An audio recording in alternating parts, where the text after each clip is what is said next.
4, 3, 2, 1, go. Alright, everybody. Welcome back.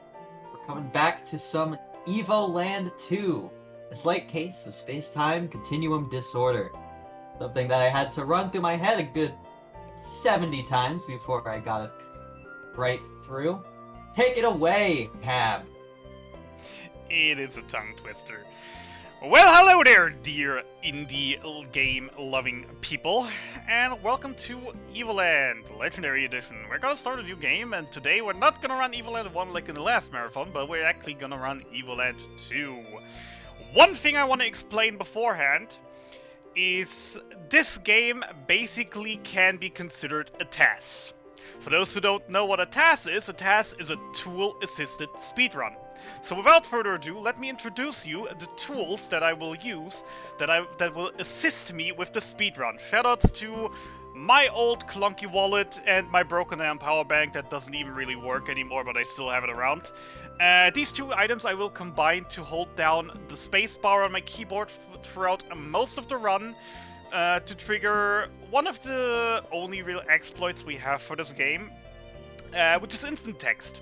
Because by holding down the space bar on the keyboard while also pressing another button on my controller, dialog boxes go brrrr, basically.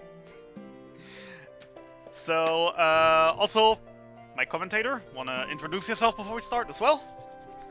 Hello, I am Toodler507. I'm here commentating the Evoland 2 run. Way better runner than myself. He's probably gonna mock me half the time because I'm just messing up things. Speaking of messing up things, I just realized again I am completely underprepared because I forgot to pull up my notes. Which I still will need for a few parts. I mean, Fiber could probably just remind me as well because he actually literally wrote those notes. But Well, I opened them up myself because I don't remember anything. Very fair point, very fair point. Alright, that over there, that over there, this over there, notes over there, chat, notes, game. Alright, now we can actually start. Alright, so, timer starts as I choose the difficulty, which will be adventure for most of the game. And we're going to start the run in 5, 4, 3, 2, 1, let's go! So, first things first, for those who were here on the last Indiethon when I ran Evoland 1, this might look familiar. We can only go to the right, we can only go to the left, we have to look around, now we can move up and down, now we can see beyond the room, now we see some bushes, we feel the urge to cut them down, now we get rewarded with some calm and relaxing music. It's going very fast, but bear with me, this game gets even better. So now the calm and relaxing music stops, and we will now conduct the combat test. Never mind, just fight. We have to fight 3 little robots. Each of these takes 3 hits. We want to position ourselves to as close to the point over here that we can, and we basically finish the tutorial. So now we come to the one of 2 breaks that this entire run has. Explaining a bit of lore, etc., etc., what we don't really care about. Before we I'll be right back. Before we jump into the actual game.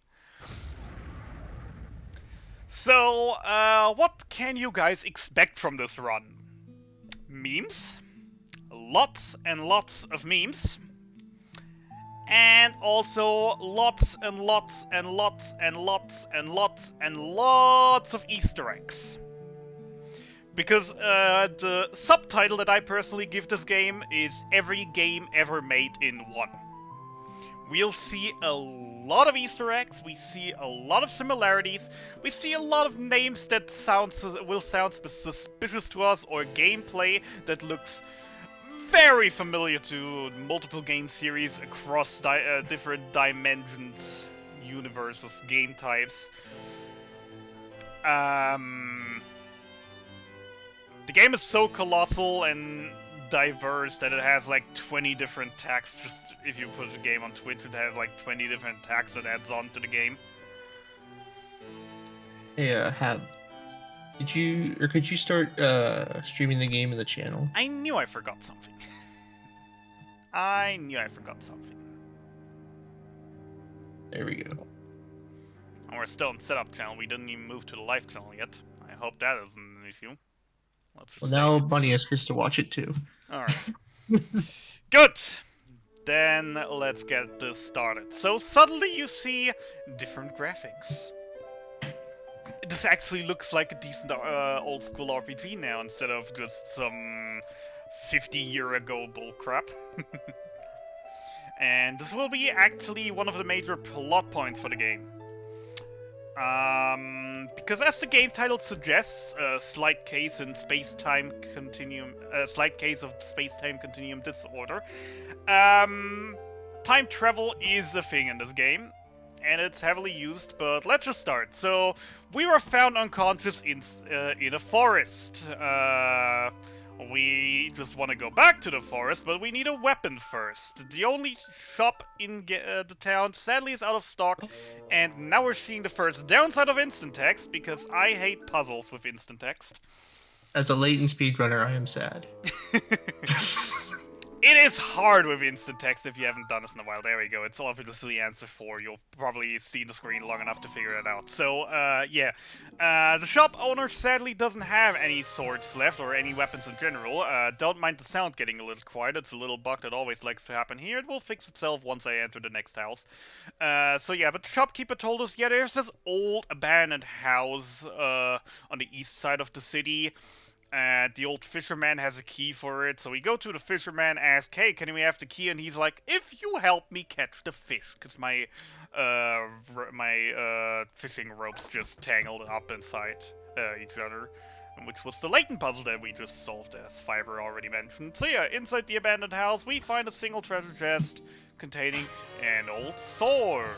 We're definitely hoping it doesn't shatter on the first blow, just because of how old it is. So now that we are equipped, we can go back to the forest. As I mentioned, we lost our memory completely after... No, I didn't mention that actually already. We lost all of our memories after waking up here in the town. And yes, I already mentioned this. We were found in the forest and just carried back. So now we just want to explore the forest and see if we find any clues about what happened.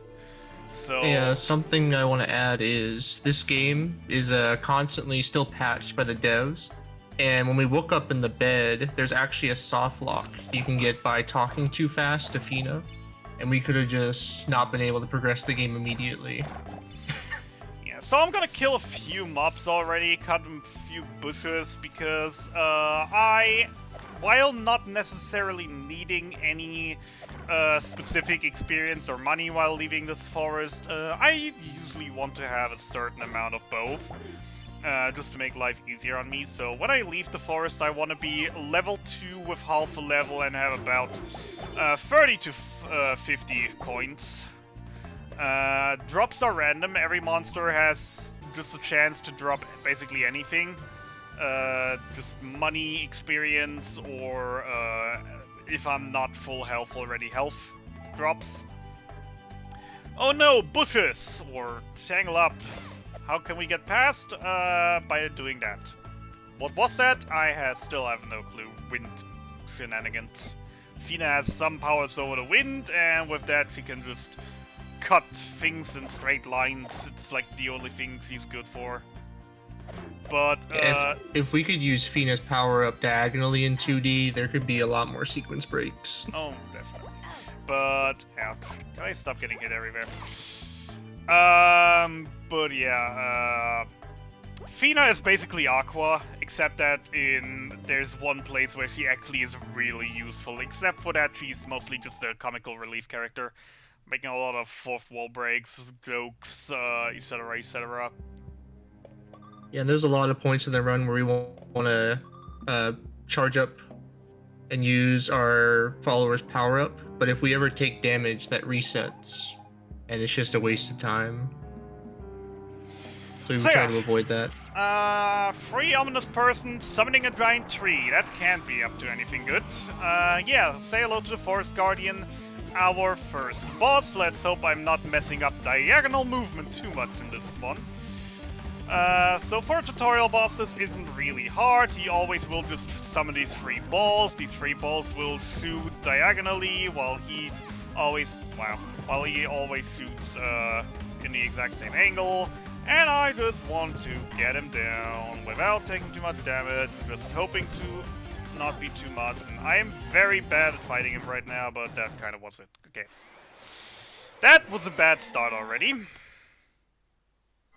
Yeah, I've died to the first boss plenty. It was... Oh, that is still not good. a question. That is not a question, but like, I easily still had 30 seconds to save here. Just on the first segment. Alright, so, weird glowing artifact with weird Latinish inscriptions. Fina just reads them out, he starts glowing, and what's going... Whoa! Whoa! What is going on? Whoa! The graphics got worse. I have no idea what was going on. What do you mean graphics look worse? They look exactly the same. I have no idea what you're talking about. This is perfectly fine. We did definitely not just experience some kind of time travel or something. That would be insane. Then again, I already did confirm that there's time travel in this game. So yeah, the boss also gave us enough experience to level up to level 2, which means we will now be able to kill slimes in 1 hit rather than in 2. While we just make our way back, because, yeah, we didn't really find what we were looking for, so let's just get back to the village and have some fun. Also, we now get access to the most powerful weapon in the entire game, the tree. Because the tree can break down boulders and kill every monster in 1 hit. It's just that good. Too bad we can't wield that as a weapon. That would be so good, wouldn't it? Alright, so, let's hope for a few more experience drops by any chance. No, of course I'm getting health because I got damaged. Because we definitely, before the next, yeah, you could say boss, we want to have another level up. Because that just makes the fight so much easier. So, we're now back in the village, and yeah, Where'd everyone go? My village, my friends, my family, they're all gone! Keep calm, Fina. Dad always said there's always a logical explanation. They must have just hidden in the mountains from the danger of the Forest Guardian, and somehow literally tear down the entire city. Let's just go look for them in the mountains. And with that, I'm already saying welcome to Grizzly Pass, my most hated area in this game, because grizzlies are dumb, the bosses are even dumber, and the segments in between are the dumbest. There is a lot of room for error here, there is a lot of room for things to go badly, because just everything is annoying, everything is bad.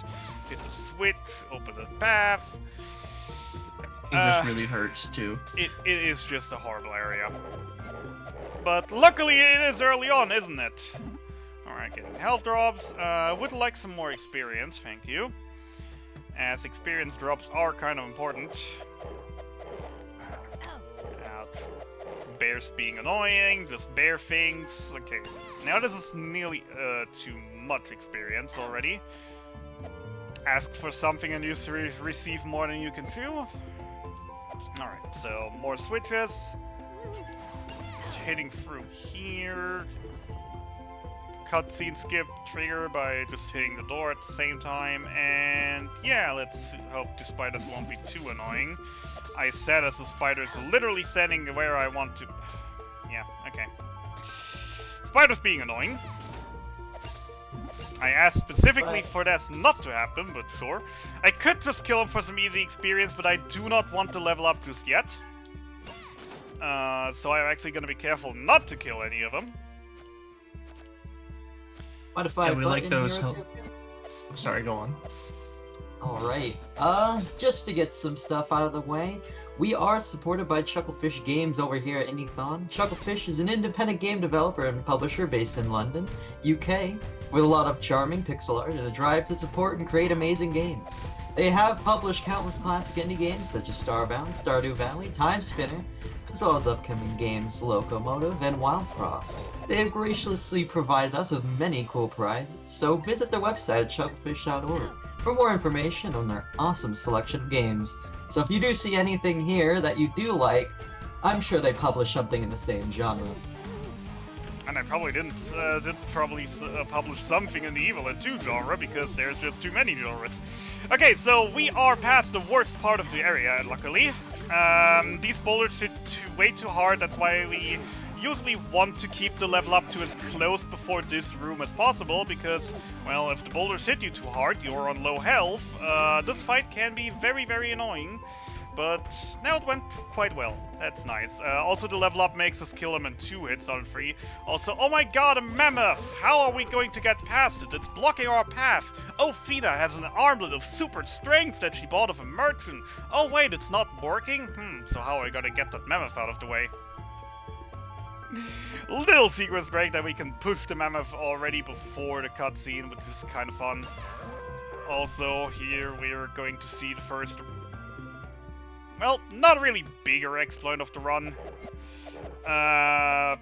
but one of the few actual tricks of this run. So we're gonna hit the mammoth over here and then hope that, yep, we just teleport through the trees. Perfect.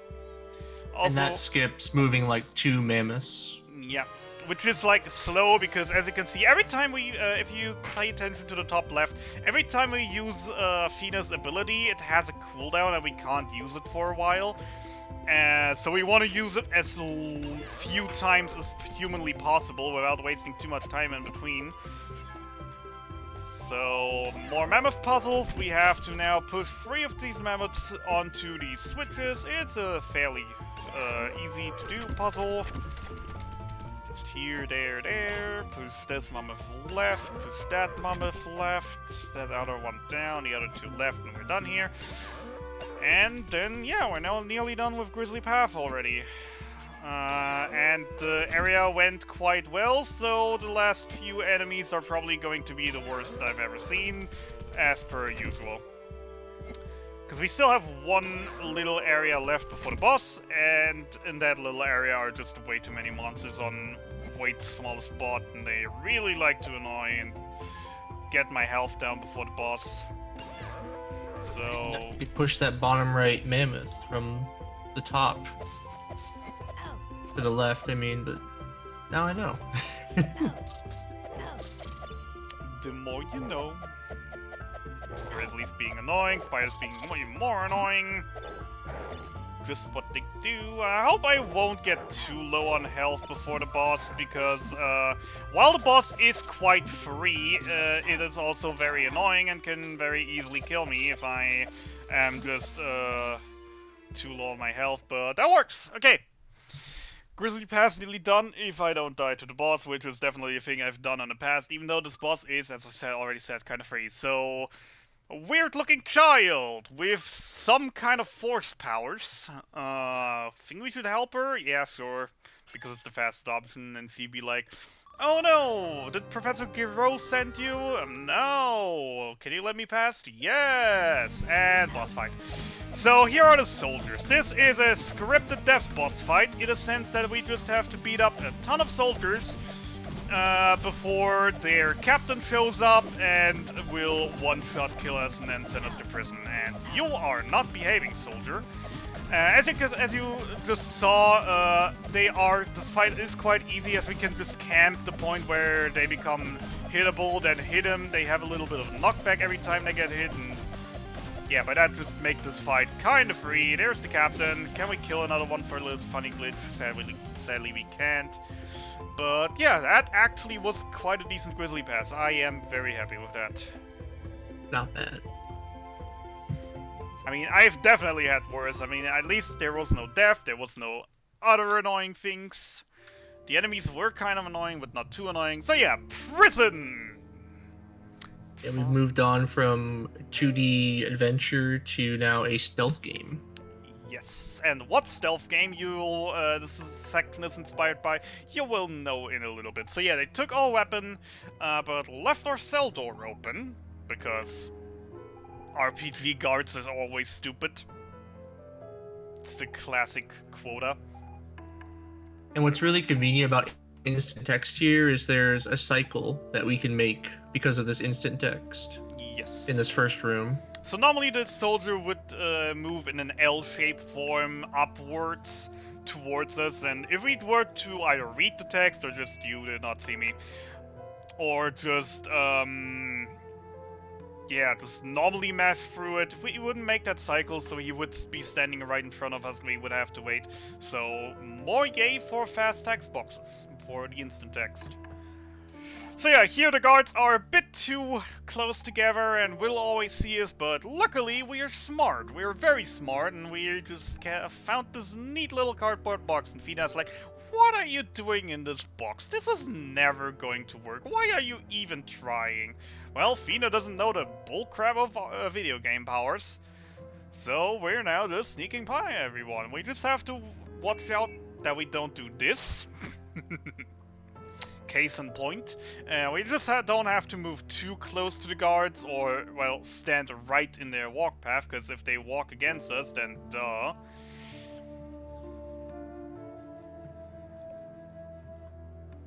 And we're just making our way downtown in a box, having a good time.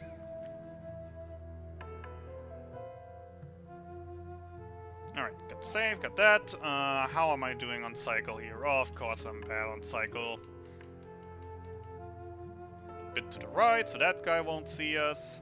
Bit to the left, so that guy won't see us. Wait a little bit, so they turn around. Yeah, actually, if they're not facing you, you can get right up to them in the box, and they won't see you. Yep. Alright, and we're done. Fina be like, okay, I admit it, the box was a good idea. Sadly, we are not allowed to keep Box-chan for the next segment, which would make the rest of this way too easy, so they banned it.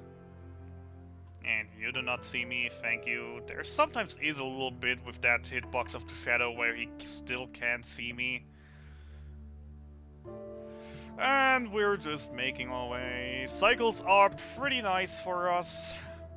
Alright, so now, two things I'm gonna do here. I'm gonna take the save because I don't want to mess up the parole, and I'm gonna turn off instant text because I am very well known for that. So, we have to answer questions. Vegetable, broccoli. Sir Robert defeats all the rest. CI4 is of course 104, and we choose death. Password accepted. We're done here. We're gonna take the save and then immediately get caught to realign the cycle to be more favorable for us. Yeah, I believe for those questions, you had to go around asking prisoners what the answers were. Yep. Most of them actually give you a straight answer, like, the one actually sings the song of Sir Robert, which gives you the lyrics. Some guy is be like, yeah, there's one part of the parole that's broccoli. One guy starts Roman counting, which is just a hint for the CIV. And, of course, the one that isn't revealed is the death, but that is just the inmate saying, it's a fate that we all have to choose, or something like that. So, we're out the prison! Yay, we got our weapon back, and what is this? Goodbye, stealth. This does not look like an exit. This looks like a battlefield. Why would a prison lead to a battlefield? Well, ladies and gentlemen, welcome to the Colosseum! We're about to witness some fierce battles, some strong fights of these young but very skilled gladiators. What are their names? Well, we have fake names we can choose here. We can be Super Mario, we can be Dexterminator, we can be Super Clink, and we can be Solid Snail. Because we're using instant text, we're just using the first option, which is Super Mario, which actually determines the nickname how one of our later characters will name us. And our first fight will be against the bear tamer Manimal, and he'd be like, I have a code. I look at my bears, I say, get him, and they attack. And so Fina looks at the bears, says, get him, and they attack. And they'll just be like... So, after Article 13 of Paragraph 25, you're hereby disqualified! And now we have to fight solo, without Fina's power, against bears. Bears are very annoying, let's just hope they somewhat behave. the general idea is literally just stand in one spot, attack, and hope they don't move too far to the left or the right. Is a safe way of doing this fight, but bears are annoying, so they don't do what we want them to do. The only thing I want to think about is, of course, not die, and by any chance end the fight very close to the position where I started the fight, because after the fight we will slowly RP walk to the back where we started. There we go, that's the first fight. And of course, the further we are from this point, the longer we have to go. So next battle, the amazing Ninja Squirrels! Worst fight. They are terrible. Definitely are. So let's start the fight. Let's go after Raphael first. My personal approach is literally just look at one, hunt him down till he's dead. Don't fish for hits of nearby ones.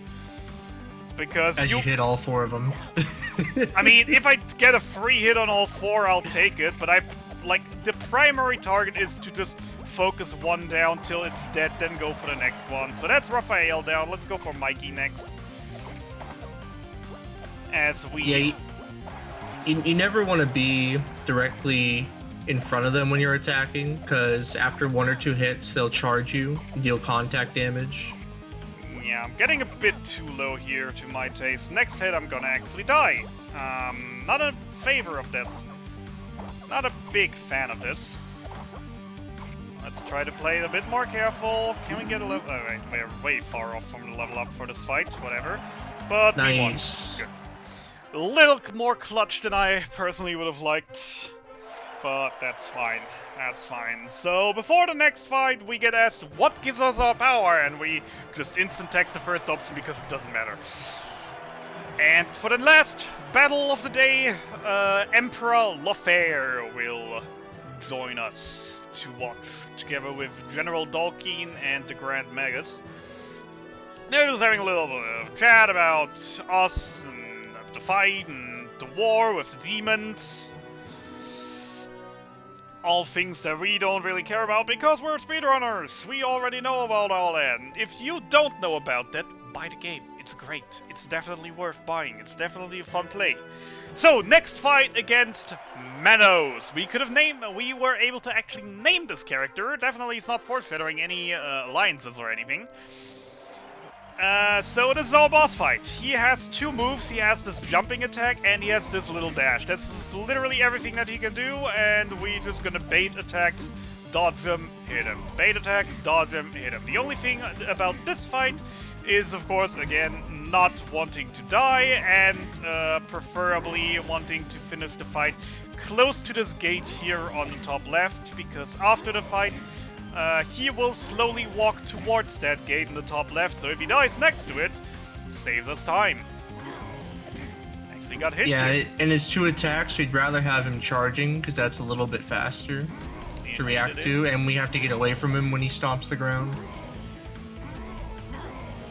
Did he just as double well attack? as... I've never seen that before, that he double attacks me without any cooldowns in between. It happens, especially with the charge. He can double charge, and then it skips his cooldown in general, he immediately attacks again. A bit further off than I would have liked, but whatever, it's good enough. At least it's not at the bottom of the arena, so... Arena done! Very bad arena, I have to admit, but yeah. Oh yeah, also don't forget Fina. That was definitely not my best arena. Welcome to being 1 minute behind, but that's fine. Marathon PP is definitely still on the plate after the last run I've seen. Alright, so we're escaping together with Menace now because he has an escape plan. Because he's seen those cracks and he's just gonna jump on them, and now we have a pathway. Let's go. What do we have here? A treasure chest. What's inside it? Gravit? Oh no, no, no, no, no, no, no, no, no, no, no, no, ah! Jumping you. I'm fine.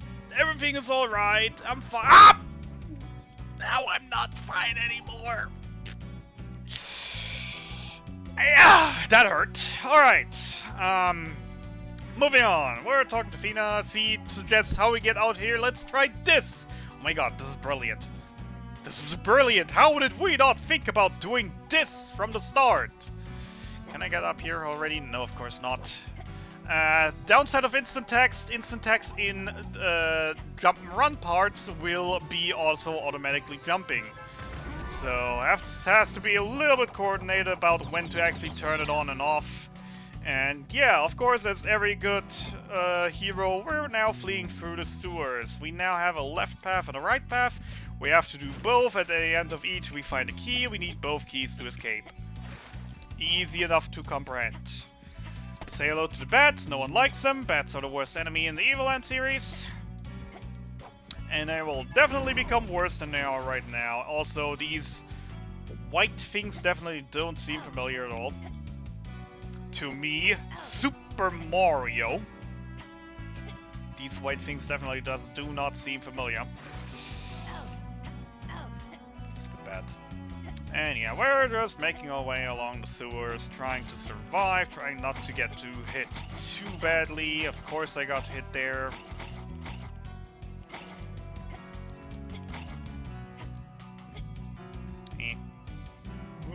Moving on. There's not much to talk about in the sewers. It's basically just fairly straightforward. Not any puzzles or anything. It's literally just follow the path and you'll find the key. Find the key and you can get out of here. And once we get the jump button, we can actually do a glitch with the stairs where we can jump and swing the sword at the same time to climb the stairs while jumping, which is faster and lets us do sequence breaks that at the moment aren't faster for any percent because of the weapon we need. How have I not heard about that stair glitch before? Oh god. Try not to die. Which I definitely will, considering there's no healing here, and yeah. Should have seen that one coming. Yeah, I got damaged a bit too much here. It's fine though, it's only a little bit of time loss. If I cut in here for just a second? You can, Sure. There's not a lot to talk about here.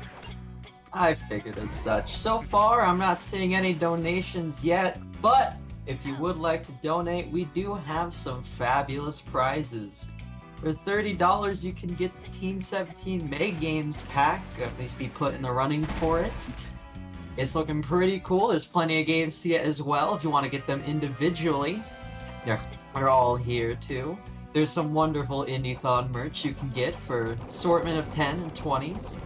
Feel free to check that all out. And if you want somewhere to put that, not only are all the game dev story donation incentives coming up, but right at the end, we do have Mort the Chicken cutscene %, which as a personal advocate of Mort the Chicken, I would highly recommend. Alrighty. And those little eye worm things, you can actually jump over them when they attack. Yeah, you could, but I personally like to kill them because they can give a ton of experience. As I saw before, they gave like 3/4 of a level just from killing one if they actually do drop the experience. They do drop tons of money as well though, so that isn't that bad, but I really always hope to find experience here because that's easy levels. Also, True. I'm going to take a little detour here because I am a noob, I'm bad at this game, and I will need extra potions.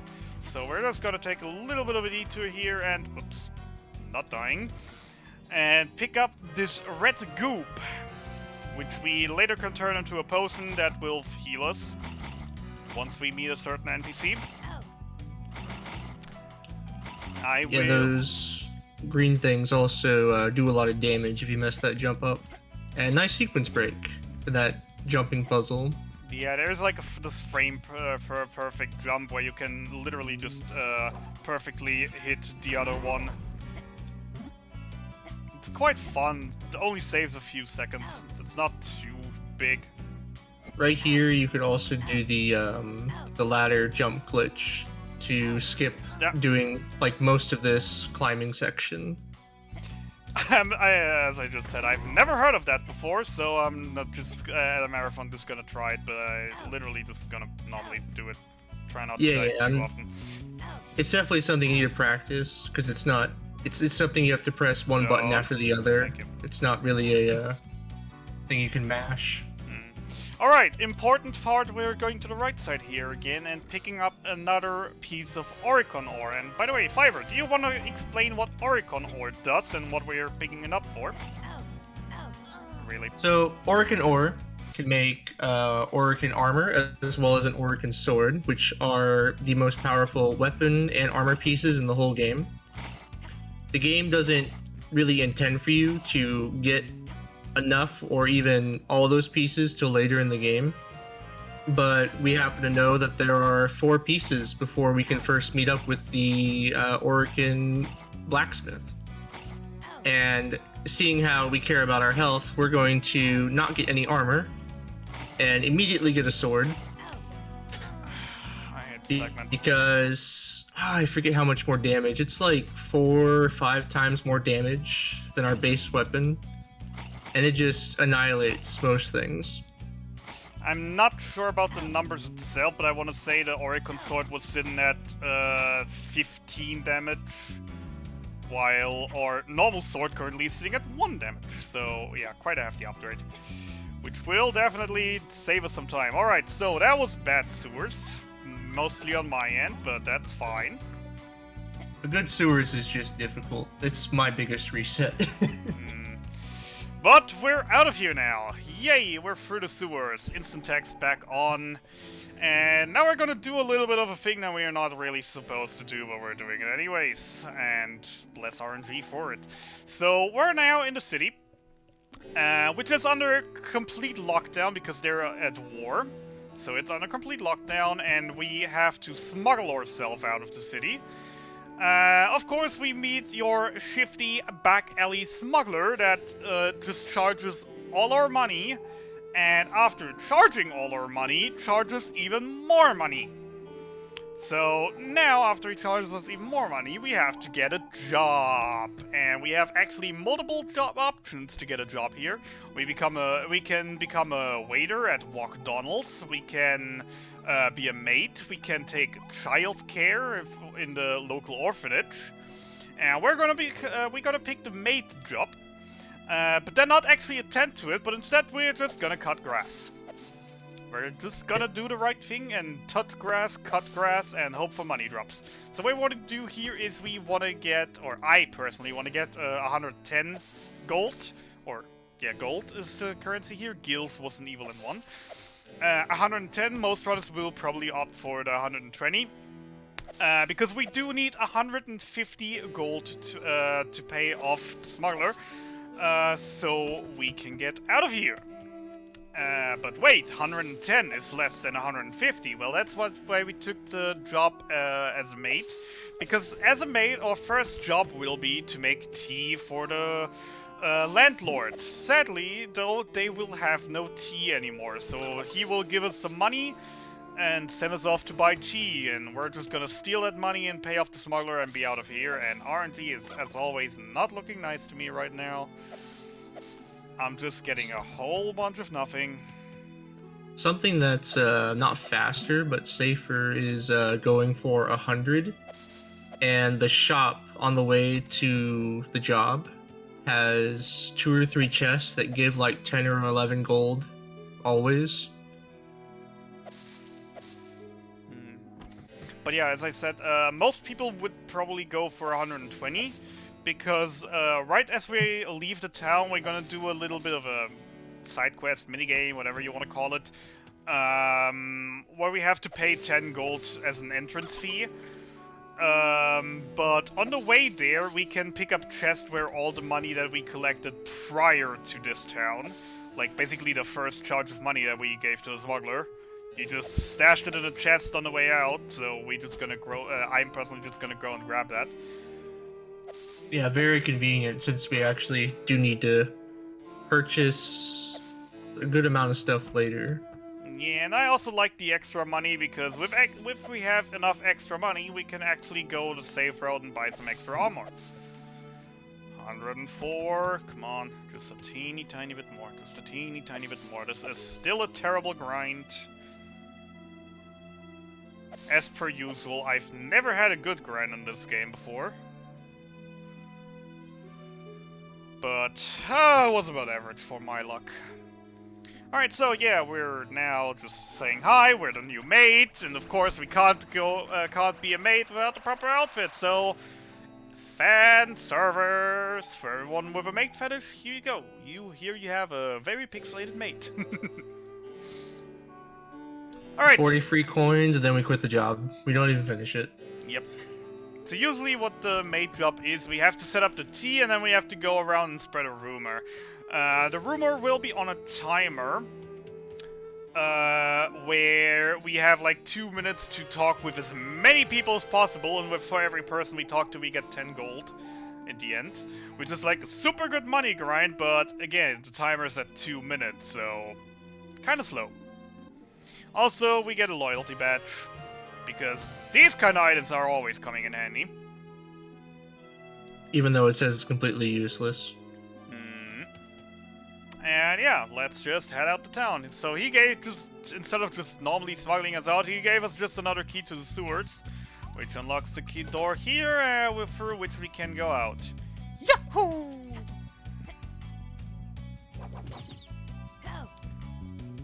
Rat's being annoying, so here's the chest with all our money. It even has a letter in it. It's my treasure, don't touch it, the smuggler. So, we're out. So what are we gonna do? Go home, follow Melos? How about a snack? Look for Megalith, kill mobs, and gain experience! All of the above. Kill mobs and gain experience is always a great choice at the start of a game. So yeah, let's just move on here. The actual nice thing is, if we actually, every one of these has a nice response. Not gonna show all of them because that would be slow, and we still want to be kind of speedy with this. So, yeah, welcome here, where this guy has a minigame. So he has stashed his treasure underneath these bushes, charges us 10 gold pieces and be like, if you find my treasure, you can keep it, it's always here. The answer for that riddle is actually also very nicely done, because if you go into if you're in another timeline in the future of this, which actually is the present, time stuff is confusing, he'll be sitting on a rock right next to where his treasure would normally be, and he'd be like, how did he find it? And that's the solution to that puzzle. So yeah, by that now we do have our 4 Oricon pieces, and we have 3 Oricon pieces, but luckily the smith just has one stashed away as well. So let's go forge ourselves the mightiest blade in all the land. Yeah, this is the only time we deviate from the main story to get something. Which is just so much worth it. Smith, blacksmith, smith. And he's done. Oricon sword, the ultimate sword. You won't find a sharper blade. And with that, we're armed and ready. I wonder how much longer the run would be with the base sword. It would be much longer. I mean, just thinking about the next segment, how much longer the enemies would take to kill. Like, we have a sword that is like multiple times stronger, and we still need like 4 or 5 hits to kill every enemy. So ridiculous. So yeah, easy distraction tactic, and welcome to the Haunted Forest. Get ready for some bops, because this is the second best soundtrack in the game, in my opinion. One of the best, yeah. Second best. I'm saying one of them, so... Yep. Not the best, but one of the best. I'm saying second best. Fight with maggots, not getting close to fight with maggots, but it's getting close. Alright, so, Haunted Forest, ghosts around. We actually have to kill all of those, but we don't know that yet, canonically. So let's just go and kill some zombies. So as you can see, we need 4 hits to kill a zombie, as I just mentioned. With the strongest weapon in the game, that is, again, like, multiple times stronger than what we're supposed to have at this point. Like, the first weapon upgrade the game officially gives you is right after this forest. So yeah, just taking ages. So yeah, the ghosts are hidden in gravestones. We just have to hit them, kill all their enemies that are around, get some level ups in between because that's nice, and then just hit them twice. move on. I'm gonna kill a bit more than I really have to, just because I want the experience, because everything in this place just gives a ton of experience. And if we get a few levels in here, we actually can save a little bit of time, because then we can kill zombies in 3 hit instead of in 4. Also, I accidentally hit the gravestone, spawned an extra zombie, it's fine. To the left, where we are going to grab that chest down there and kill another ghost. This part is always still a little bit confusing to me. So we have in this chest, we have a green goop, which is sticky. So later in the game, when we meet a certain NPC, we can turn a green goop into green potions, which will heal half of our max HP, and red potions, red goop into red potions, which will heal all of our HP. The pro runners, such as my co-commentator, will most likely just pick up 2 green goops over the run that are very, very close to where we are already going, so it's not really that bad. This is a nice backup. I personally need to get 2 reds and 2 greens, because I'm a noob. There are a lot of fights in this game where I'm very bad at. And we're just making our way downtown, through the forest, killing more zombies, getting a bit of more money. We killed 3 of the 6 ghosts by now. For this one, we gotta be a bit careful. We have to hit with mana special in the middle to hit all of them, and then I actually have to wait a moment before I start killing the monsters that I have to kill here, because if you actually kill one of them too early, before all of them actually trigger, there is a softlock chance here that this fight literally will just be impossible to do, because one of the odd monsters doesn't really spawn, you can't really damage it, and because of that you can't kill the ghost, because the game still says, but there is still one monster, it's not there, but it's there, or something. Yeah, an error message pops up saying failed to load this monster, and it's just terrible to see. Right, so the last one is in the well here. Well, no problem, we can just get down here and try some stuff. So, let's go. We sadly have to take a good chunk of damage here, because there is just no convenient path to get past most of these traps. So let's just hope we make it to the end without dying. Because dying would be slow, and being slow would be bad. Dying is never useful. Actually, gotta be a bit careful here. Can I reach it from up here already? No, I can't. No, you can't, yeah. Alright. Was worth a shot. Now we have to wait for the charge to refill again, and well, we're done. Okay, so now that we destroyed that block, there is water now. That means there is no more water at the top. Now I just gotta somehow make it out alive with 4 HP. Which is definitely not gonna— oh, damn it, what happened there? Oh well, let's just go out then. Death warps are fun! So, the last ghost... come here. There we go. Last ghost defeated, now we just have to talk to the guy who actually lives in this place. Who will be all like, oh yeah, I won't let you leave until you kill all my friends. Which are actually not really his friends, but more like his slaves or something? I don't know. They're not Something really, like really friends, but he's literally like sacrificing them to just for his own or whatever. So now he's just lonely and sad, but he made a promise that we can leave now, so let's leave. The question now is, can I get one more level up out of this? Probably not. Oh well. Then not to level up, whatever. It's fine. Alright, out of Ghost Forest, but we'll be back soon. And that is a promise. So, we're now escaped with the demon. The demon took us back to the demon encampment. Turns out they call him Lord Menace, because he actually is the demon prince. But yeah, we escaped from the evil empire. Or is it evil? Well, point of view, I guess.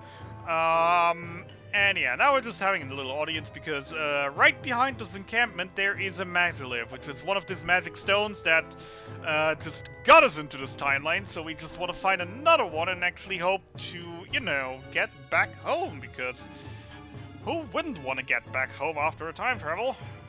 Especially in the past. So just for speaking canonically, the better pixel graphics that we had at the start were in the year 999, which is considered the present. Right now we're in the past, which is the year 950.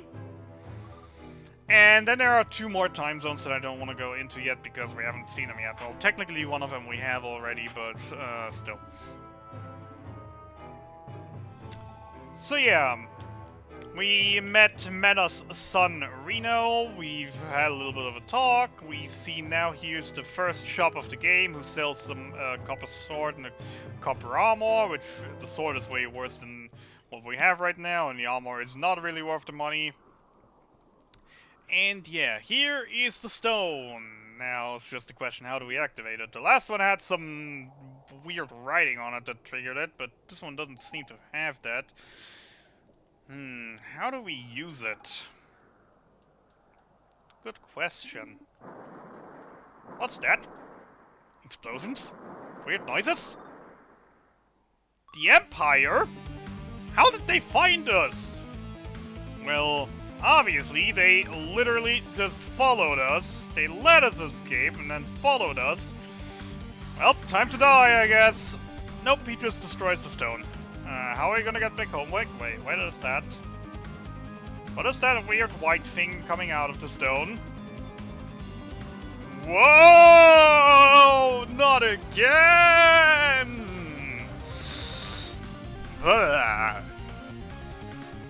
Time travel is never comfortable. Never easy. They disappeared! Find them! They can't be far! Well, he's right. We aren't far. At least in place. Time for the lag. Time for the lag indeed. Welcome to 3D! Welcome to what we don't know yet in-game at least, to the year 1049. So yeah, Fida just be all like, I'm feeling weird. It's kind of voluminous, like I ate too much chocolate pudding. You know that sensation? We definitely do notice that sensation, yes. So yeah, we are kind of voluminous now. 3D era. And also one of the wackiest areas, because it allows so much crap that we can do. But also, as Fiber already mentioned, it is kind of laggy because everything. You will notice, like, every screen transition or anything, you might hear a little lag in music as well as the game just stops a little bit. Don't worry, the game isn't crashing. I'm not sure it's intended to be this way, but it's normal to be this way. So yeah, Mena's now just running off, wanting to help his friends, his family, and then just finding his monument here. Saying that they defeat the Emperor, defeat the rebellion of demons here, and this can't be what happened here. What's going on? Well, we don't know either, but Kuro's cool, so be cool about it. Are you constantly pressing the shoulder buttons? Yes, I do, because I'm bored during longer cutscenes. I just noticed it. Alright, so Menace joins back up with us, and we leave. So, remember that boulder we pushed down on the bridge that to keep the Empire off our tails, which definitely worked, so no one removed it in the last 100 years. But just by asking around, we found out, yeah, there's this group of pirates here, and they say their boss is really super strong and powerful, and he might be able to smash that boulder or remove it. So we're now trying to find the chef of the pirates, who live in a forest, far away from the seas. Yeah, something doesn't add up here, but whatever. That's a plot point we'll come to later.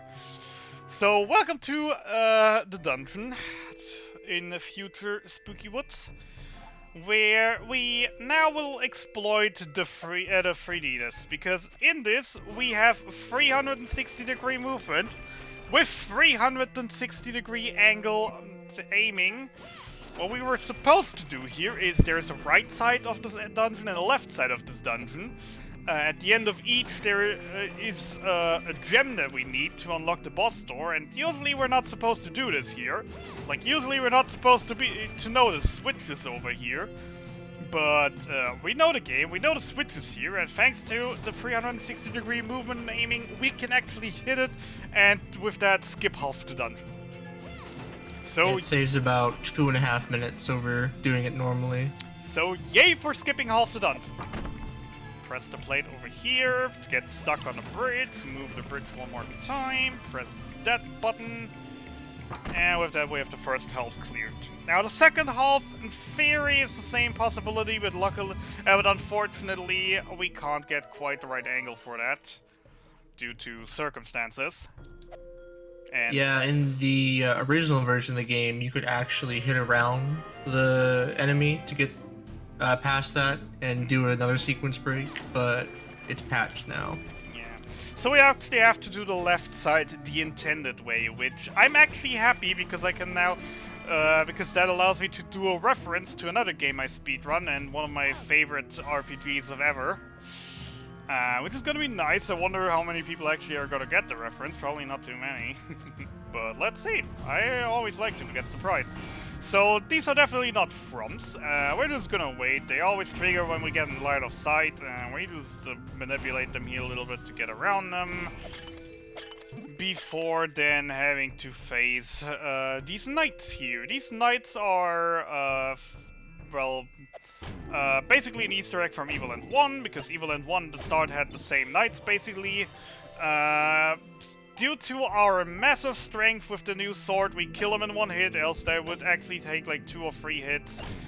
And their shield is so powerful they can't take any damage. Can I please grab the experience? Thank you. Can't grab any damage, can't get any damage from the front, so we have to hit them from the side or from the back. As you can see, they still drop a top of experience, which is still very, very nice. And light puzzles, yay! So we have to adjust. Come on, please. We have to adjust these pillars in order for the flame to go a certain way. To first go over this flame to get lit, and then light all the other fire pits.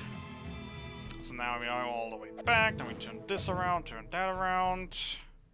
Destroy this pot, turn that around, and we're done here. Just have to wait for it to actually finish moving. Before we come to the next gimmick, which is one of my least favorite in here, because I'm never getting a good cycle in this one. So we release the water here, and now we have to kill all the enemies here. Fish are easy, weak, die in one hit, everything fine, but fish sadly aren't the only enemies here. We also have skeletons. Skeletons are immune to normal sword damage. They would just collapse and not actually die from it. We actually have to hit them with one of Mena's special attack with the stomp. The sad thing about that is, as we already mentioned, the special attacks have a long-ass cooldown after using it, and wow, did I actually hit all 4 of them? I was literally just complaining that I never get all 4 of them in one jump, and of course I get it in a marathon run. Of course. Yeah, I never understood the requirement out of this, because you technically don't have to kill all the fish, but it seems to be certain ones that you don't have to kill. Yeah, teeny time save here. You don't have to actually push this all the way up. You can just wiggle through this, which saves like a few frames only, but I mean, frames are frames. And going into the second segment where we just have to. I thought the exact same. Where we have to do exactly the same. We just have some fish here and some farms, and we just have to kill the fish. And they are very annoying, and of course they are all over the place. And there are spikes, and spikes are annoying because they hurt. And thrumps are also mean. And all done. Wait for him to go back. And to make the bridge. Try not to die on the way out. Maybe kill the spiders, hope for the level up. Of course not getting. It's fine, though. It's fine, though. Nothing should kill me between the next save point. Alright, so more puzzles, though. Past the skeletons. Watered down again. Skeletons are annoying, but I can just smash them so they don't annoy me. No need to actually charge up menace here. If I don't have to kill them, I just want to distract them so they don't annoy me and damage boost me all the time. Ah, of course, that was short. Should have known that was too short. I cut in just a little bit for some reading. Short. Alright, of course, we are supported by Team 17. Team 17 are an independent indie developer and publisher, and they have kindly provided us with our awesome grand prize, which you can grab, at least get a chance to win, just for $30. Okay, one little thing, and then you can continue on. So, say hello to the Master Jelly. He has 9,980 HP, and we have to kill him in 3 turns before he wants a ray. Wait, no, wrong game, wrong jelly. Okay, I guess we just smash it until it dies. And yeah, easy boss fight. You can feel free to go on a bit because there's nothing really to do with for the final boss now of this dungeon. If you still have something. Well, Team 17 in particular recently announced that their Sweet Transit, the unique rail-focused city builder, will have a brand new time-limited demo launching June 9th, so don't miss out. Visit their website at www.team17.com for information on the upcoming release. No one saw that. No one I'm gonna saw say it's a good thing you say because you can just use a save point at the beginning and do a death warp after this fight to save like 8 seconds of moving a platform. But once again, you can't die to this fight. Well, you can, but you shouldn't. Like, this is the first time in literally forever I got this. Okay, good. That was, yeah, no one saw it. So yeah, as we mentioned... First try on that boss. Wonderful job. As we mentioned, like, as you can see, there is the switch here for this platform, and we have to press that switch twice.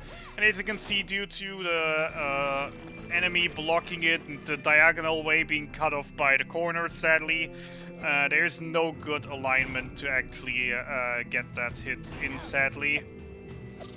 So we have to do the long path to get to this chest, which has another strange gem, and now we can get to the boss fight. And let's hope he's not going to be annoying, because while the boss mainly is not a problem due to us having a very overpowered weapon and we're not supposed to have it at this point, there is still a little bit of RNG to the boss fight, which can still make the fight very annoying at some parts.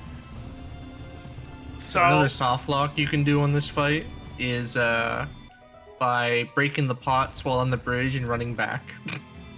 Yeah, we don't want that. So we break the break the pots, and that guy seems familiar. Yes, it's the same guy from before who ordered us to kill his ghosts, and he'd be like, "You broke my pots! Those were my best friends! Wait a moment, I know you! You were the guys who killed all my friends after I ordered you to.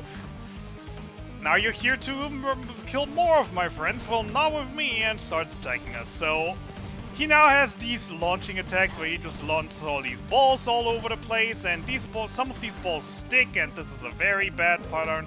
So we have to hit him with one of these balls in order to actually become damageable, and that is what I meant with RNG in this fight, because there was no good ball with no good alignment.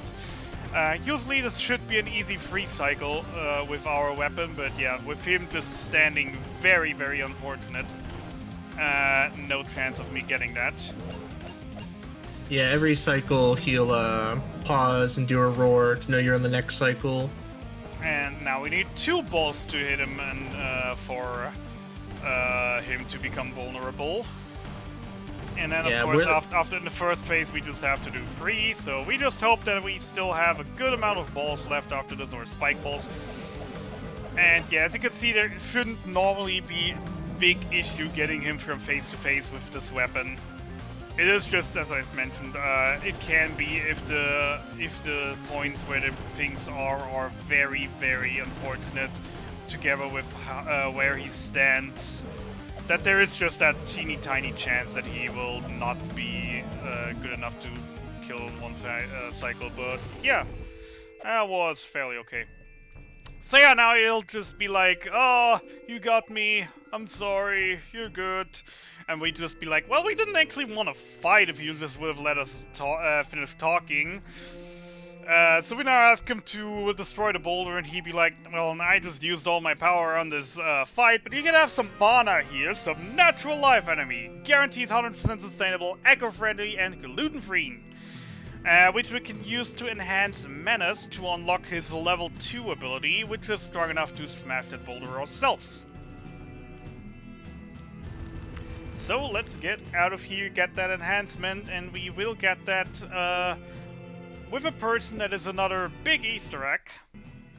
For people who watch the show, they should recognize her immediately, else I'm not really sure you watched the show correctly.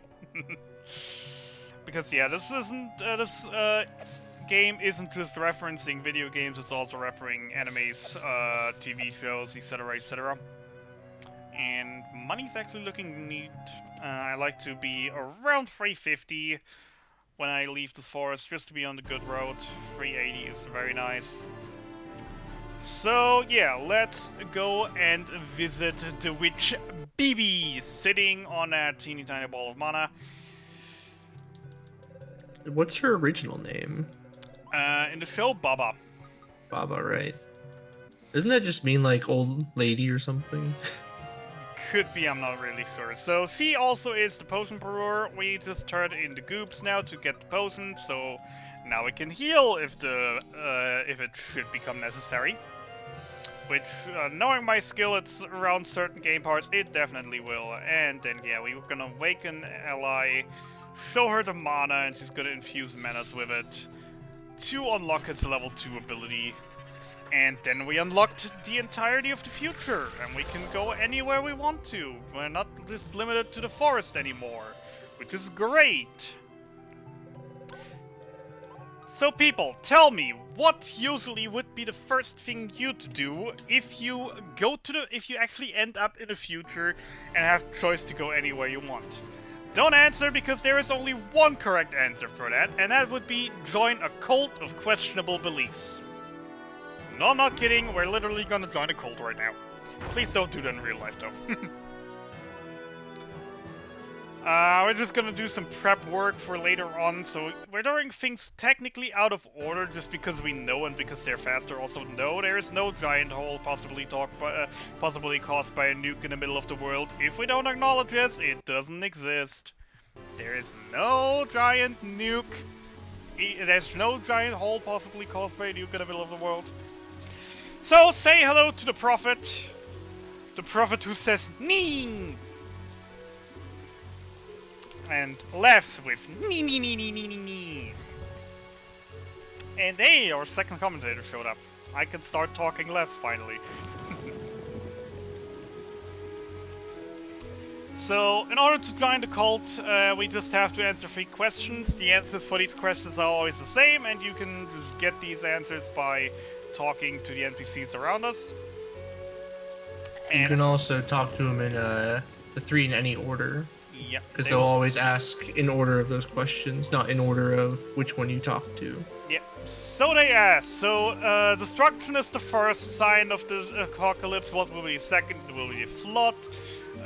The Great Destroyer has to do something, which is have a power level over 9,000. No, it's collect the 5 keys. And the last one, the treasure is definitely the Excalibur. No, it's the Stone of Time.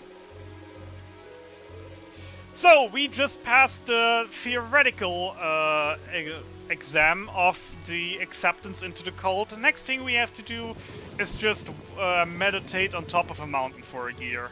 Which is definitely a thing we're gonna do in a moment. By the way, does the estimate on stream say 5 hours? I think there was a mistake. I set the estimate to 365 days, by the way, because we do actually have to wait a year on top of that mountain. There's no giant hole possibly caused by a nuke. No, Fina, don't acknowledge this. Don't acknowledge it. Okay, Fina acknowledges it. It does exist. So there is a giant hole in the middle of the world possibly caused by a nuke in the future. Teeny tiny trick. There is a little bit of a hitbox here on the right. Hey everybody, sorry I'm late. I'm Cappan, I'm also commentating. He's here. What's up? Welcome to the fun. My mind's already melting, so go right No, ahead. this game's great. Looks like you're in present one. Nah, I just came to a future one. I'm about to do the latent puzzles. Ah, I see. Okay, cool.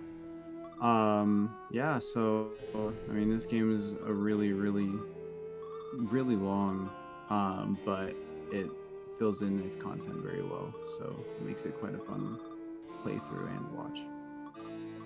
Definitely does, definitely does. By the way, chat, let us know if our second commentators are a little bit quiet. We didn't do audio testing for it. Yeah, sorry. It's fine. It's fine. I mean, the run is long enough. I'm just happy that I basically can stop talking less and just focus on the game while you two do all the talking now. Yeah, absolutely. So, instant text is gonna be amazing here again, because everyone loves, I love instant text and choosing the correct answers. Yeah, no, that's like one of the hardest struggles of using the instant text in this game. Yeah, it sucks that none of these are the first option. Yeah. The old man, I like messed up like the first latent puzzle you do at the very beginning of the game, the old man fishing minigame, like so many times I pressed no. We did it like 3 or 4 times today as well. Yeah, as a latent speedrunner, I am sad. Right. Yeah, but Layton doesn't have instant text where you're bound to most of the time just use the first option in all of the time. I wish. So, any one of you two want to explain what we're doing here in the city right now? Yeah, sure. So, basically we are looking for any information, our characters are looking for any information that they can find about the stones that teleported them here, because frankly they're all a little bit confused. So they're going to this old guy who obviously knows stuff because he's an old guy with glasses and a big beard. And he is going to be basically giving us a task to help a bunch of his students complete research projects in order for information, for us to receive information. Yeah, we only have to complete or help 6 of them? Yep. And there's like Yeah. 7.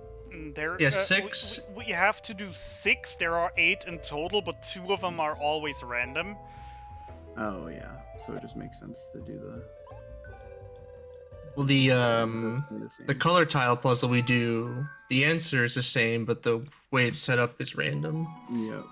Yeah, but that's what I mean, like, the answer is always the same, but, like, the pipe one is always a different layout, and the light one as well. Hey, I'm actually getting the triggers here and not overmashing. Let's go. The hardest. And none of these are also just hold instant text to win.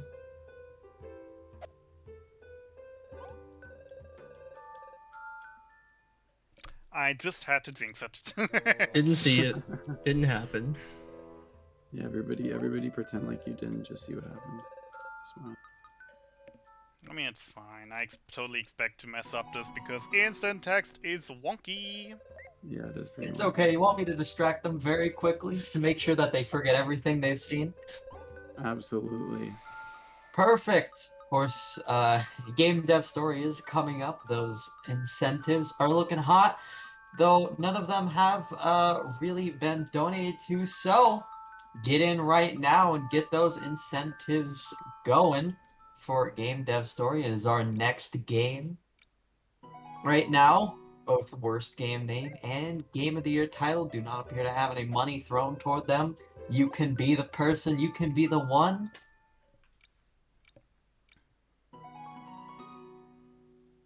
I'm actually quite surprised how well I'm doing right now. Alright, I think they forgot. I think you're good. I just can't now stop they remember. jinxing. I just can't stop jinxing. It's fine. I'm gonna even if this would have went fine. Even if this would have went fine, the next one is definitely gonna call me off guard because, yeah, when we have all the things finished, we can talk. We can talk to the professor about many things, and he has like 10 million tax boxes we have to go through and talk about. I'm just gonna turn that off real quick. Thank you. And There we go. so the order that we have to do for the professor is we have to take the first option, the second option, the fourth option, the fifth option, and then the sixth option. Probably what I'm gonna do is gonna be the first, the second, the third. Yeah, in the book he gave you, 50 ghost stories. I believe in the original version is different. It's like 50 drinking habits or something. I at least know it's in the German version, it's 50 drinking habits. It could be that it's a difference from Evoland 2 to Evoland Legendary. Yeah, they gotta make it more kid-friendly, I guess.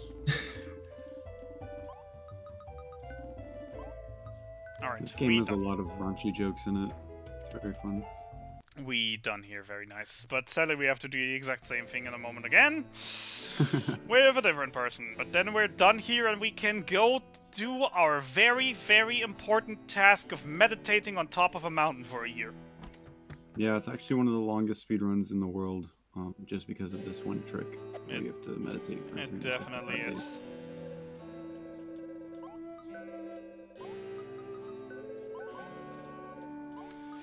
Loyal to batch. Alright. So this dude is like the grandson of the smuggler that got us out of the city earlier, and we give him the loyal badge and trade it in for a pass of safe conduct. So now we can board the boat in the harbor to go to Magi Island, where we can find a Megalith to hopefully go home. Now with a new goal of instead just going home and living our lives is to prevent the Great Destruction, aka the nuke going off in the middle of the world. If we can, because we know about it. We can't just sit here and do nothing about it, especially because Fina's hometown actually got obliterated by that as well.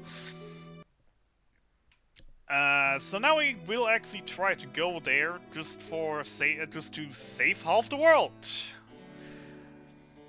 But yeah, as I said, first of all, we are going to have the honorable task of waiting on top of a mountain for a year, which is going to be amazing.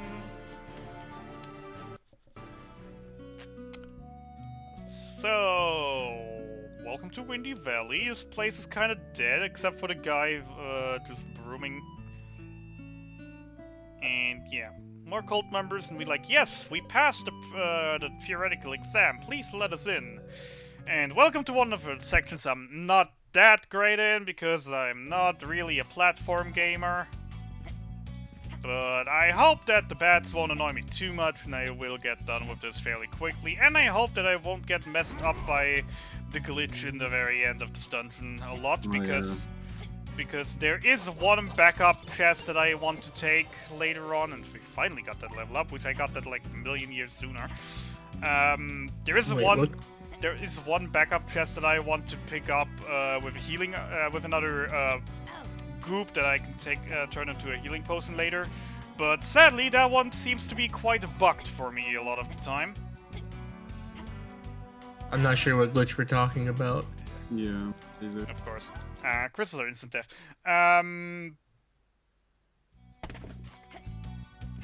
Yeah.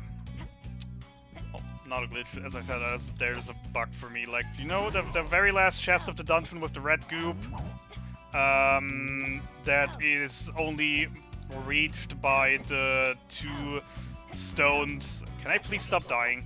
By the two stones jumping on the jumpy mushrooms. Well, they don't jump. Yeah. They don't jump on the jumpy mushrooms most of the time for me. That's weird. Huh. They're Wonder what literally causes just standing in place until I just quit out and reload.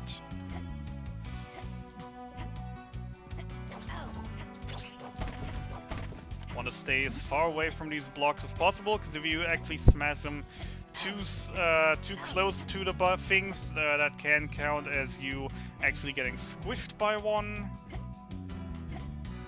then one intentional detour. We're gonna go through here, pick up this mana for later.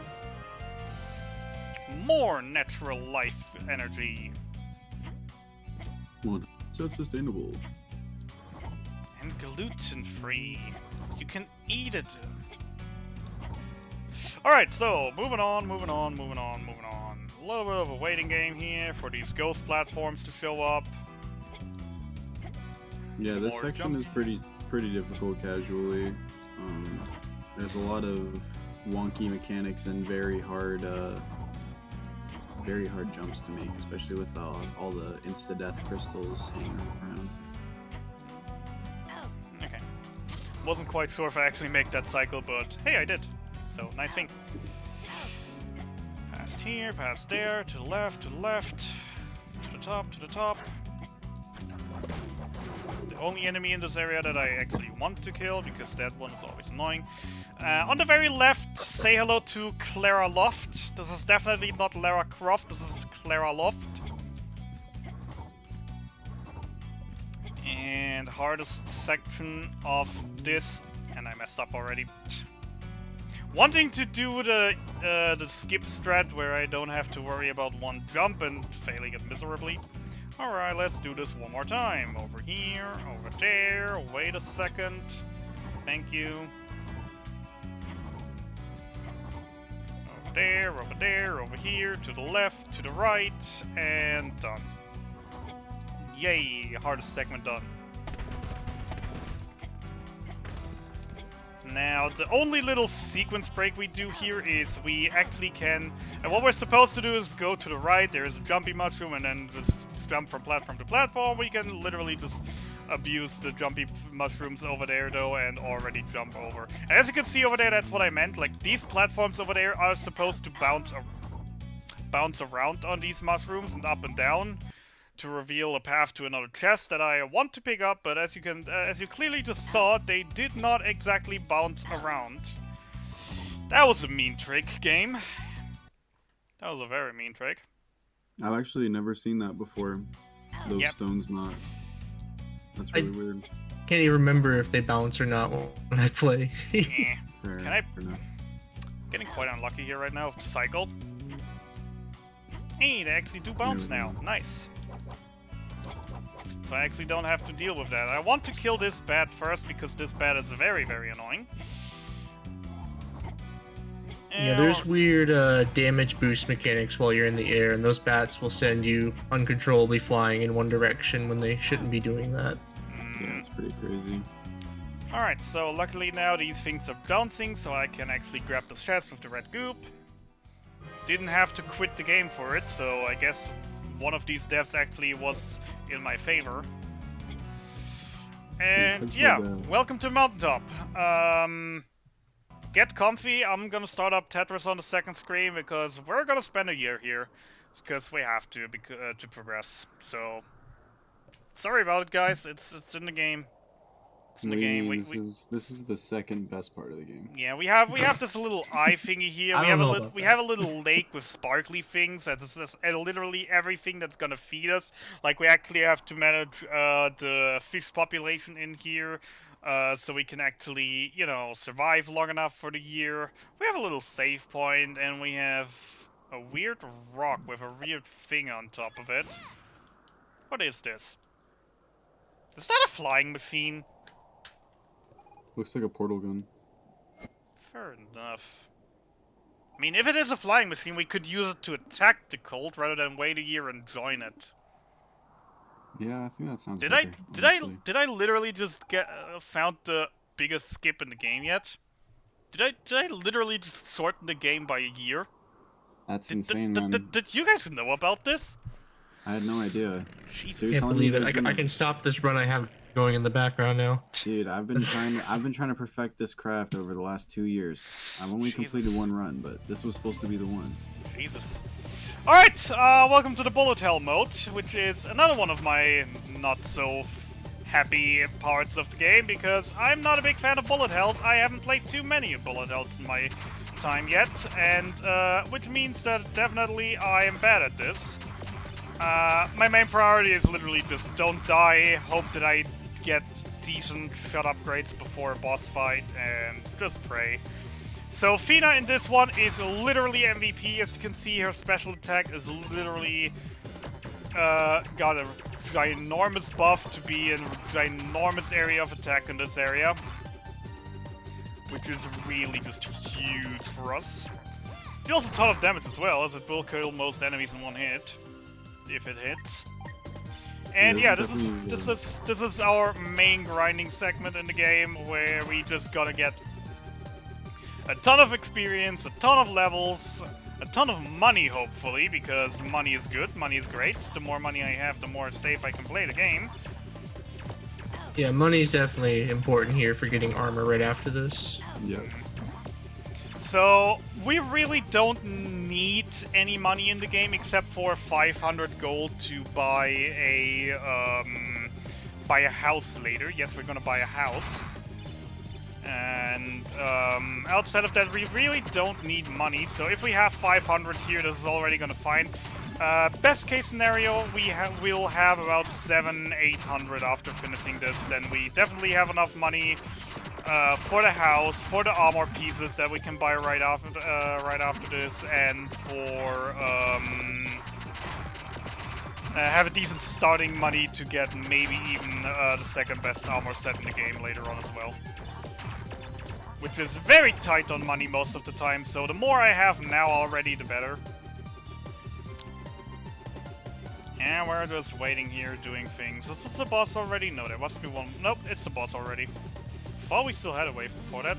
Well, that is unfortunate, going into a boss with a level 1 shot. So this boss is quite easy. It is basically the tutorial boss. It's just gonna shoot a few little balls, now do a little bit of a windmill thing. And after the windmill thing, it should already be dead.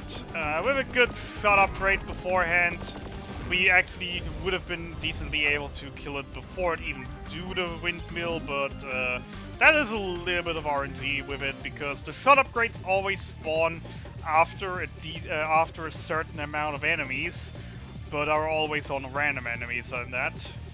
So it is kind of hard to manage getting shot upgrades for higher floors, or for the bosses. These are the worst enemies. If you don't shoot them with a power-up, then they take 3 hits only after they open and close. 2 hits. I got a few good levels already, Is it 2? so it's 2 hits. Yeah, it is 2, right. But still, you can't damage them for quite a good time. It is very annoying, so we will try to just spawn them and immediately just shoot them down with Fina's ability. Is the best course of action to deal with them.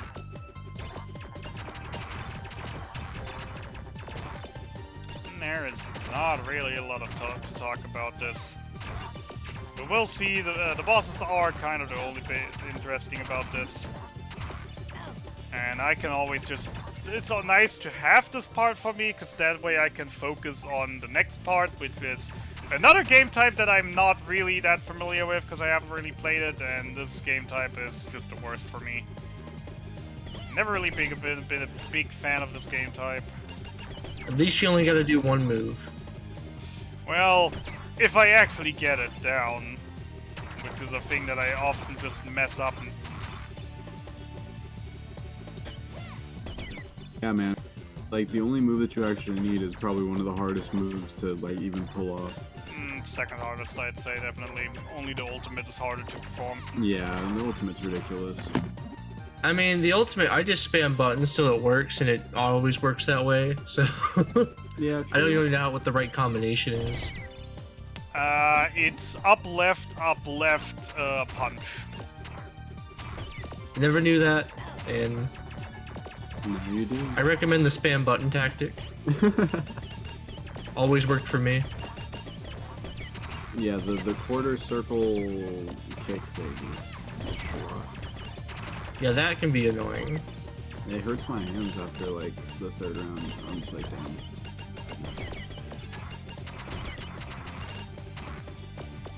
And the fact that your ultimate could be cancelled. Yeah, that's... dude. That's really... You can also cancel his ultimate, which I guess is fair, but still annoying. Yeah.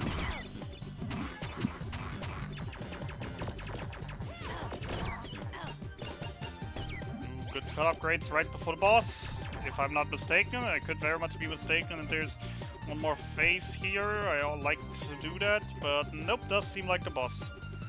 Alright, second boss with a quad shot. Very, very nice. So this one has a front side and a back side. Depending on which side is first, he will do a few attacks, then do a little bit of this homing shots. The skull side will do a little bit more of a spread shot, while the other side will just do a bit more bigger shots. And second ultimate done. Very nice fight, very good fight. Because starting a boss with a quad shot is always amazing.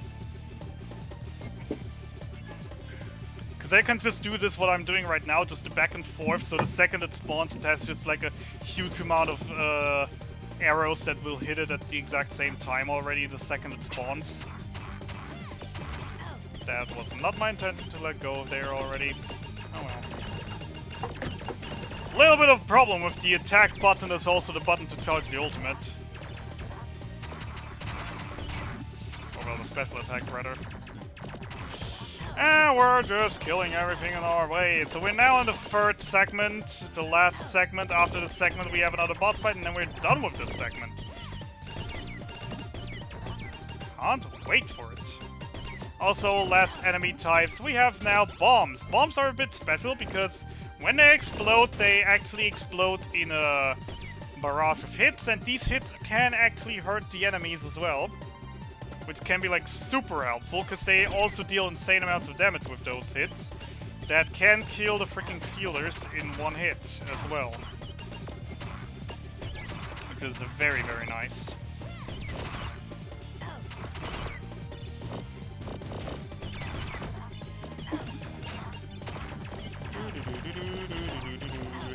Hitting. Do we have any donations by now? Wait a second, I'm nearly dead. Something's going wrong here. Played a bit too risky then, I guess. Unfortunately, we do not have any immediate donations from what I can tell, but if you do want to donate, did you know that Indiethon merch is up for grabs thanks to our friends at Round 2 Apparel?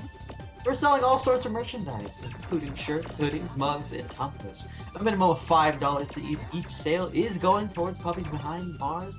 So if you want to go to www.store.indiethon.live, you can go ahead and check out the entire lineup and donate through that. And get some sweet merch as you do. I will say, a bit sad that the shmup segment is coming to an end. I do have Tohu up in the other screen. No.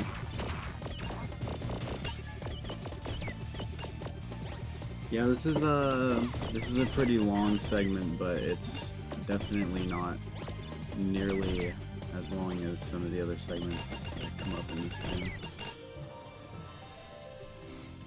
Come on, gotta kill this fast, Oh, come on, he's still, okay.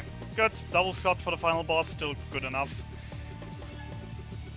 Oh wait, no, there is one more segment. Why do I always think I'm at the boss one segment early? I do that every run too. Honestly, it seems like it just should be over, but it's just not. Oh god, that's a lot of shop upgrades at the same time. Not really great.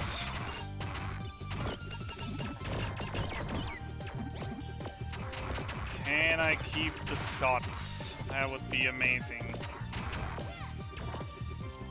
Doesn't look like it because that was a very unfortunate miss. Alright, quad shot for the final boss. Nice. Little one shot. Looks like you got plenty of money at least. Yep, money is definitely good. Alright, full health, boss is there. Let's try for the best. Gonna try to kill the at-sea spawns because they have a chance to drop more shot upgrades, which would be helpful. And we're not gonna get... Ooh, nice. Ooh, nice! But we're not gonna get the early kill.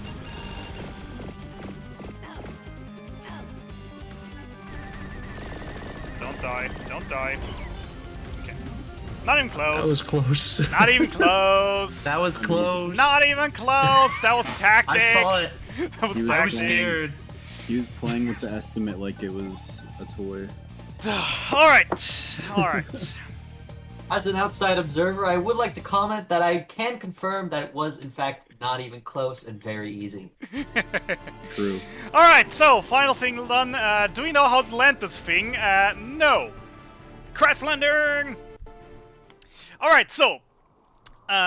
basically also, why do we join this cult? Well, if we would have went with the ship to the Maggie Island, we would have found that there is a weird altar that has the exact same symbol as the Stone of Time, shown in the back there, floating around. And we need that Stone of Time to actually trigger the Maggie Island. The sun is being So made. basically, we kind of do it a little out of order in this speedrun because it's just faster that way. Yeah, basically we just use our knowledge of what we need to get things we need early before we, in-game, actually would know that we need them. Yep. Playing casually. I'm not looking forward to this. Alright, here's the prophet who says nee. And he's saying nee. And we're here. He's prepared all his life, gathering power, finding the Stone of Time, to face me again, the Great Destroyer. And we're just like, we're the Great Destroyer, you must be mistaken. Silence! I'm gonna power up now. And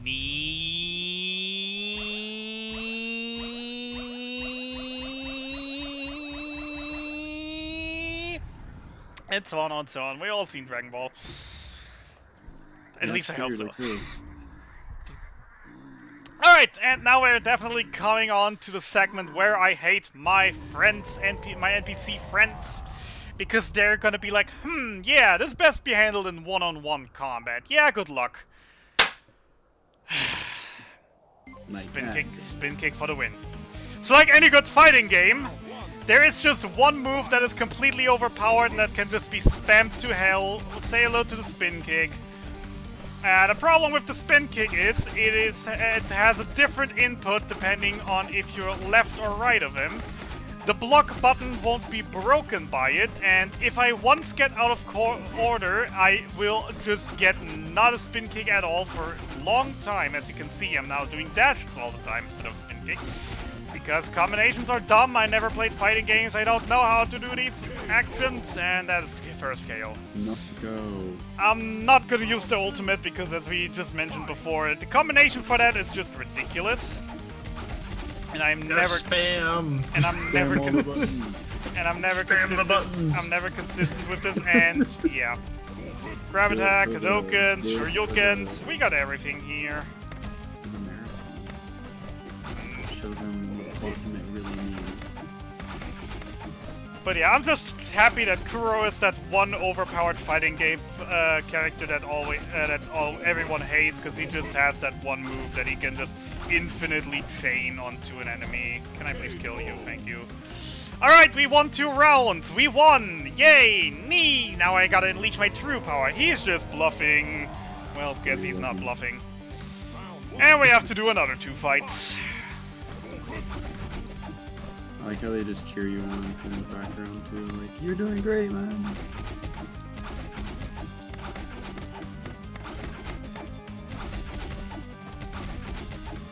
Imagine doing this in real life. You know how dizzy that would make you? Defeat him by puking on him. Up. It's like, me, that was gross. He was just wanted to use his ultimate. I was like, nope. I have only yet in my career in the speedrun seen one perfect fight where I actually was able to pull out the combo perfectly with him never blocking. Which made the fight take like literally 10 seconds. Which is amazing, but yeah, about 20 to 30 per fight is usually my normal one, and that was a decent fight. This was a very decent good fight, as shown by the fact that I just saved nearly 2 minutes on it. Yeah, it was a pretty good fight.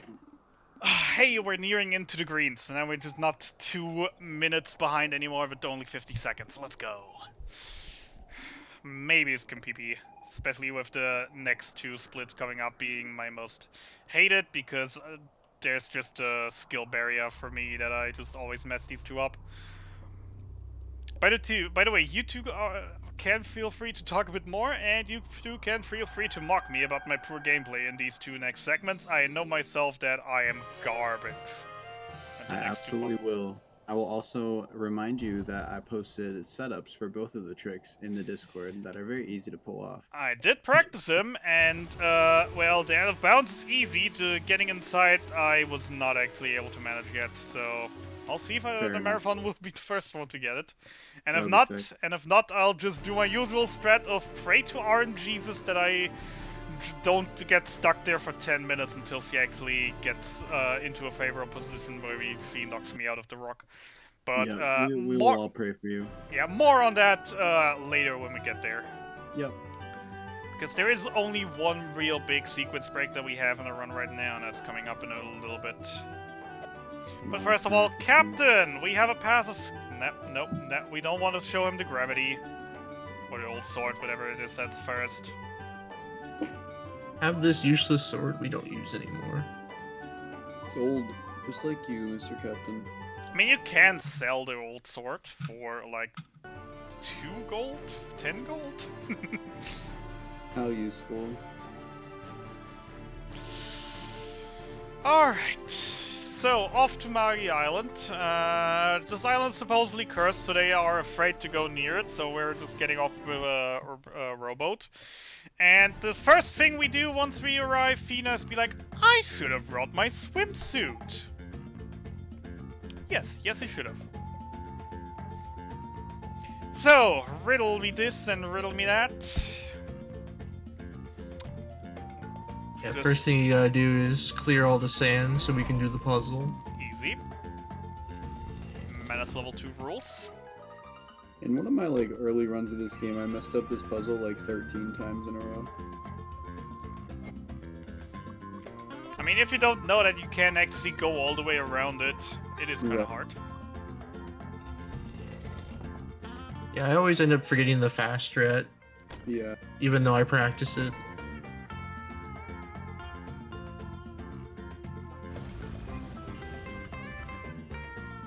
I think this coming cutscene in the present is one of the best cutscenes in the game. Casually.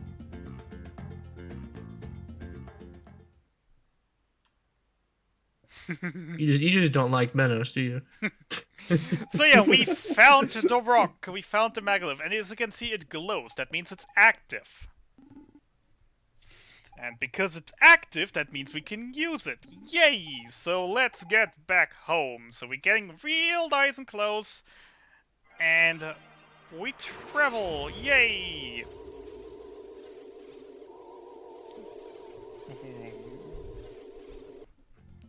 And as you can see by the graphics, we're actually back in the present. We're actually back in our times. And oh no, Menace turned into a woman. Oh man, this is Menace? crazy. I've heard that name before. Well, this is Velvet. Our new friend and our local ice mage. She found some ancient book about ice, and now she can just cast ice. Which is very convenient for us. Yeah. That's why I like And- libraries. And yeah, she got trapped here by pirates because right now this island is inhabited by pirates. And she was since she is just a scholar, she was like, I can break out, but I won't get past the pirates. But now that we're here, we can just break out and get past the pirates. So we freeze the door, cut it down, and we meet the pirates. So, ladies and gentlemen, give a great welcome for Biggs, Wedge, Kenny, and the 2 unnamed ones, which are the fearless pirates of the bay. And they have a war call, but Wedge messes us up because he wants to do something else, because no one says etc. anymore. And then they just be like, hey, these are not the prisoners. Meeting about what we should do, meeting accepted. Now they just have a meeting. We just run around, and now they're finished their meeting, and they'd be like, okay, meeting finished. We decided we're going to attack them. And Wedge be like, well, about them. Don't you think they're seeming a bit off? The red hair, the goggles on his head. Oh no, it's the ghost of Captain Roberts. And they run in fear. But luckily leave us a little boat. Very nice. Put it back. I like how they're so scared of the ghost that they just swim all the way back to shore. They don't even take their vote. Yeah, that is a riddle for later. And I believe once we get Velvet, when we break that barrier with ice, that's the only time we ever actually do that. Yep. It never uses that ability to break barriers with ice again. Yeah, it's kind of weird. It's like a very linear skill, but it's presented differently once you first get it. Alright, so, present Genova. First of all, we're gonna head to the mines, because in the mine we find a key, and as you remember from the... as you hopefully remember from the initiation questions of the cult, the Great Destroyer first has to collect 5 keys. Definitely would have been simpler with a lockpicking skill, even though for this particular reason the lockpicking skill wouldn't even help us. So we have to find 5 keys now to get into the secret hideout of the kids that are planning the Great Disaster, which is their operation name for literally just a childish joke to set off some fireworks.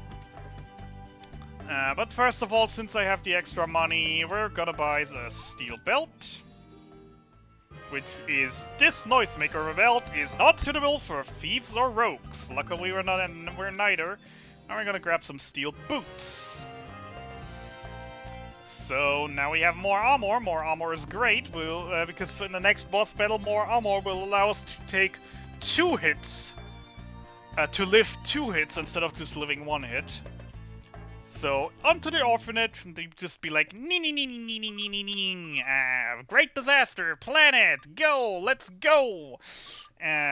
Meet later in the secret hideout. And yeah, the kids just run away, everyone has a key, and to enter the secret hideout, they won't let anyone in unless we have the 5 keys. So, one lost their key in the mines. The second one is this one, is a merchant's daughter, selling us the key for the fortune of 10 gold, charging 10 whole gold for a key, and now she's rich.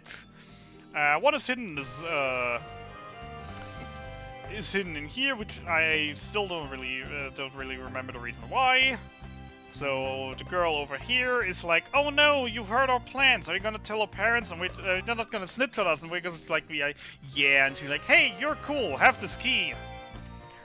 Personally, gonna take a little detour into the library to pick up this mana here. There is a near route where we need a bunch more mana, which I haven't learned yet, but I personally do like an in-between route where I just grab this 1 extra mana to have a better chance at improvising later in a certain segment. Yeah, I actually was the one who wrote up the route where you have to get more mana because you get level 3 Fina because all the level 3 charge skills are really broken, and you can like 2-shot one of the later bosses with it, which does end up saving a little bit of time, but it's also very different from the current route. Definitely is. Alright, real quick, focus for a second, let's see if I get Jimbo Skip. So funnily enough, a friend of mine randomly found a skip while casually playing by doing an ice charge next to this door. With some luck, it can break... Sadly, it didn't work. It wasn't positioned correctly. It can break this pot over here already before we break the first one. Basically skipping this this cutscene here. Which is very nice if you actually can get it. It is some very, very precise setting, though. And yeah, he's now over there. We can't get over there. So, well, what are we gonna do? Well, we're gonna flood the place, because that is the second... part of the disaster. It's gonna be flood. We're gonna flood their hideout, and that's become the Great Destroyer. So we're just gonna have to get some pipes correctly positioned. Over there, over there, over there. You up, you down, you left, you right. Before then heading out to one of my least favorite segments, because I'm just so bad at it. Expect a lot of death. Rooftop. But then again, it is the next segment is supposed to be hard, because we're actually gonna do a little bit of a trick for the next segment. So maybe to explain already, the next segment will be you could say a Sonic-like, where you have to have a side scroller where you have to go from the left right to the right side. This is an auto scroller. And, well, if you fall off or something, you die and get reset to the last save point, etc., etc. The thing is, as we mentioned earlier, maybe already, we're playing on Legendary Edition. Legendary Edition is a re-release of the game, which is basically just Evoland 1 and 2 in one game. And it had some minor changes. So, for example, the side-scrolling of this next segment in the original Evoland 2 was way faster, which made it way more difficult. So, in the re-release here in the Legendary Edition, they nerfed it a bit by making it slower. But if you actually change the difficulty to Hardcore for this segment, you have the original speed that it had in the original Evoland 2, which is like so much faster. The downside of that is, with the increased difficulty, we also have to dodge 3 times the attacks that deal much more damage, as it will kill us in 3 hits already. It's actually pretty ridiculous how hard it is. I remember like grinding it for a couple hours and only managing to like get one through with no deaths like a couple times. And it's terrible that the closer you are to the enemy, the less likely you are to be hit, but then you have less reaction time to jumping. Exactly. You kind of have to like memorize it. It's pretty bad. Yeah, well, anyways, we have these demons here now. They are gonna plan something and they be like, "Ha, you wanna great destroy something? I'm gonna show you great destruction, great disasters," and then these 3 goofballs show up and say, "Freeze!" Huh? Where'd they go? Behind us! It's an ambush! Oh, they're good, but they're not as good as us, the Imperial Special Forces! You're under arrest! And we're like, "Thank goodness you're here, officers! These demons are trying to destroy the world!" And they're just really like, "Demons? No, we're just supposed to hunt 2 girls, a man, humans. Well, they're after us. Why? Pirates reported us or something. I don't remember exactly the story behind how they got after us. So the demons run away, the kid's gonna keep them company, hold them off, and pray to RNGesus, I guess, because this is really hard. So the thing is really, as the others already said, if you are too far to the right, you have nearly no reaction time to dodge the attacks, while still having the best chances to dodge them. If you're standing too far on the left, the problem is, though, if you get hit while standing too far to the left, the knockback of getting hit by an attack can actually just hit you out of the zone and cause a game over.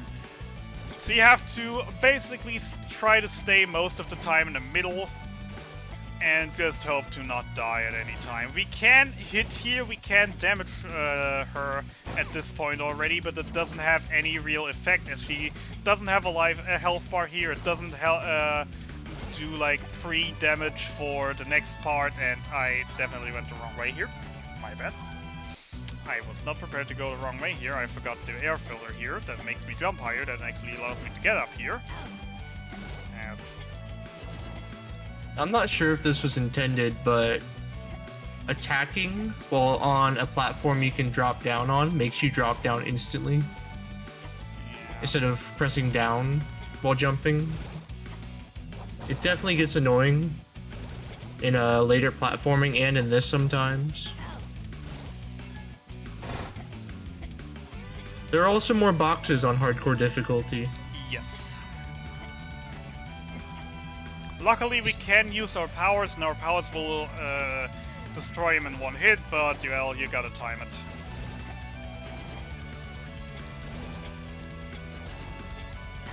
And luckily, we got the save here now. And getting hit, not great. Alright. Next save should be right around the corner. There it is, and the last segment, the bullet hell. So now she's constantly gonna fire, constantly gonna stay on screen. And, okay, failed that jump, nice! Alright. Yeah, this is a pretty ridiculously hard segment. Yeah, I mean, I think I can show in the end. If I just get hit here too many times now, I will show just... Yeah, okay. Putting it back to adventure and see the difference in speed on the scrolling on the balls. Yeah. It's like a matter of like times 0.5. Like it's quite a big difference. Yeah, I think it's a 40-second difference overall. Yeah, sounds about right. Alright, boss fight. And I didn't even realize it till someone who played the older versions was like, "This is really slow." Alright, say hello to Cherry. Cherry is a kinda really easy fight due to all the levels that we grinded and due to the Oricon sword that we have. Doesn't really do much, jump around a lot, shoots a few balls. We hope that we end the fight with her standing close to the right side. Because we leave the screen on the right and she's not okay. We have to talk to her before we can leave now, which will place us close to her, and then we have to exit on the right and everything. And can I just mention that I saved 3 minutes here and then I'm now 2 minutes in the green. Just Nice. want to mention how terrible my PB was in this segment. Definitely not an easy segment. So, PB pace, let's go! Alright, so, yeah, the others fled to the mines now, so they are collecting energy right now. They need the energy to open a certain door a bit later that I don't think we actually know at this point of the story about. And we're gonna do some very wonky shenanigans now, because we know I'm gonna do the one big sequence break that this game has. To skip a pretty lengthy and pretty annoying area that I'm very happy we can skip, because it is another game genre that I never really played much, and therefore am garbage in. This is gonna be fun. Oh yeah, the Bomberman segment. Yeah, I'm really glad we can skip this too, to be honest. Yeah.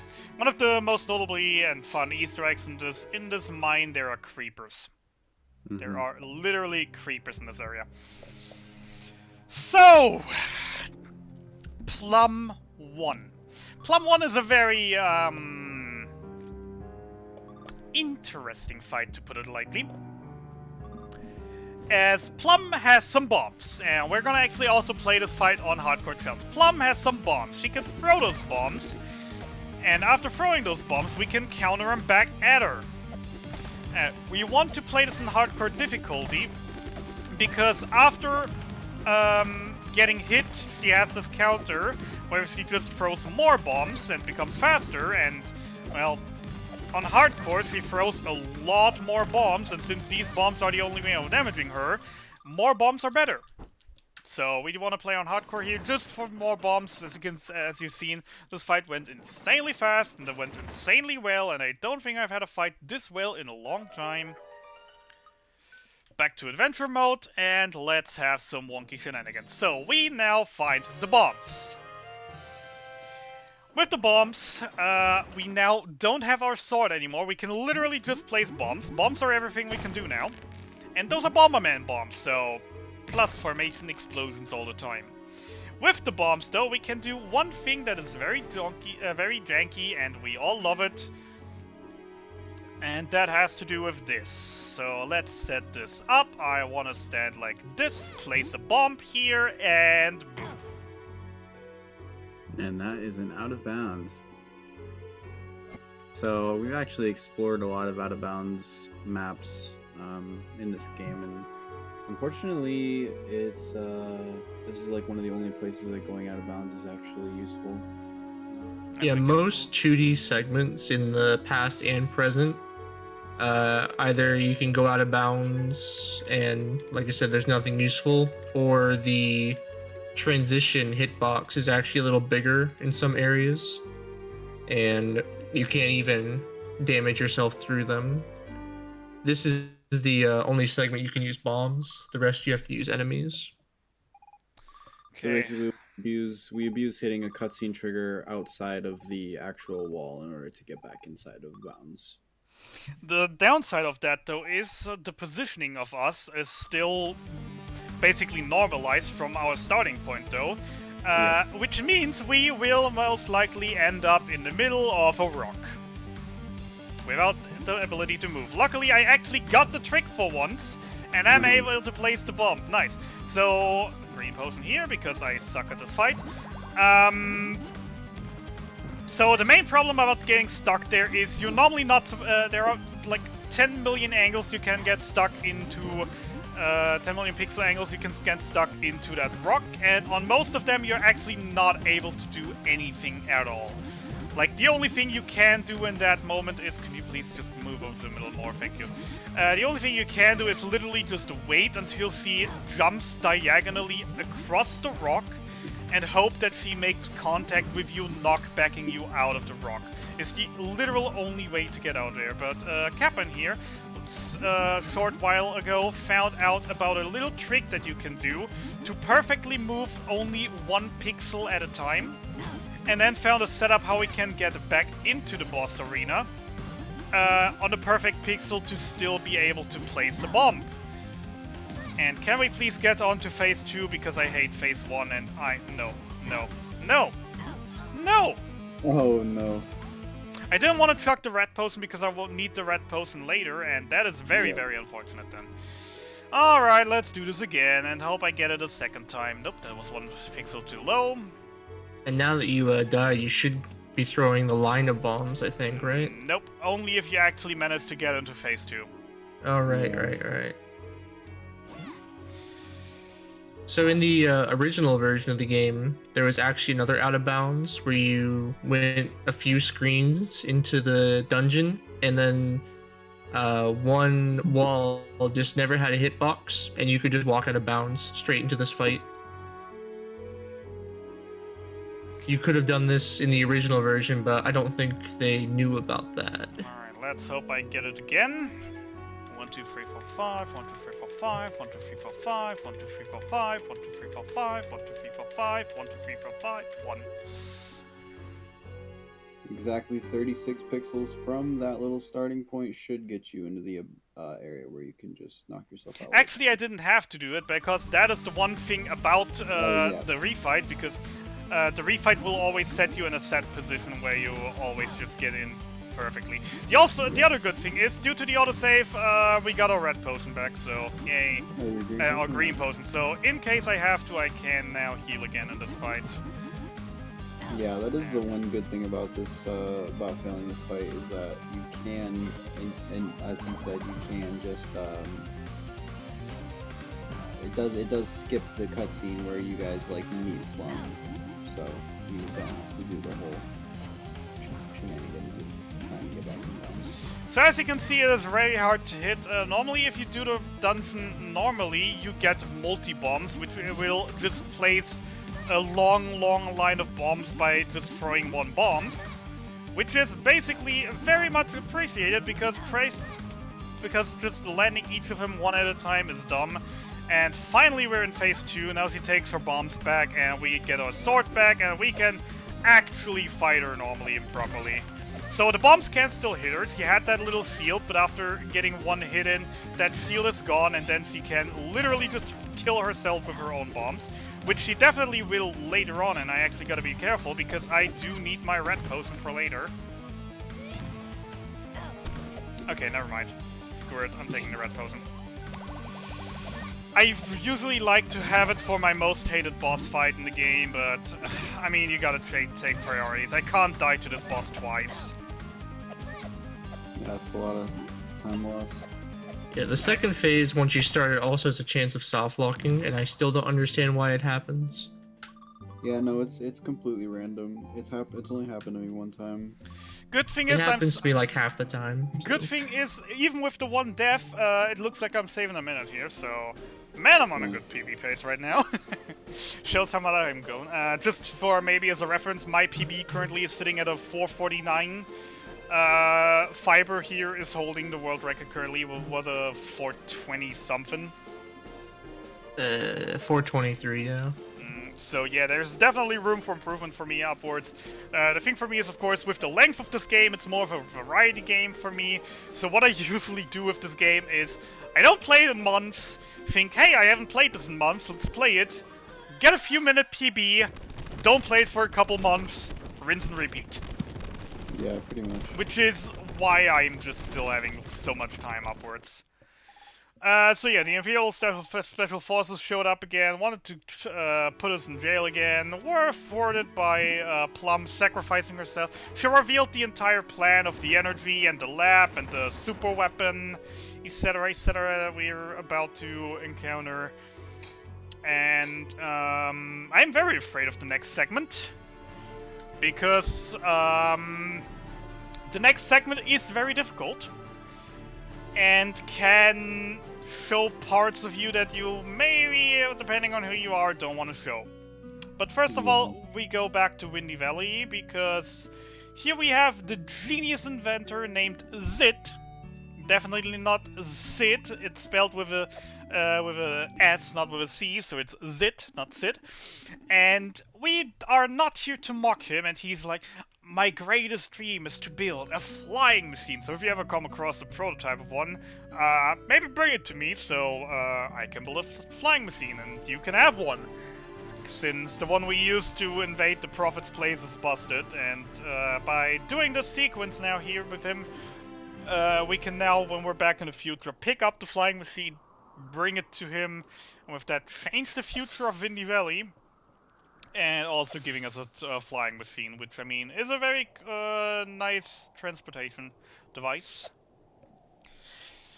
So, say hello to the entrance into Dr. Giroux's lab.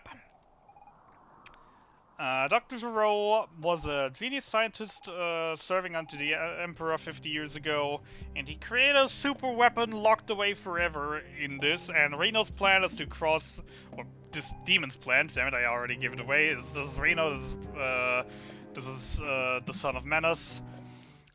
He wants revenge for his father and for his kin dying, and etc., etc.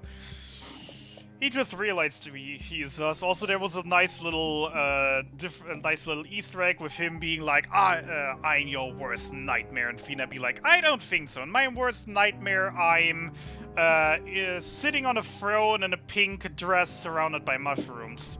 Sound familiar? Should. Alright, so, yeah, he's like, yeah, my friends died for this, I have to do this, I have to continue the plan, even with what you just told me about my father still being alive, etc., etc. So, we're now gonna play a little bit of ping pong with him, where he just chucks balls of energy at us, we reflect them right back at him, or at least that's what we want to do, if I'm actually have the aim for it. So now what you have to do 3 times before we move into the second phase, where Reno is gonna do a very anime thing. Come on, that was definitely a hit.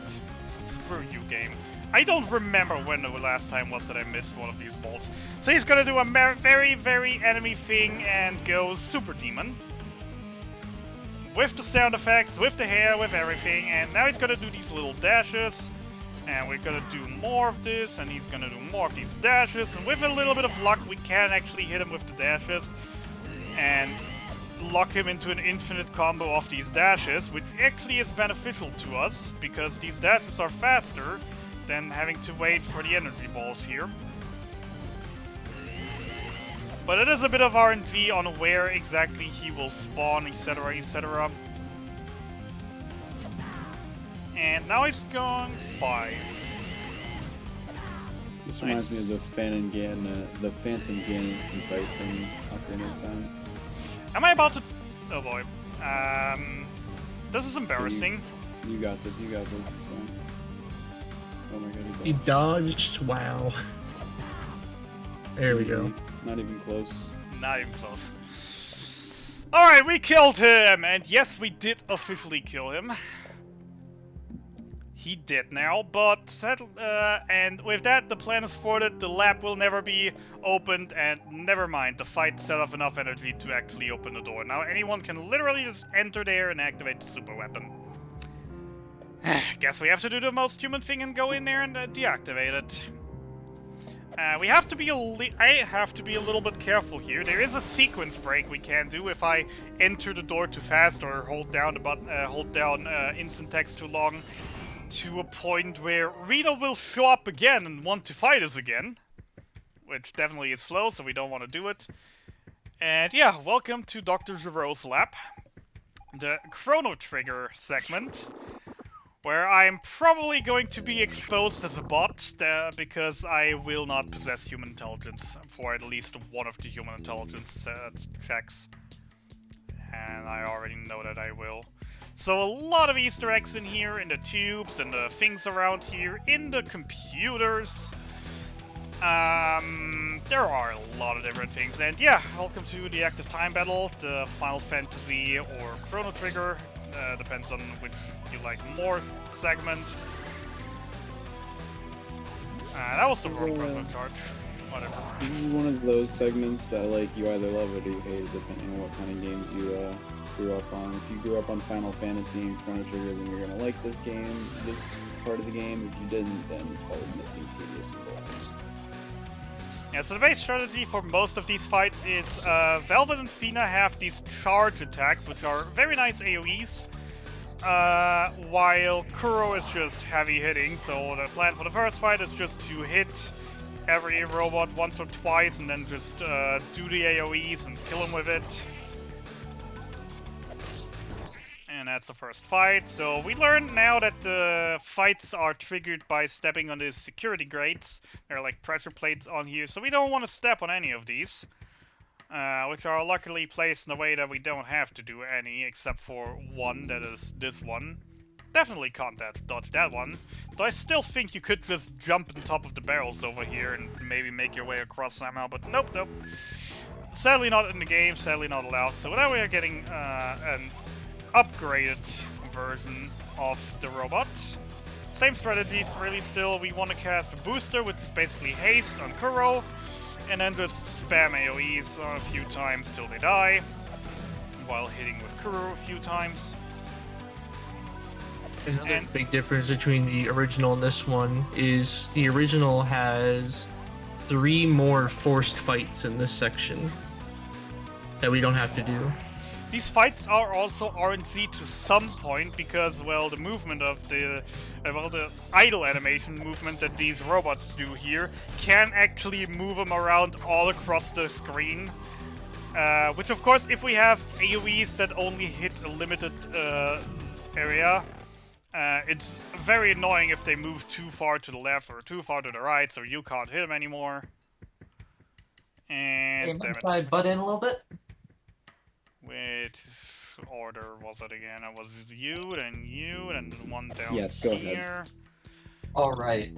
First of all, I'd like to thank all of our raiders for joining in. Welcome to Indiethon, you all. I hope you're having a wonderful time. Right now, we are playing Evoland 2, a slight case of space-time continuum disorder.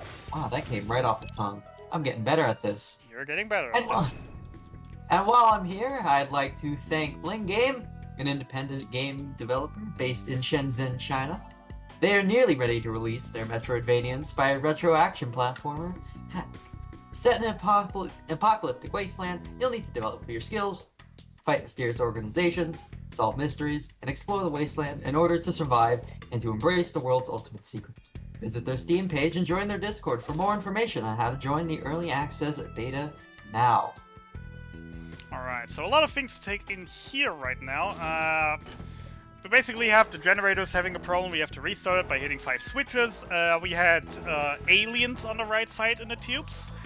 We have a Mewtwo in the tube there that will try to annoy us by telling us, yeah, push this button, now deactivate this button, now push this button. For an infinite loop. I have to say I'm sorry, he actually got me the first time I played casual and I sat here for 20 minutes following his bullcrap. There also is a computer here that you can do some research on and find out that it was used a ton for something called WOW, whatever that is supposed to be, and it's definitely not as good as the critically acclaimed MMORPG Final Fantasy XIV. We have some weird tubes over here. I don't know what Dr. Giro had to plan with those. And yeah, we're basically doing a pretty specific set of movement here to dodge every single encounter except for one.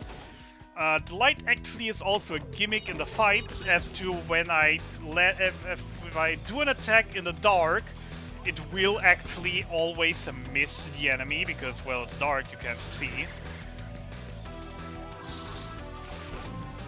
And this is the only fight we have to do, luckily, with this gimmick, because this is a very annoying gimmick.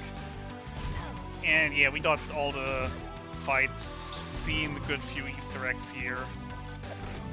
This area is one of the Easter egg heaviest in the entire game. Like, there are so many little details and things that you can miss. And yeah.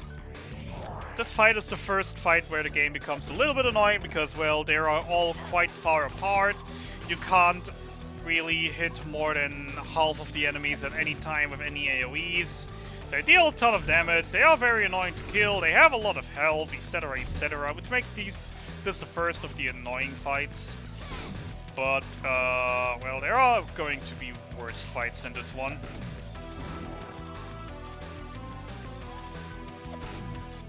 Nice crit.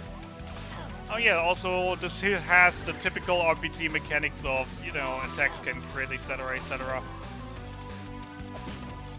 Also want to heal a little bit. A little bit of a sad thing with this is you can't heal your characters outside of battle, really. The only way you can heal your characters outside of battle is by touching save points, which sadly only heals Kuro, or by collecting hearts that randomly drop from the containers all around the area.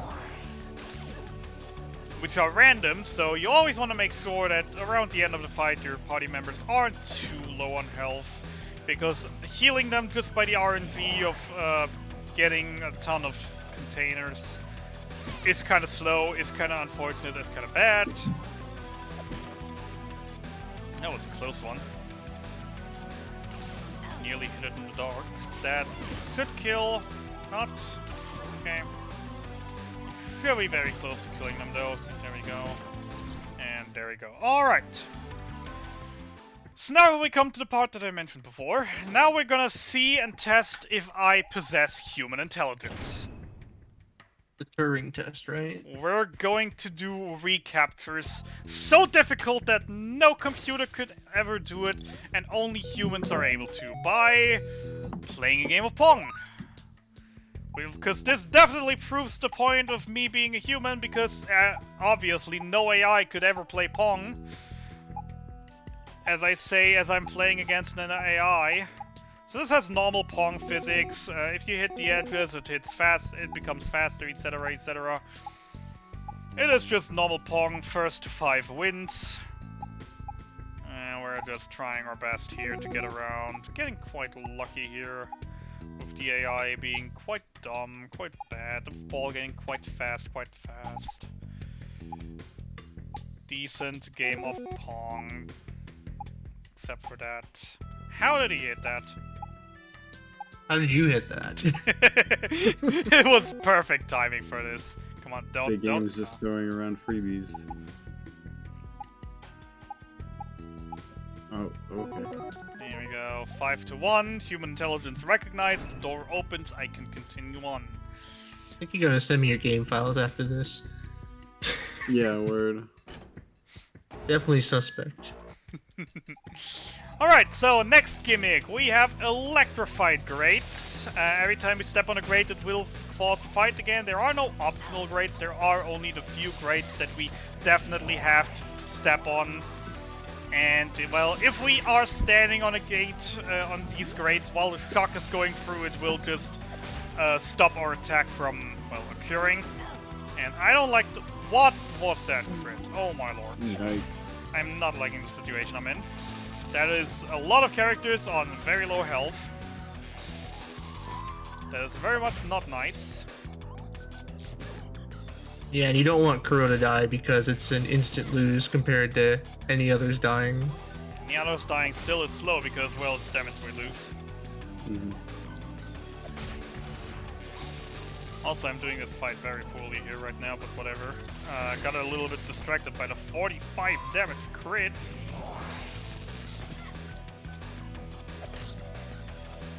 And we're just killing him. Killing him softly with his words. So I'm gonna take a little bit of a risky thing here. Because I don't think Fina's gonna get another turn to heal, to actually heal Megalith. Never mind, he is, because timing. twice. Now I'm just playing dumb. Heal Velvet. Rope. Oh my gosh. Yeah, now I'm just too greedy. It's fine though, it's fine. I am on a good pace. Next human intelligence test. Very, very hard. No AI could ever play a game of Snake for 10 points. Imagine if AIs would be able to play Snake to 10 points. They'd be smart enough for that kind of thing. That would be a scary world to live in. I nearly just messed up big time there. After all that trash you were talking. Did I just press up? Oh, I wow. actually just pressed up. Well, human intelligence not recognized. I do not possess human intelligence. Darn it. Guess I gotta unmask myself. Yes, I'm a robot. Oh, I knew it this whole time. Well, you did already qualify the run as tool assisted, so don't worry, you're all good.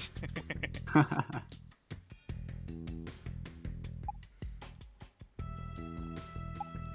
course, while we play a little game of Snake here, as while we're waiting, there are no donations, but if any of the ratings, would you like to donate? If you do, I didn't see anything. Snake is hard. Anyways, yes, if you would like to donate, there are quite a few incentives to donate to still. Game Dev Story is coming right up, and a few of these incentives have not seen any money whatsoever. You could be the person to change that. You could be the person to name the worst game and the game of the year. You can name both of those with just a few bucks towards Puppies Behind Bars. Of course, while you're there, you could also get in the running for some fabulous prizes while you're at it. So make sure to donate while you're here. We are all going to a wonderful place, so keep up the good stuff, my friends. Wrong person again, whatever. Yeah. Snake is hard. The controls are quite wonky as well. So it is definitely not uncommon to have a rough Snake. But yeah, that was definitely kind of embarrassing. Oh, what do you mean? You got it first try. That was pretty good.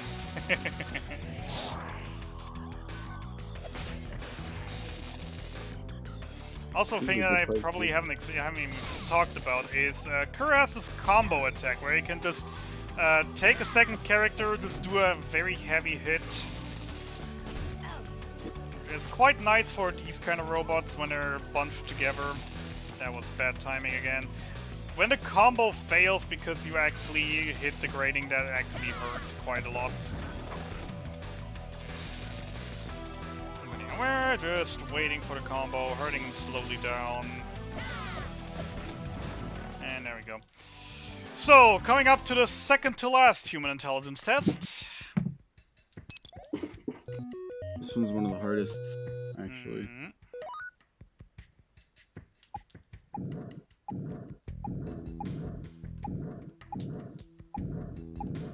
Failed this like 3 times in my PB, I was so upset.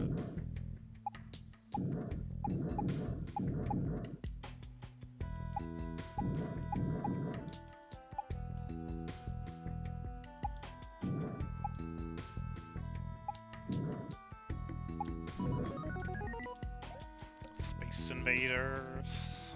Nice and easy. Alright, we have one more human intelligence test, 3 more fights. And then we're done with the segment, and we actually get the one break of the run that I somehow actually found out is easily doable by turning this run into a complete task.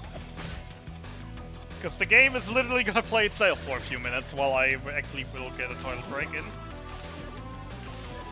Oh, don't. What were those crits? Jesus! That was rough. Don't attack Cena. No one attacks Cena. No one attacks Game Cena. is not being nice. Yeah, having to heal so many times this early on in the game is kind of whatever. Gonna haste Fina. Hit that. It dies. Gonna confuse the enemies. Hope that I get at least 2. Nope. Okay.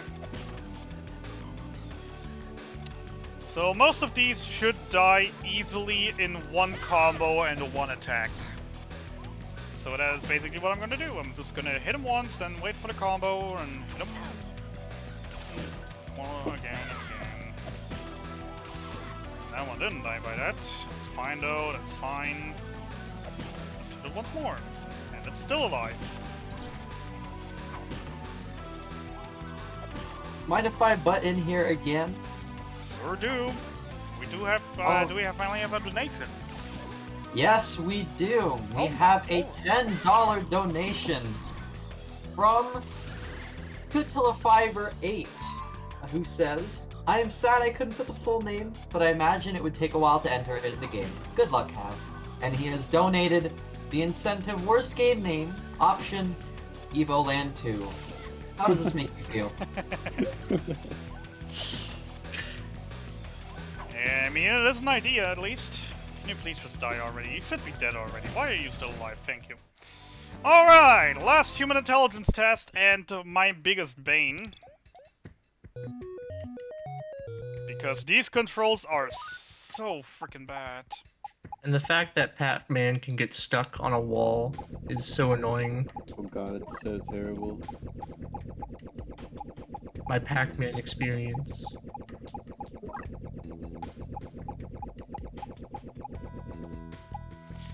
Definitely the minigame I have the most deaths in.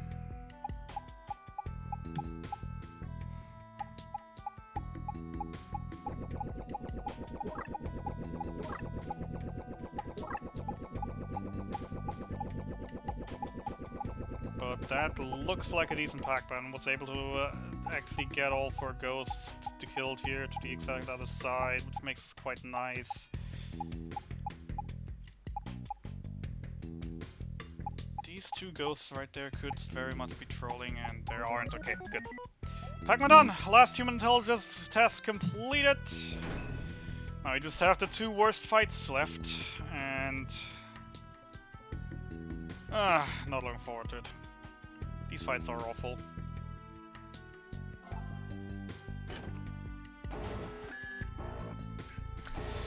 So, the army. The base strategy is the same. We want to kill the small ones first. We want to hit them with confusion as many times as possible, because there's just so many enemies that it's, well, faster if they just hit themselves instead of me. And also safer. And we're just gonna try to have our best chances here killing... Oh, come on, how long freaking was that great? We're just gonna try and kill everything as fast as possible while spamming Confusion with Fina and AoE with Velvet, because her charge AoE is just that huge. That is great for this. Especially since they all just bunched up nice and closely. Which is very, very nice. More Confusion.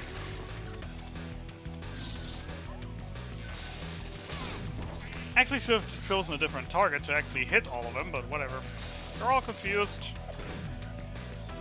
So they should deal good amounts of damage to each other now. Oh, come on. Unlucky here. I'm just waiting for the combos now. That probably would be the best thing to do.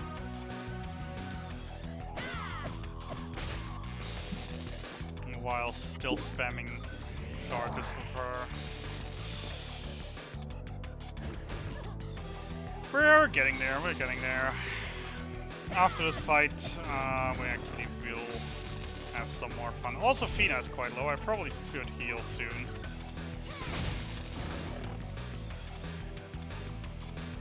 I'm actually gonna do a wait here just so I want to heal, not charge. You know what, whatever, I'm gonna put my faith in RNG.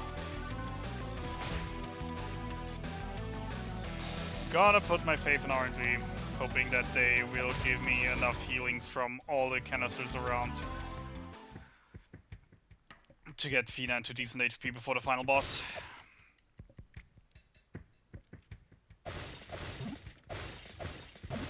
More hearts, more hearts. I need more hearts. So, last Easter egg, second to last Easter egg really here. Hello there, little Metroid, and those were next to no. Oh my god, this is gonna be fun. Hello there, little Metroid. If we talk to it, they'd be like, oh, what a cute little critter, maybe we should let it free? I don't think that's such a good idea for Megalith. And our end boss is a ginormous brain in a jar. With a bunch of robots. What could that be referencing? I have no idea. Alright, so same strategy basically. We want to hit confusion on as many enemies as possible. We want to boost ourselves to be fast. I will hope that they don't kill Fina now before I can heal her. And Kuro now just has a free line of sight. We only have to kill Mother Brain because yes, this is Mother Brain. I mean, we literally just saw Metroid. What would you think this giant brain in a jar would be?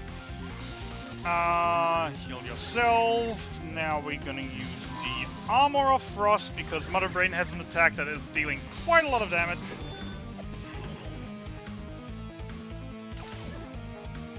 Yeah, I believe Mother Brain has a little over 200 HP. And, thank goodness I you had hopefully the don't get many of those, AoE attacks from the Brain. Yeah, that's why we use Armor of Frost here as the only real fight, because without it, that attack would have actually just killed us there. So I'm happy that I actually got the setup up already. The sad thing now is that everyone is low HP and Fina doesn't really have that much mana anymore to cast her spells, so now I will probably have to sacrifice the heals and just have to hope for the best. Getting a few combos in. Healing yourself. And then just AoE spamming a bit.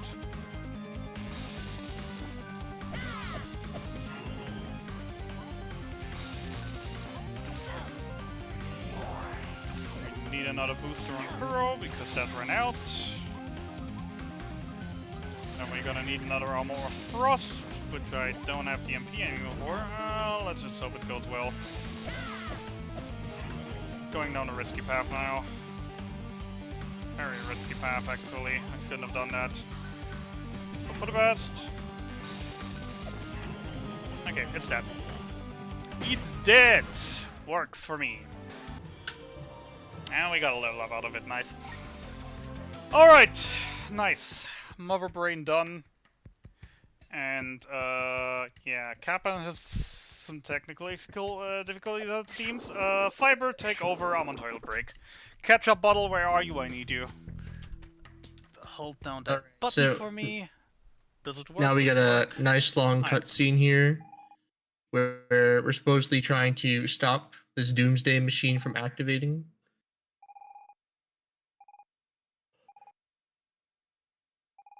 We have no idea what to do. Don't want to accidentally set it off. Good thing we have plot armor to make our decisions for us.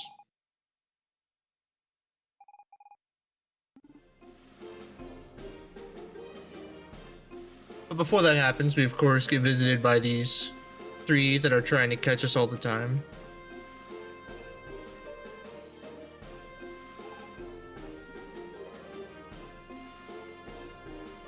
I forget the exact dialogue that occurs, but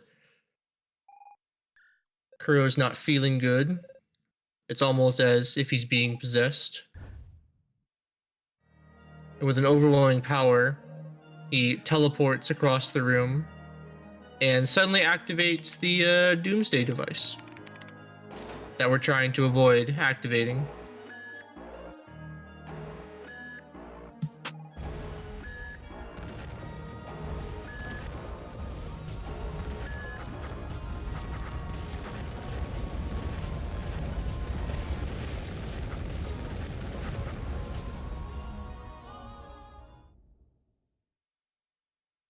And now we know where this giant hole came from.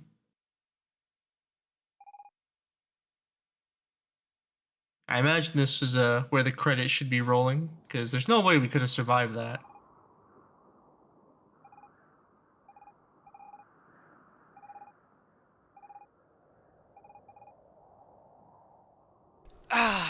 shoutouts to the random ketchup bottle I still had sitting around my wallet and my broken power bank for tasking this for me, so I can actually take a toilet break.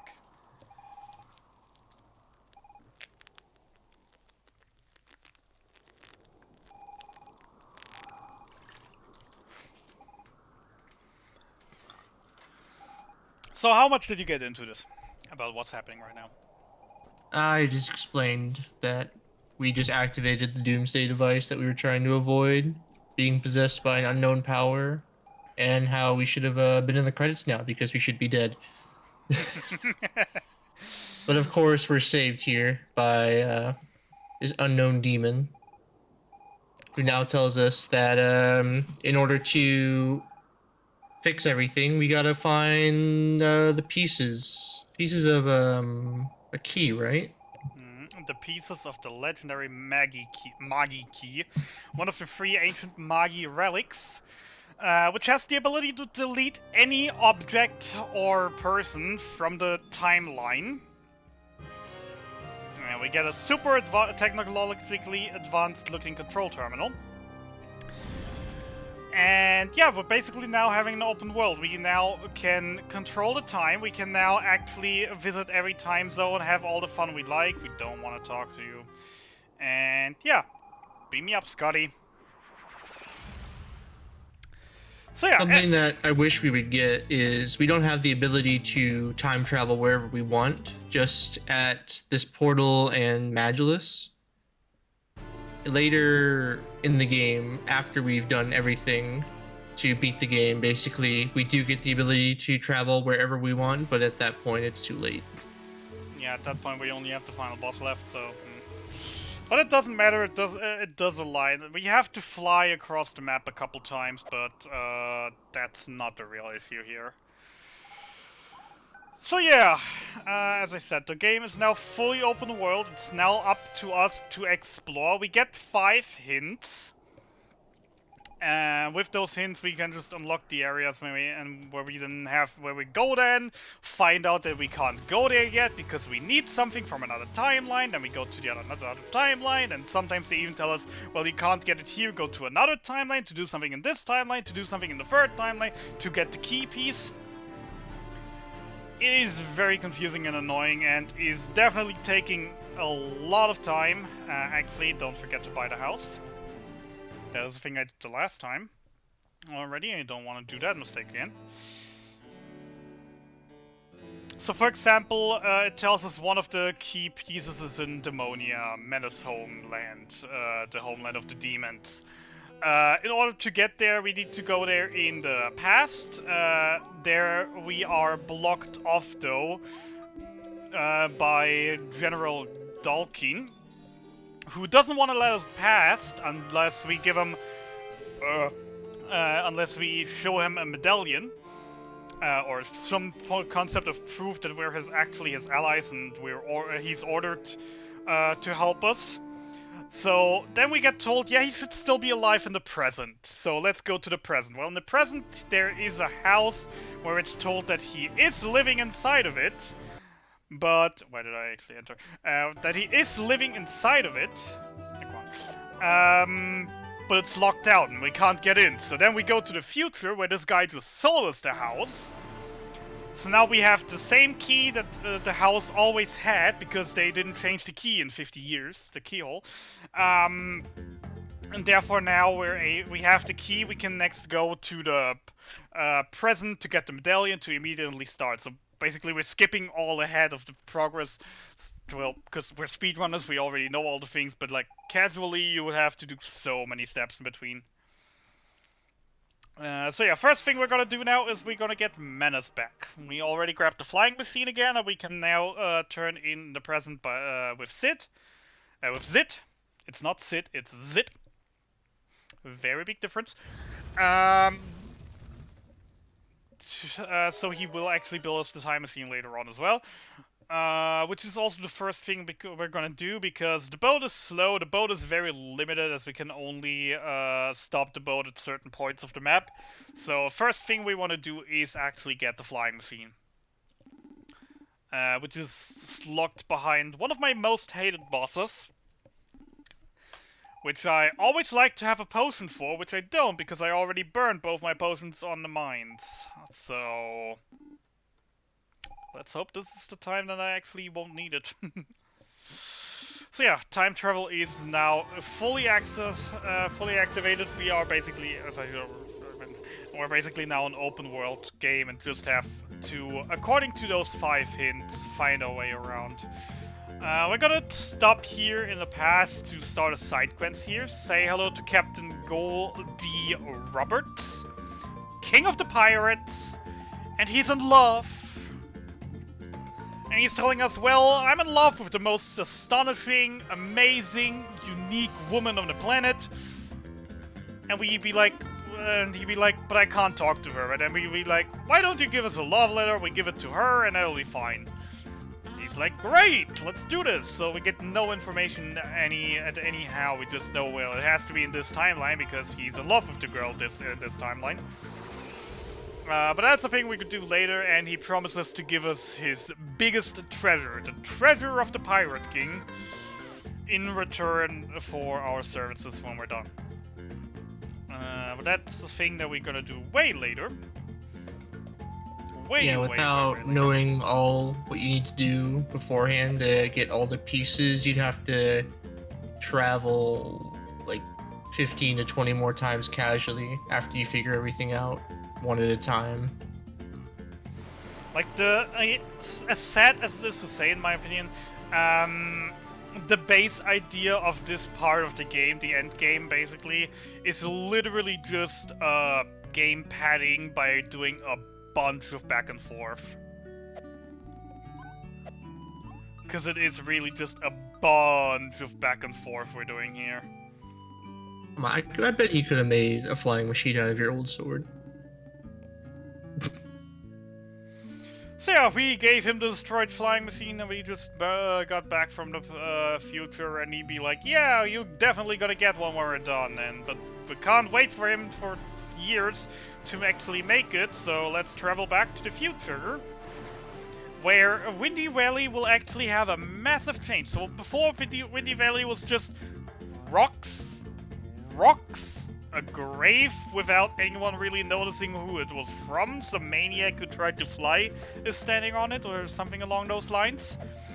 And some old man sweeping at the bottom. And some old man sweeping. So now we're going back to the future, indeed. Where we're going to continue our quest. And this is actually the last time we'll be in this area in the future, so we're actually gonna grab this one. This item, the Stone of Time again, because we need this item to trigger the final boss.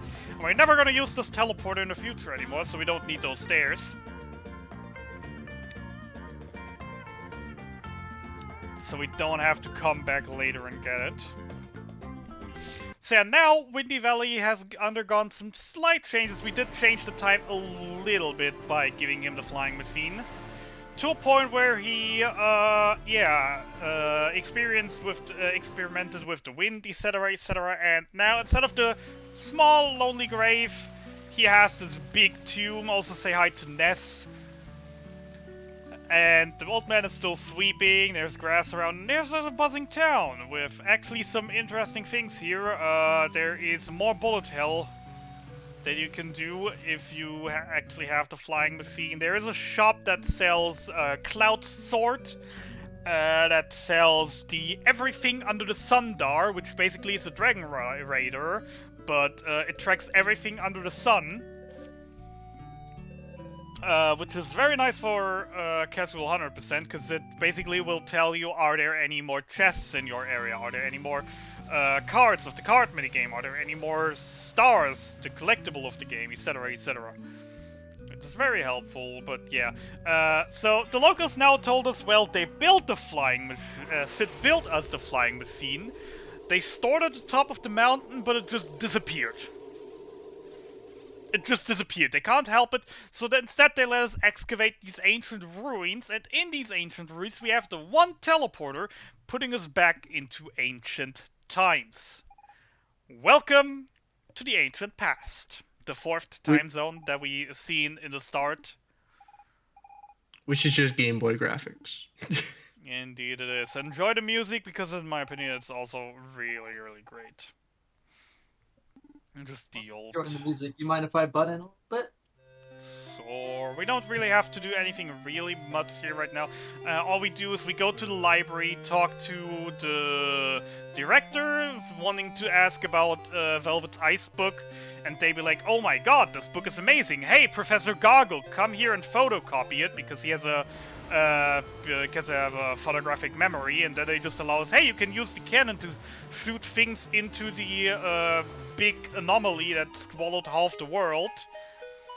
And, well, we're gonna shoot ourselves in there and then do some puzzles to find the first fragment and the actual flying machine. So, with that explained, go ahead. Alright, I will be swapping out here real soon for the Panda Man himself. He'll be coming on to host for just a bit. So as my last read, I will do the good thing, and once again implore you to donate. We have some wonderful incentives coming up, of course. The Game of the Year title for Game Dem Story still has not been met, so if you want to name the Game of the Year, chances are that you'll be able to do it with just a little bit of a donate, just a little bit of money, and you got that name, whatever you want. And of course, I would be remiss not to mention that Mort the Chicken is coming up eventually, and we definitely want to hit that cutscene %. With that, I'll most likely be out. Thank you for having me. Thank you for hosting. Was a pleasure working with you. The Panda Man himself, oh my, the big boy's coming out. Alright, so yeah, as I said, we're not allowed to use this cannon, because we got the hint before that the first is, the first key piece, or one of the key pieces, it doesn't really matter in which order you do them, is in the anomaly, which is an ancient past, the problem that that probably led to the downfall of the Magi, and Future Again. And Future Again is the greatest thing that could have happened to us in this area, because there are a lot of exploits we can do here. Yeah, it feels like one of the buggiest areas in the game. So, to get started, we're supposed to make a bridge appear here, so that we can get across here. Instead, we can just do this, if I get the right angle. So we're supposed to step on one of these platforms, do a little bit of a mini-game where we have to press multiple buttons in a certain time zone, but we can't just do this. Okay, I'm not getting the angle right now. Just waiting again until it's recharged. Come on. It's not bad. So we can skip this minigame by doing this. Okay, now it's getting ridiculous. So basically there's a crystal over there that if we hit it, changes us into a 2D platformer. And we can... There we go. Just hit it like this. And by this, make things wonky. Why do I change time zone here? I don't change time zone here. I change time zone here. So, but then we already skipped the first puzzle. Now we're gonna do more puzzle skipping soon. So, bottom left. Very, very long and annoying. Wait, I can just jump here and skip the entire puzzle. Nice. So there was a lot of, again, of 2D platforming. It was supposed to throw us way further down, but you can actually, the moment the time changes, just still jump, get the height, get the distance, and be done with it. So here we actually have to do this minigame as I described before, just that we're not pressing buttons, we're instead just smashing pots. We're gonna smash a ton of pots here. We can do it in 2, and I will probably make it in 2. Very nice. Wait, you missed the bottom right pot. Nah. There you go. Alright. Then we make it in 3, whatever. And then Velvet be like, what's going on there? I heard some pots breaking. Bridge appearing. Did you even do anything? Because she actually doesn't really have the time zone, etc, whatever, to get that. So here we're doing a little bit of a skip as well by just doing this. And then this. And then that. And also skipping like half the puzzle here beforehand. You can actually skip the entire puzzle if you're good enough. But I'm not good enough. I've not been able to actually manage to even get it once. There we go. There. Over here. By just after the very first one, landing on the one down there, and then just jumping off slightly to the side, allowing you to hit it mid-fly, already putting you down here, skipping the entire thing. I've not been able to manage to get that yet at once, but I know it's there, but yeah. The timing can be a little weird. It is very tight as well. Alright, we now have the next grinding segment where we're hopefully gonna get a bunch of levels. Because now we have these Doom Wheels, or Doom Spins, or whatever you want to call them. I know they are a reference to Kim Possible, because Dragon used them at one point or something. At least that's the only parts that I've ever seen things like that. Yeah, they just multiply while pressing on the buttons. They're just effective Beyblades. Basically. And we're just hoping to get a good bit of experience out of this, while we have to do 3 waves, with each wave, of course, having more and more enemies. And we just hope to get a good few levels out of that, like 2 or 3 levels. Or a good chunk of money would also work.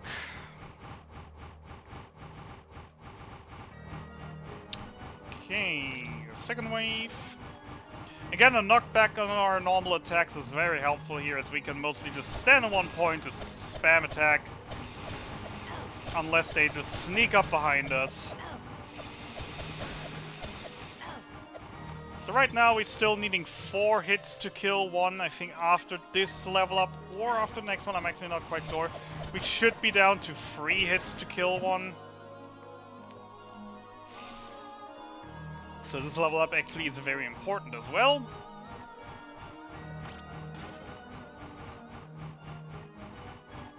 Because, well, if you have 20 enemies and you have to hit each of them 3 times, that's faster than you have 20 enemies and have to hit each of them 4 times.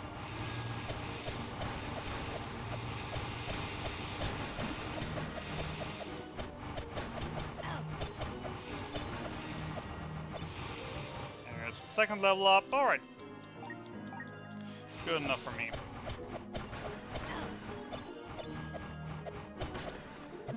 Alright, done. Valve would be like, this is a very curious apparatus. I wonder what would happen if a human would step on it. It's not like we already did that and already proved no point, but yeah, she actually doesn't, like, she isn't in the time zone or anything. Even though we literally used her to break the pots, her special attack, but whatever. We don't think about that too much. So that's the third part of the puzzle. Now all we have to do is just find our way through this invisible maze, which is always the exact same, luckily. And after that we have the last bit left, which I personally like to call the Suicide Squad.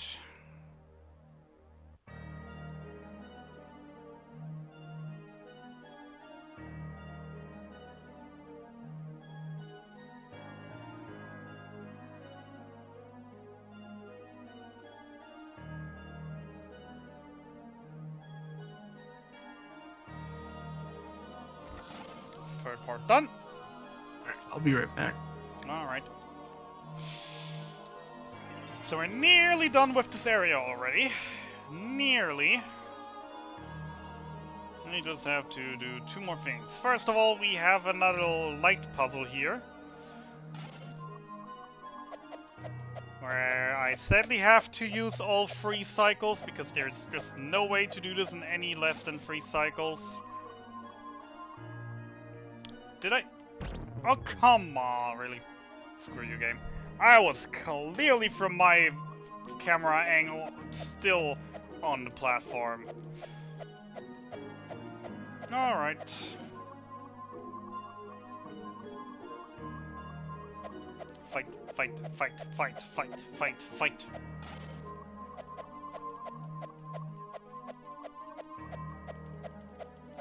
Fight Club! First rule about Fight Club, don't talk about Fight Club.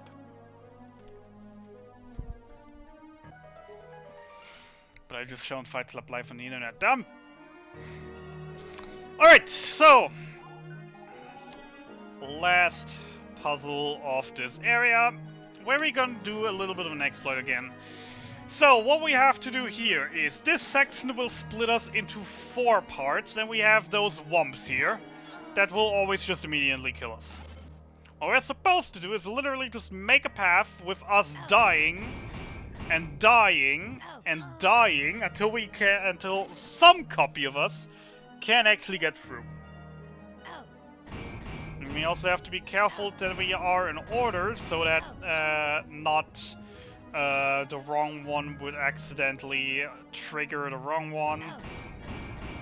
Like if you move too quickly, the third one could activate the second one already, etc. So what we're supposed to do is stand on that platform to basically reset everything.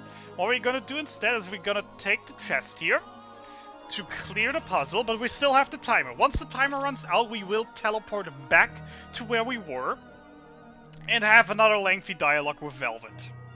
Which, of course, doesn't seem like the thing we would want to have. So what we do here is we take the save point and quit the game. Easy solution to an easy problem. So now, after loading back into the game, timer is gone, progress is safe, we can go to the boss. And this boss is my second most hated boss of the game. Because it's wonky. It's clunky, it's annoying, it's a 3v1, and I don't have any potions for it today. So let's hope for the best. I'll say hello to the Dark Kuros. Each of them has their own health bar, and they have also a terrible gimmick that they will want to hit this crystal to turn the world 2D. If they succeed in that, the crystal will actually disappear and spawn somewhere random. In 2D, we can't hurt them. We can hit them to make them unable to hit us for a little while, but we can't actually deal damage to them. So, standing here, having... Oh, come on, really. Standing here in 2D, having to find out in which of the 4 spots the crystal transferred is dumb, but we can luckily hit it ourselves. If the enemies aren't standing too close to it to instantly knock back us out of it, to basically trick the game into never changing the position, because as long as we hit it, the crystal will never change position, which is very beneficial for us. So I usually do 2 hits on each of them, then change the crystal, then change the back, then 2 hits on them, and we should be nearly done. Yes, that's 2 down. And that's all 3 of them dead. Nice! Looked like a decent Dark Kuro. That fight definitely went very decent. I definitely didn't die to that in world record. As I said, my second most hated fight still. I am very surprised they went that well.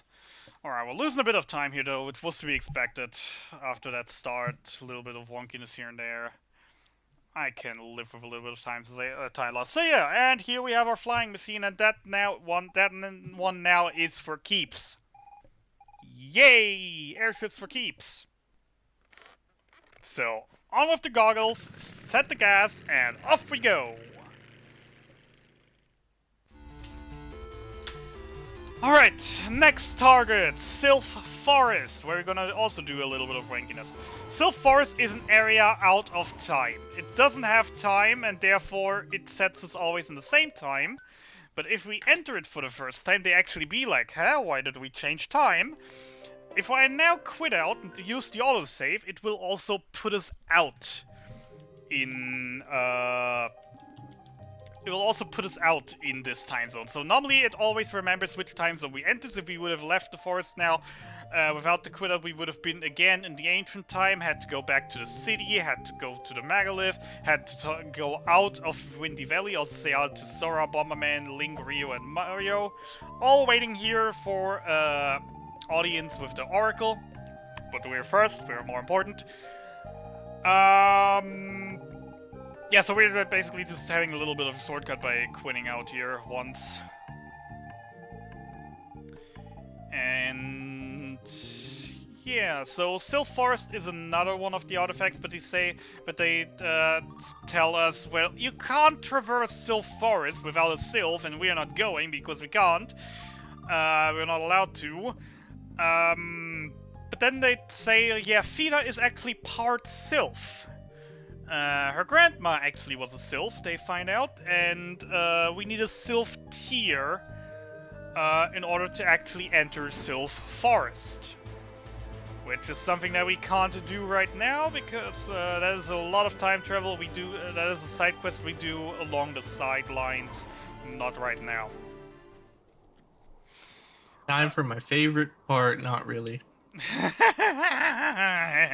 Time for my most hated boss of the game.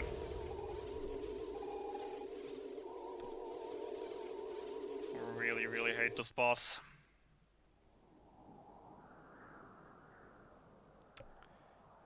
Okay, so we're going to the future. We're going back to BB, brew some more potions, and upgrade both Velvet and Fina to level 2. We already talked about it. Usually the general route is to only upgrade Fina here, with the new route being to also upgrade Fina to level 3 instead of just level 2, which requires 3 additional mana, which saves some time in some areas in the end. But I personally will do something else. I will give a level to Fina, a level to Velvet, to make my life a little bit easier in one of the areas coming up. Because that area always ends up in a lot of improvisation and on-the-fly routing. So yeah, we're basically just having a little stop in here, just finishing up our potions, finishing up our level ups, and then we're going to the next area. We're going to the south. Like an ally. Mana. We're going to the south on the frozen continent, which in this timeline actually is completely melted. But the frozen continent, the little part of the frozen continent still is there, still has a Megalith, with which we can go back in time to where the frozen continent actually was still a continent. Where we are going to meet the Vikings. The Vikings are a peculiar bunch. They're about to have a tournament. And the prize of that tournament is some ancient magi thingy. I always like to pronounce it every single time differently, don't I? Yeah, who knows how it's pronounced? Yeah, that's the problem when a game isn't voiced and they have some words like that. They have an ancient magi thingamajig as a reward. So we, of course, think, must be the key, let's enter. Well, they say, well, you can't enter because you're still children to us. And in order to become adults in our eyes, you have to kill trolls. So our goal now is to go to the troll caverns. Also, shoutouts to that one tile here not having any collision. The 0.1 second time save. Whoa. Yeah. The ladder actually comes with slowdown. You move a little bit slower with the on the ladder. So that one tile in particular not having collision is amazing for us. So yeah, we were at the tunnel. It was blocked off by a guard who said, "Yeah, we can't leave you. We can't let you go. You're just children. You don't even have beards." So we go to the to the leader, and he's be like, "Hey, if you wanna try, you're free to try. Let him pass." And now we're heading off to the troll caverns, which is just the worst place in the game. I feel just the path in the ice caves just to get to the troll area is harder than the troll area. Good joke. I mean, I am nearly dying here right now to prove your point. No, definitely I just no. really hate the ghosts that throw wind at you. Alright, So random. let's see if I get the skip. No. So there is a frame perfect skip here if you jump in time, that you can actually move out of the cutscene trigger and skip this cutscene. It's very, very peculiar. I only managed to get it once in ever, but it's fine. So, Troll Cavern, more 2D platformers. Yay, I love 2D platformers. not really my kind of genre. So we have slimes here annoying us. We have more slimes. We have more slimes. We have even more slimes. Who would have guessed? Try not to attack on the bridge. We have weird-looking spiders with skulls on their backs. That do an insane amount of damage. Yep. Like as you can see, I was full. Now they do like 30 damage every hit. And the spikes one-shot you.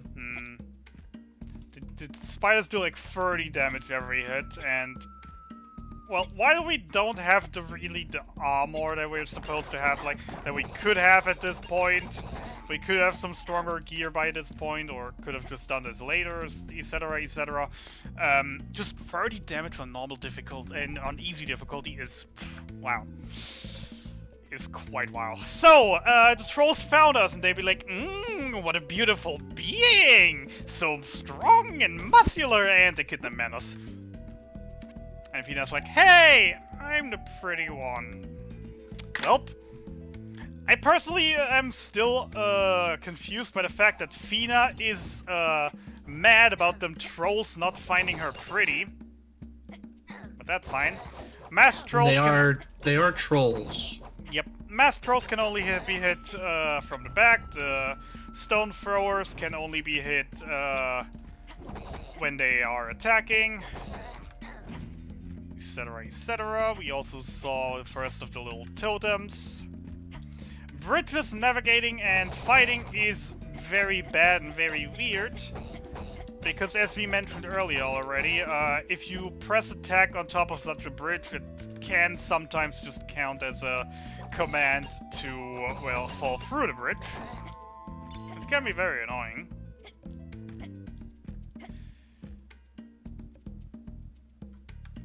Alright. You're going up! So am I!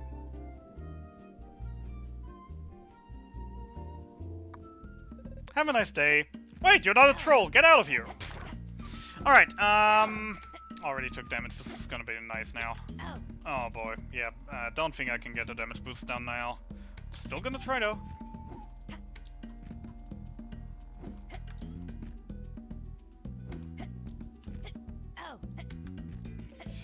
So this is gonna be fun and risky now. I'm gonna kill you so you can't annoy me and hope the spiders get a decent cycle off. Okay.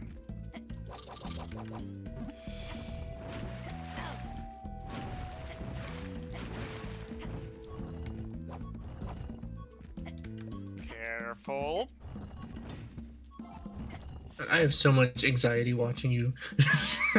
As I said, this area is just the worst. This area is just the worst, and I am well known for dying in the area 20 times and at the boss 50 times. And I'm probably off cycle as well. Yep, I'm definitely off cycle. Spiders be nice, spiders be nice, spiders be nice. Spiders be nice, get up there. Yep, that was on me. Alright, good cycle it is then. Still means I'm not getting this bridge. I'm still trying every single time, even though I know I can't make the cycle after respawning. But at least now we have the good cycle, which means I can actually show some nice form of skill, working everything perfectly together here. But therefore the skill, the spiders is super amazing on this, super annoying on this cycle. Alright. Easy. Worst part done. Aside from the boss battle.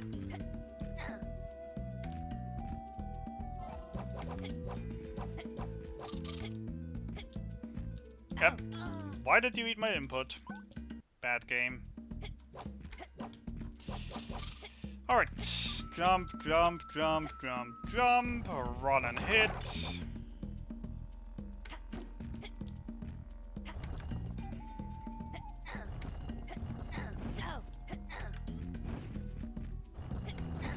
And we're done with this area, except for the boss battle.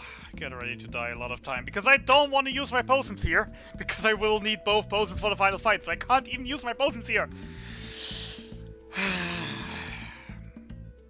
Alright. say hello to BVT, the Big Vicious Troll.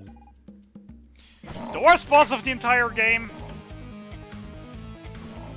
Yeah, the first we get a throwback to the Donkey Kong arcade game. And then we actually get into the boss fight, where after you hit him a few times, or just after a certain amount of time, he'll jump to one of 6 positions. And depending on how far away he jumps or what cycle you are on the platforms, you're either close to getting hit or getting hit, and it doesn't take much for you to die in this fight. Yeah, there's a lot of random bullcrap, as you can see, falling from the sky, hitting me at all angles. Sometimes a cycle where the troll stands is just unreachable because these stupid platforms aren't aligning, etc, etc. But I have to admit, this is quite looking like a good fight for once. I'm not at 2 health, with the boss still nearly full for once.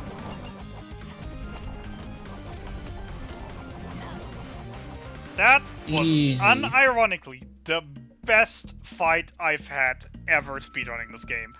What is this marathon luck right now? Yeah, the spot you killed him in is the worst position, but not dying is always good. I mean, I am now already like 5 minutes ahead of PB just by not dying 30 times here. Nice. Unironically. Well, we have already had a world record in this marathon, so the marathon luck is definitely with us.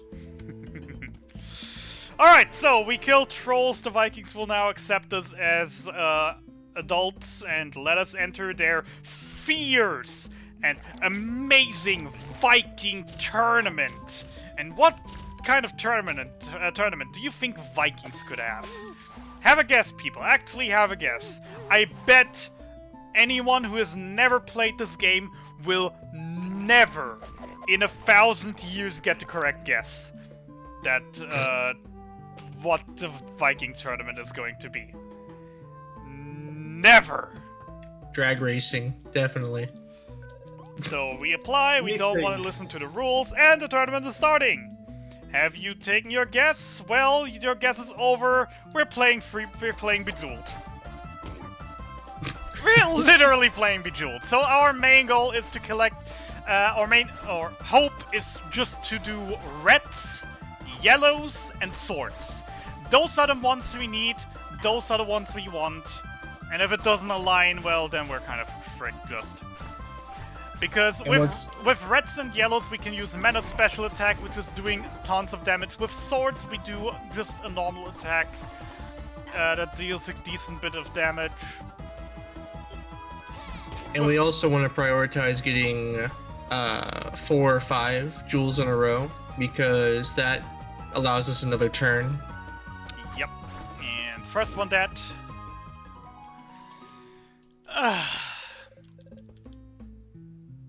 Moving on.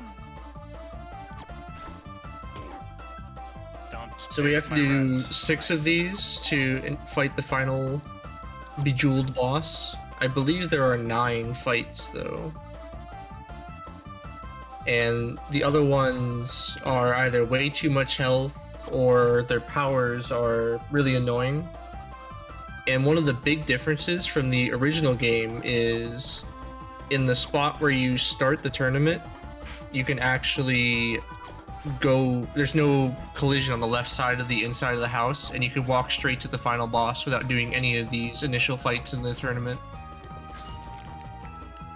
Which I find hilarious. I need yellows. Or I don't if I just do this and... Can I get some blues? Not really. I can't really get anything for special attacks right now. I can't really do much. And he's so close to dead already. That's annoying. And one of the upsides of the Legendary Edition is these Bejeweled fights are actually a lot easier than the original, with the dwarves having like half their health in the original versus the original. Yeah, I'm also gonna be real, I'm probably not taking the optimal fights for ages by now. I'm just taking the same ones over and over again, knowing some of them aren't that great to fight, but whatever.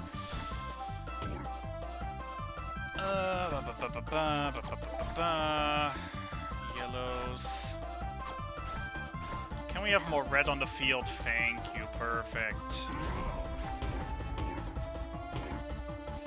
So yeah, maybe just to fully explain the special abilities. So meta special abilities, I can just bombard a 3x3 field, destroy everything that is on that 3x3 field, and then take all the crystals, etc., etc. For every sword that we get that way, we do damage. For every red we do extra damage, etc., etc., etc. Finas, we can nuke one line, get all the crystals along there and all the effects on there, etc., etc. And Velvet is just a flat deal 10 damage and freeze the enemy's abilities for a turn. Don't steal my yellow. Yeah, that sounds about right. Don't steal my yellow. Thank you. Perfect.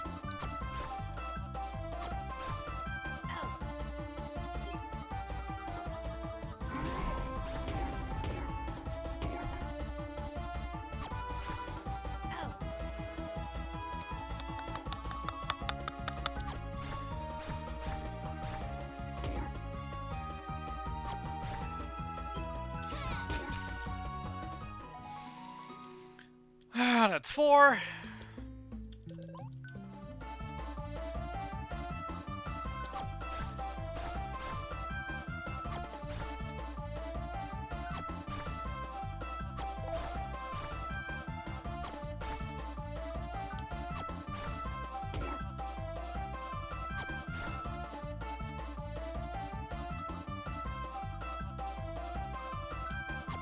While you're playing some absolutely riveting Bajood, can I take a minute to talk to our lovely people?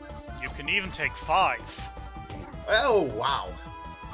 Well, coming up next is Game Dev Story, and we do have a couple of incentives for that game. We have the dev name, which is currently on $5 for Indiethon. Worst game name, which currently has $10 for Evoland 2. Hash. And we have the Game of the Year title, which currently does not have any money towards it. So if you want to name the Game of the Year, put your money in. We also have Save or Laugh at the Humans for Goat Simulator that doesn't have any donations. Like Save or Kill the Animals, you can choose to save the humans or laugh in our stupid faces. I know which I'd rather do. We have Mort the Chicken, which is a $250 incentive. We have $10 of that, and that is to upgrade to cutscene percent. If you've ever seen it before, you can agree it is hilarious. And we have opened up 2 new incentives during this game. The first one is Pet and Keep the Cat in Stardew Valley, and that is a $500 target. And your choice of music in Ukulele, the Impossible Layer, and that is between normal and 8-bit music. And just one minor thing before we go on. So we've defeated them. We can now challenge the leader of the Vikings, and we enter the house and it's empty. It's just a snowman. So whatever. We just have a little bit of a talk here about story and backgrounds and books of ice that Velvet found, and etc., etc., etc. And at some point of that dialogue, then we just hear snoring, and Fina just be like, "Hey, I know this is a lot of story exposition, but you can't fall asleep." But nope, it's not me snoring, it's the snowman. Say hello to Jon Snow, the snowman, being the leader of the Vikings, knowing nothing, and being our final boss. He has one extra mechanic in his fight. He has these little ice cubes that heal him when he builds lines with them, and that will freeze my abilities if I build lines with them. And he has a crap ton of health, so let's just hope we get him down fast. No moves.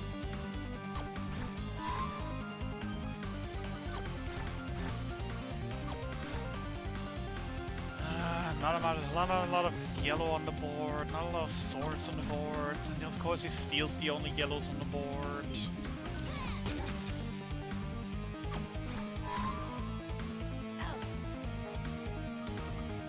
This is not going well right now.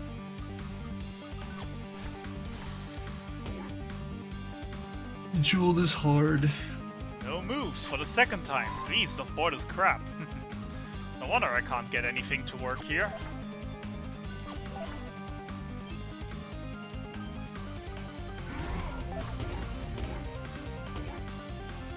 I was lucky.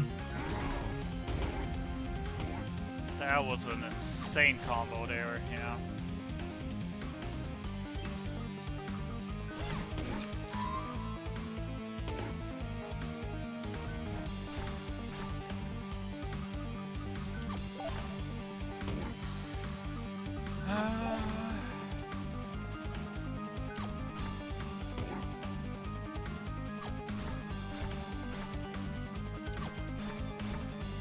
Don't steal my yellow. Of course you steal my yellows. Actually I can just do this, then I have my yellows, and I could do another one of those. From over here, and then Velvet should be able to finish the trick, which I can't use, but whatever. Then that. And that's Jon Snow the Snowman! Decent fight.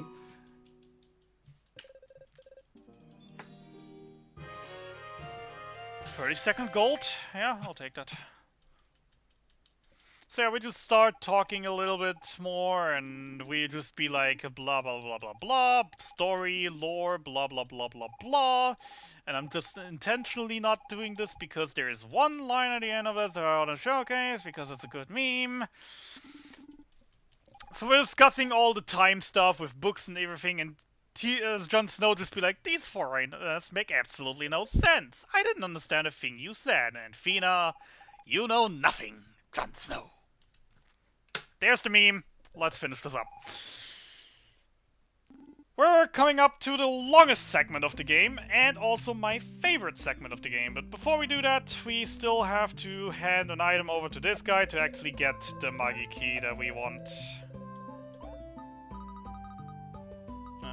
Book of Boreas.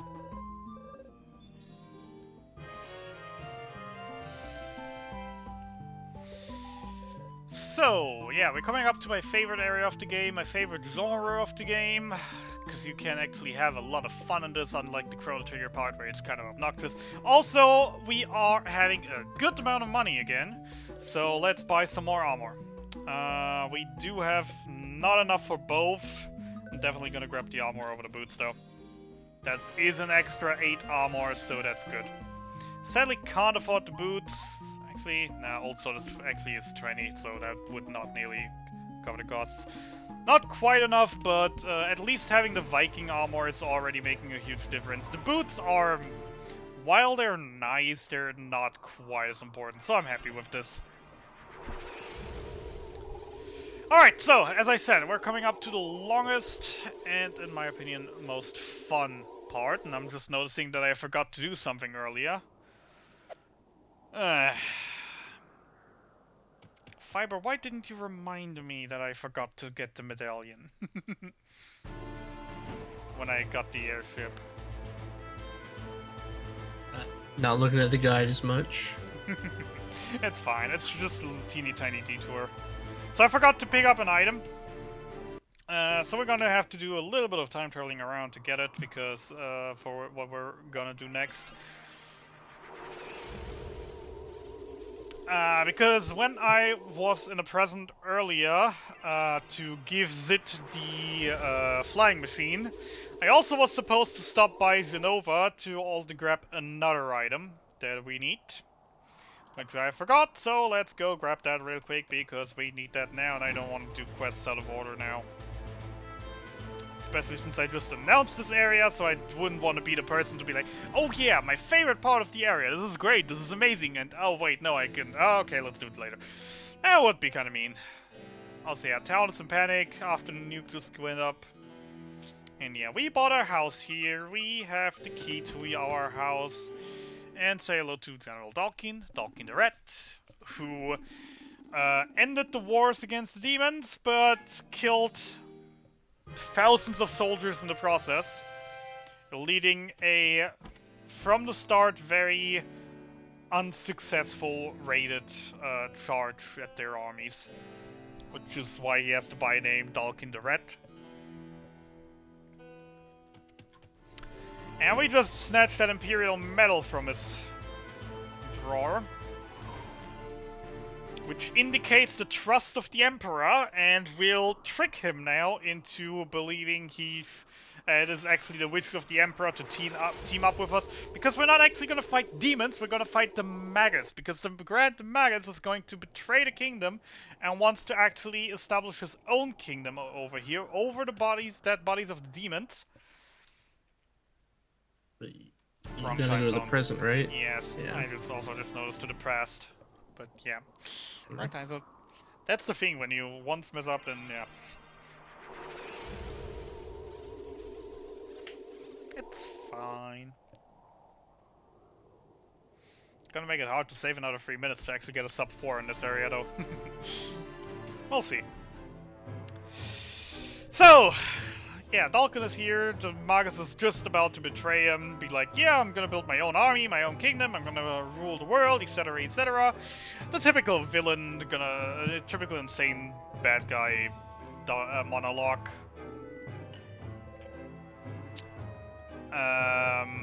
Even though you have to admit the Magus has a very poor taste in people, because all his lieutenants are complete morons. Every last one of them. I'm probably gonna. I'm actually still considering if I want to slow down again and show a few of them, or if I actually want to go for a time, because I'm actually still on PB pace right now.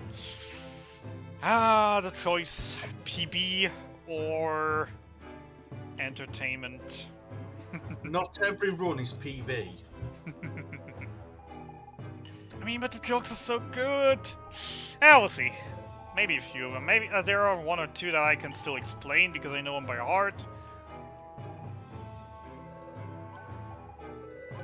Can I please?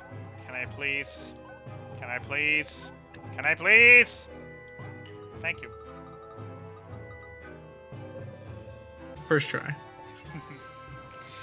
So, ladies and gentlemen, actually gotta scroll down my notes because the second part was after latent puzzles where I still used some notes for. Oops. Messed up here a little bit, okay. Welcome to the tactical RPG mode, aka Fire Emblem style. The good news about this, at least, is unlike Fire Emblem, if someone dies here, it's not permanent, it's literally just for this one fight. So, that's good. There is no script for this, but there are basically some favorable openings that will allow the enemies to always move in a certain way that is advantageous for us. That was not advantageous at all for us right now. I have never seen this bullcrap. This is like the worst formation I've ever seen. Whatever, I'm gonna make it work somehow. So I'm mostly gonna do like the first and maybe the second turn by the book, and then start improvising for the rest. Because that's just how you play this area. Yeah, for the most part, the TRPG fights are pretty safe. There is one that has a chance of Kuro dying, and if Kuro ever dies, it's just a loss for the whole battle. But besides that, it's pretty safe.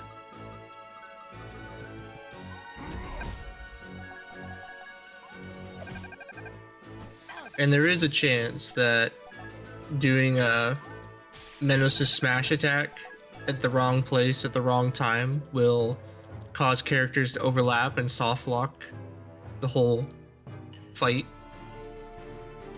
So it is kind of important where you do those charge attacks. So, next tutorial, we learn how to recruit persons. Sadly, we actually do have to recruit a soldier here, because they are garbage.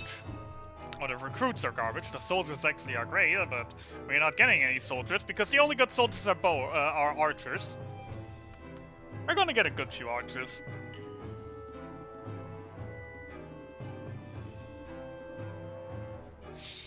Alright, but now we get a tutorial. What can we do? Fina can heal, Menace can smash, Velvet can freeze, Dalkin can protect, and what does Kuro do? Kuro can hack and slash. We have to admit that worked pretty well for him in the past. And by that, we charge forth.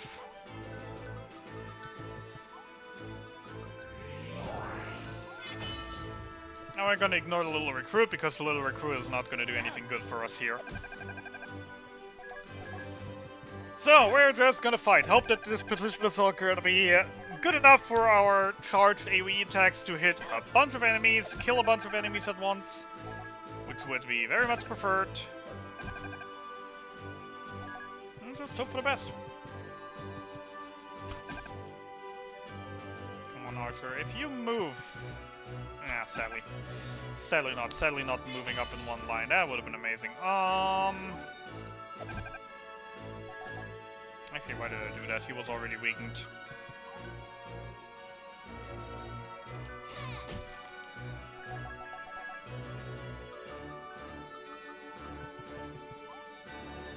The third one sadly didn't move into the circle, so... Actually, can I move one more to the left? No, I can't. So I have the choice, archer or soldiers. Yeah, whatever. Actually, no, Dalkin still has this attack. Smash those. Dalkin overkill the archer.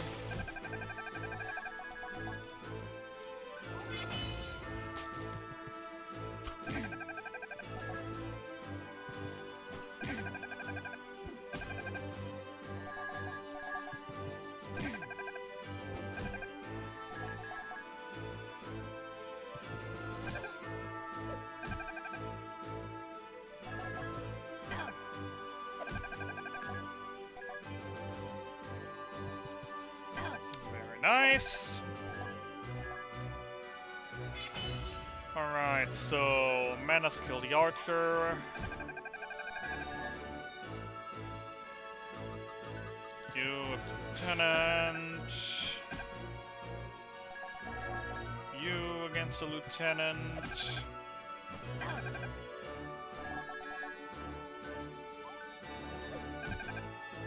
That one, the counter next turn should do the job. Actually, let's do that. Alright, and you wait because you're useless. There only is one fight in this where the recruit actually will play a major role in this. Aside that, all recruits are just cannon fodder or just stand in the corner.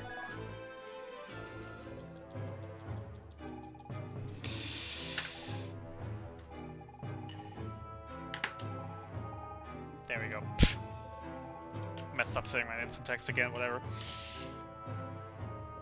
Moving on. So here we have to be careful again, because instant text can ruin everything here.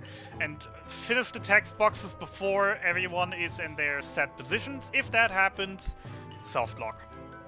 We're gonna get one more recruit and upgrade one of our recruits to an archer. And here we have that one fight where a recruit actually is gonna do things for us. We have a demon ambush! But hey, we're here to rescue the demons, because they are being, you know, suppressed by the Magas and etc, etc. And we have their prince with us, so let's say... Oh, but yeah, they think we're traitors. Well, guess we gotta kill them. For the greater good. For the greater good!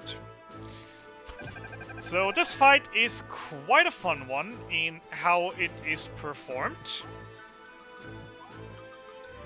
As we will just use Dalkin's protect ability. So no one takes damage except for Dalkin. Charge everyone up here and just wait 1 or 2 turns till everyone is bunched up next to us. And then just demolish them down with hitting nearly every enemy on the field with the same AoEs.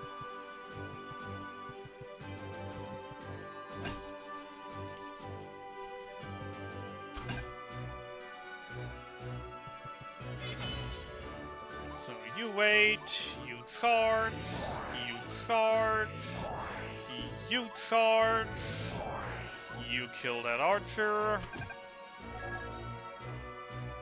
You protect. And you killed that archer. Or not. Alright, we're not killing any archers. Whatever.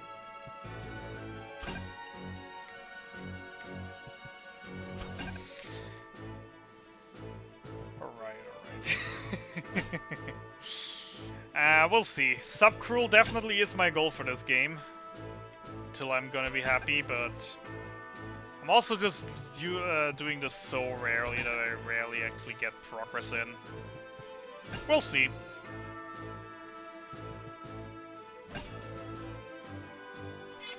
Alright, so now we actually have to turn. Now it is the time. Up here, freeze half of these guys. Up, no wait. How do I best use you? Actually, I don't use you yet. I'm just gonna smash. Yeah, probably still the best. Use it here. Start killing things.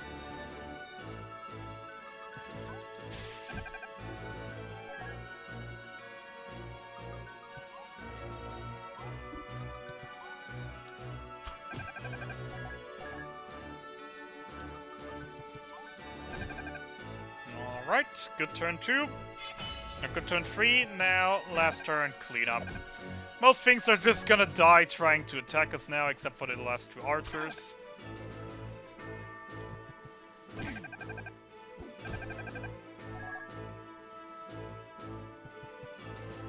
Because the archers can't be countered.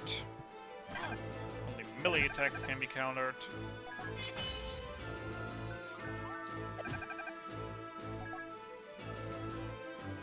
Did you actually just do that? Wow. Wow. All the bad RNG right now. Alright. Alright, we can fix this. We can fix this. We can fix this. Can we fix it?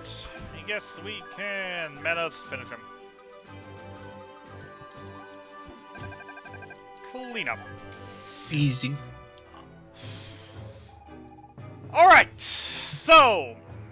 now we have a choice. We can go the top path, which is longer, but less reinforced. Or we can do the obvious bottom path, which is shorter, but therefore much heavier fortified. Of course, with speedruns, we don't care about fortification, we just go. And here we have the bridge. The bridge gives us one option. The bridge gives us the option to walk around the bridge and attack them from the back, but that actually is a dumb idea, because that would only get us the first 4 archers, and make the rest of the fight way much harder for us. So we're And this is the only fight that Kuro has a chance of dying Yes. with unlucky RNG. Yes. I very much do play it safe most of the time, getting him at least 1 heal in. Just because I don't want any bad things to happen. Yeah, it doesn't happen often, so it's usually okay to not play safe. Because we're You just gotta hope the archers are nice. Yeah. Because, yeah, as we already mentioned, Kuro is basically the main point of this. If Kuro dies, it's an instant game over. Even if everyone else is still healthy and they only have 1 enemy left alive, 1 person left alive with 1 HP, it will be an instant game over. Because our party can't do anything without us. They just simply can't. Good movement per roll so far. Very good movement per roll so far. We do the freeze first, because with the freeze they can't counter anymore. Of course we're not going to kill him, actually. That would have been too easy.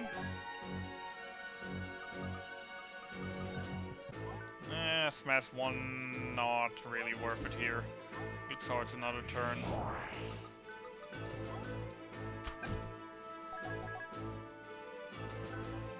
Fina also just is level 1. Actually, that is worth it. Whatever. That's 3 archers down. That is definitely worth it. And protects Kuro, so Kuro can't die here anymore. Haha!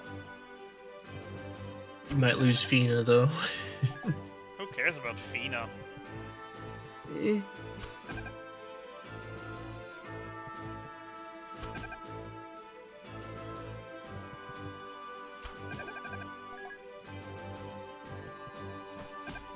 That soldier is unfortunate now, though, but I should be able to get fairly easily past him with Archer and Dalkin. To make the path free for Menace, to hopefully kill all the archers. Nice. And it's clean up.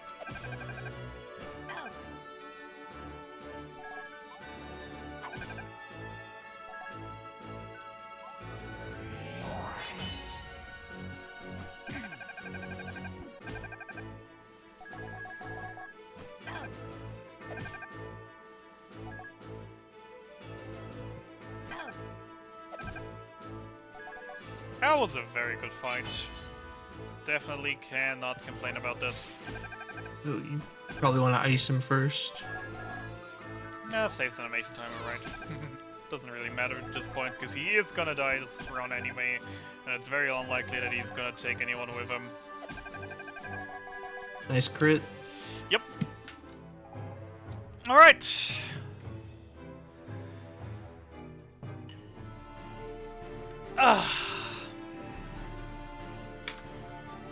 All we need here is a meteor. Well, Super Smash from Menace kinda is that. Super Smash kind of is just that. Insane damage to most things. So this lieutenant is very fun. He gets this army from the Magus and is getting told, you're going to march against the enemies and you're not gonna stop no matter what. They're gonna move 5 meters and the lieutenant be like, oh my god, my stomach, it hurts, oh my god. Company, hold, I have important business to attend in these bushes. And runs off. So that's the ambush. In the ambush we have 3 lines that we can choose to take to lead the attack. We're gonna upgrade. Nope. We're gonna upgrade from 1 archer, 1 recruit to 3 archers. And we're going down this path because this is the best path. Alright, starting formation. Starting formation.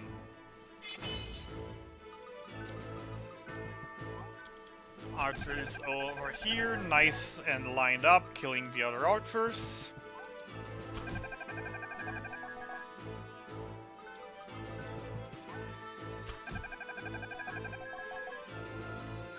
Kuro killing the last archer. Velvet, 2 next to Kuro.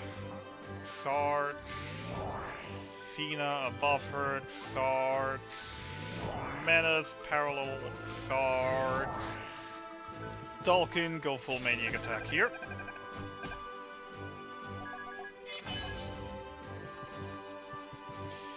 So the plan now is to lure everything around Dalkin while we just prepare our AoEs to just kill everything around Dalkin in 1 hit, preferably. As they literally, these soldiers are going to surround Dalkin and he's gonna nearly murder all of them. The main issue we're facing now are the recruits to the left because they can be a little bit annoying with what they do. So let's hope for the best there. That they don't get too close to my archers. Yeah, most of the time they'll try and head for Kuro, but every now and then one will break off for an archer, and most of the time they can one-shot him. Alright, gonna do this. Gonna do that. Actually, not gonna do that, because that is not enough range, sadly. Alright then, here, of course you survive on 1 HP. Why wouldn't you survive on 1 HP? Screw you, game. I'm messing up badly here right now. Whatever. Whatever. I can slash those now. Kill recruit. Kill recruit. Kill more recruit. Oh hey, I actually survived.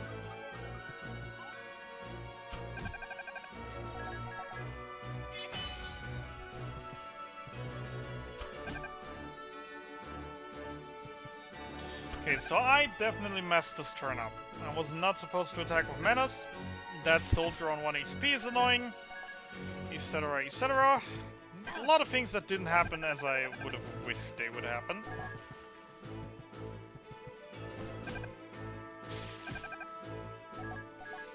Gonna make the best out of it though now. Menace can't reach any of the archers. That is sad. So we're gonna actually send one archer over to take care of one of the archers. Actually do the smart thing here and heal Dalkin once before charging into the other archer.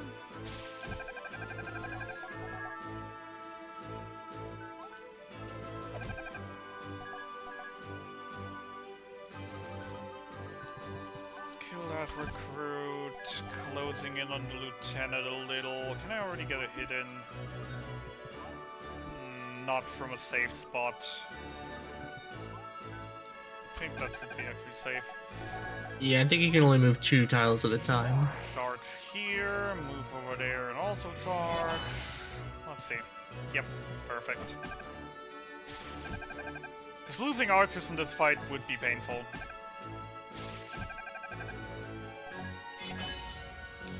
Okay, so let's see how much we can do with a smash. Still 2 alive. Dalkin, kill this one, please. Thank you very much. The archer should be enough to kill the other one.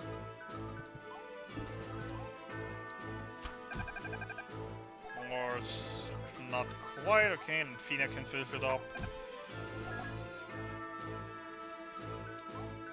Ice down.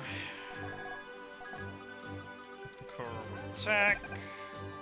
Move the archer a little bit out the aggro line and then just keep on shooting, keep on shooting. Alright. Definitely not the best fight I've had, definitely not the worst though either, so can't complain too much. Not bad. Alright, off to the second to last fight, which actually is the worst fight. Looking forward to the RNG because I like to play this fight always a little bit risky. Do I have a minute for a quick donation? Ooh, for donations? I'm just gonna explain this fight real quick in general, and then you can. No. So this fight has one big change. This fight doesn't have a lieutenant. This fight has 3 mages. These mages have a very powerful fire attack that does damage over a field of 3x3 squares with the person they target in the center. That does insane amounts of damage to anyone standing inside of it, and we definitely want to avoid it. And Protect doesn't protect you. Yeah, Protect does not protect you against that. So what we try to do is to lure them around a little bit to a point where we are safe, that they can't hit us, but we can definitely hit them the turn after. That's the plan, at least. If it will work, we'll have to see. And then we also have to deal with the catapults, which are very annoyingly positioned on the very top and very bottom behind walls. And, yeah, the mages and the catapults just make for a catastrophic combination here. That can go very quickly, very wrong.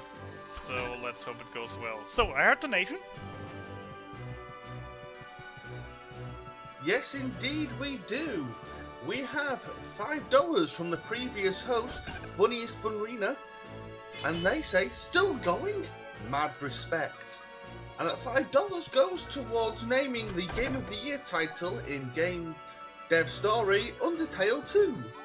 If you want to change that, the worst game, or the dev name, donate now because it is the next run up. Thank you very much, and back to you. Okay, this is mad. I'm mad about this, but this is RNG, so I can't really do much about it. But I'm still mad about this. So, the catapults actually aligned perfectly. Like, you couldn't wish for a better catapult formation. And then the archer low rolling is just ouch.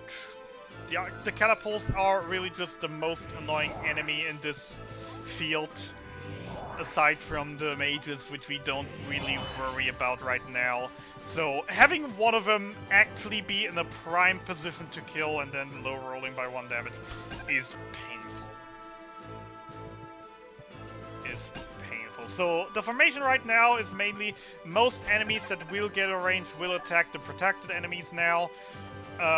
Or Velvet, who we don't really care about because he's squishy anyway and doesn't do really much. As we just try to get a little bit of a formation in. Might actually have to recalculate here a bit my strategy, but that should work. It should still be in range, right? Okay, good.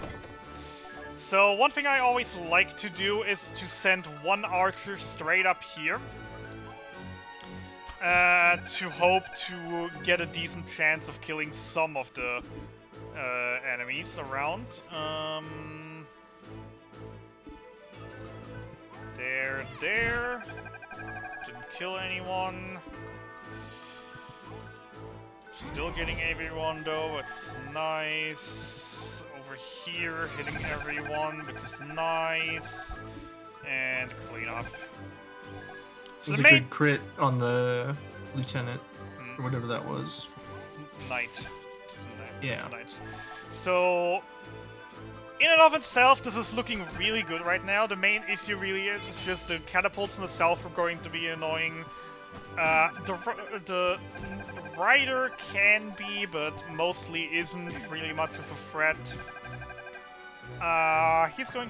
That knight is going to kill my archer, right? No, he's going for Dolphin. Okay, good.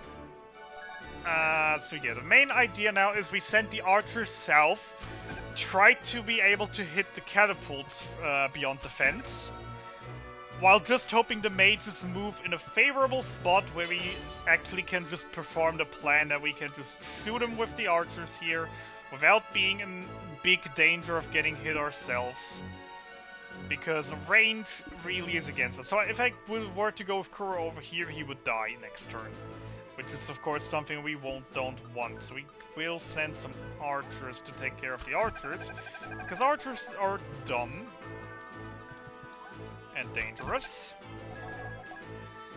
Yeah, it's kind of sad that the third mage is moving away from the fight. It's just going to take longer to chase him. It's not an ideal situation we're in right now, but it is not terrible. So we're gonna charge with those two also in preparation of hoping to beat the catapults. Oh no! Okay, good. No, both are going to bottom now. This is not great. This is really not great. Then again,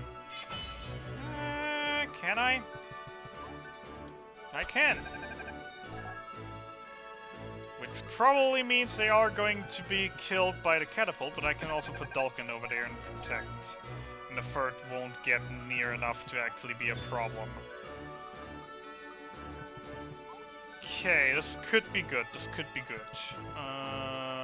Charge again. You don't really have to do anything for the rest of the fight.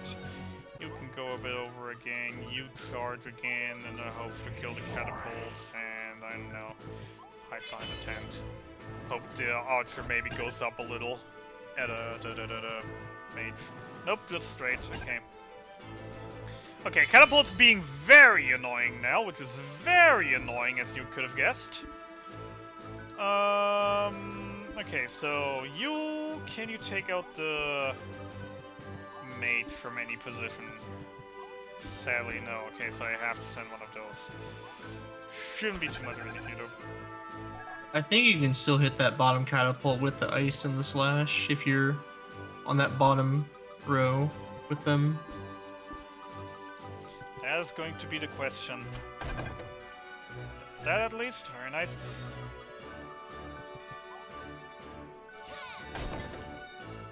There you go, nice crit, easy. Alright. Most annoying fight over.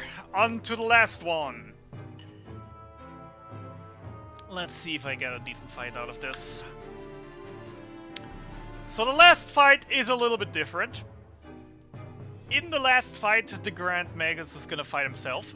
And we only have to kill him, also say hello to his 4 Horsemen of the Apocalypse, but they lost their horses. What do you mean you lost them? You lost them in battle? No, they were just there, and then we looked away, and then they just weren't there anymore. So we aren't the 4 horsemen of the apocalypse anymore, we are now the 4 infantrymen of the apocalypse. But that doesn't have quite the nice ring to it, though.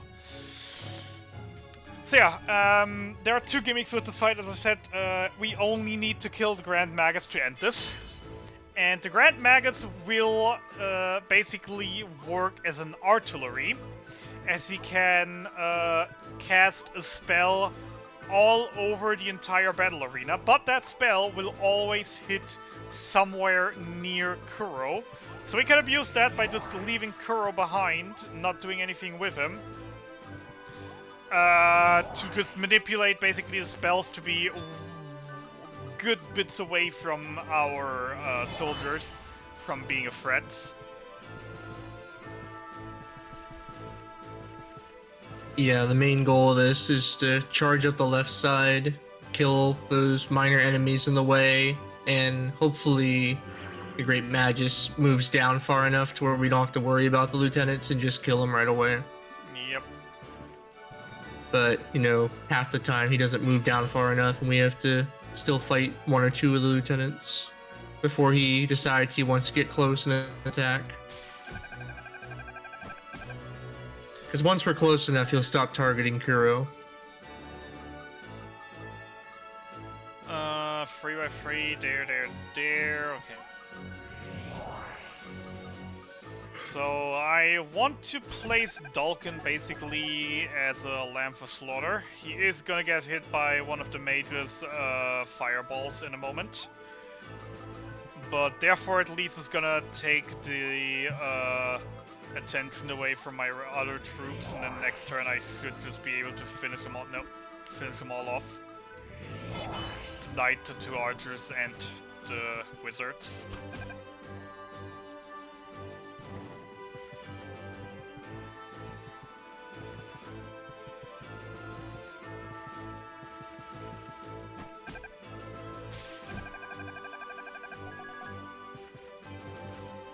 I just hope they stay in that formation, and that would be great.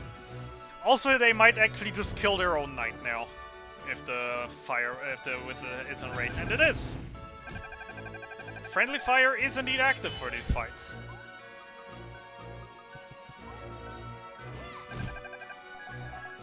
Ooh, the mages survived. Well, luckily I still have a diamond dust. Now it's just a mad dash up. Yeah, mad dash up while I just try to keep my company close together in a good formation that they will later just be able to hit all at once, and on the way just charge everyone up again. The only enemy that could still become relevant and that I will potentially have to kill would be a catapult on the left. But aside from that, this fight is going very well. Yeah, the catapult will move in. Great Magus is moving further down, which is good.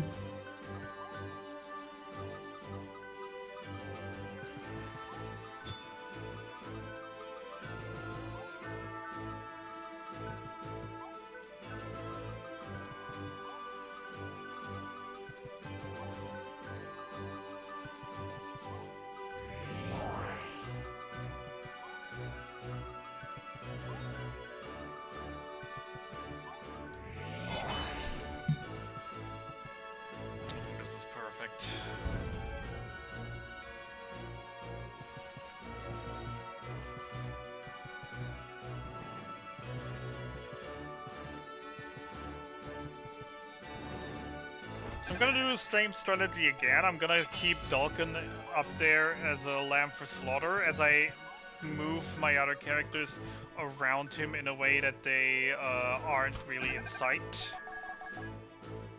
of the fireball. Actually, that would be a dumb idea. The knight can just come over. Let's just try to catapult instead. And in the next turn, we should be able to finish it off with a little bit of luck.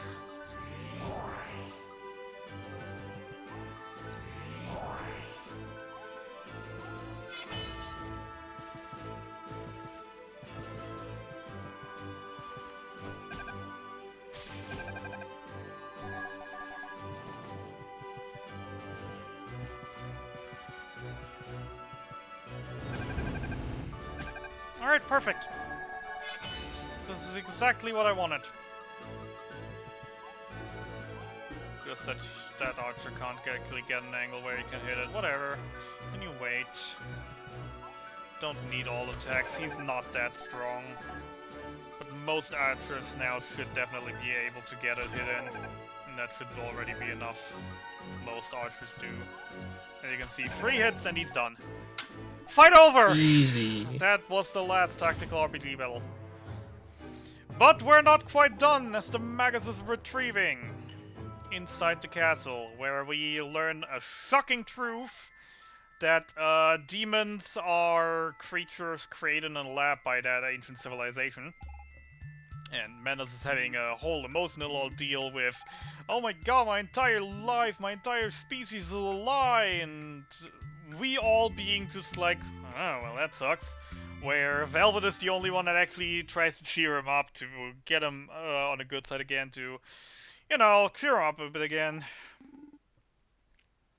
The 3 other 2 basically literally just stare away, not doing anything. I guess we'll see in a moment we're really going to turn around just awkwardly, leave him in peace. Oh well. And then we have the best boss fight of the game. My favorite boss fight with the best soundtrack of the entire game. Love it! Laugh at me while I do guitar solo and failing it. Whatever. I don't care. It feels like the timing is out of sync sometimes. It is very much. Especially Coming from a person who plays rhythm games a lot.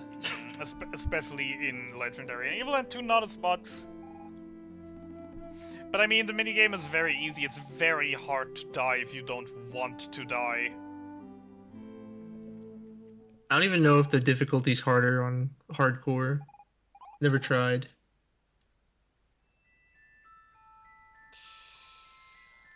You might take more damage. Yeah, Fiber already took it a little bit away. We are having these interesting signs on the ground and these lines in front of us in between. And I'm just gonna be quiet, turn up my music, and say I'm not gonna say anything for the next few minutes.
I love this boss. And I actually got a minute gold here on this segment. Wow!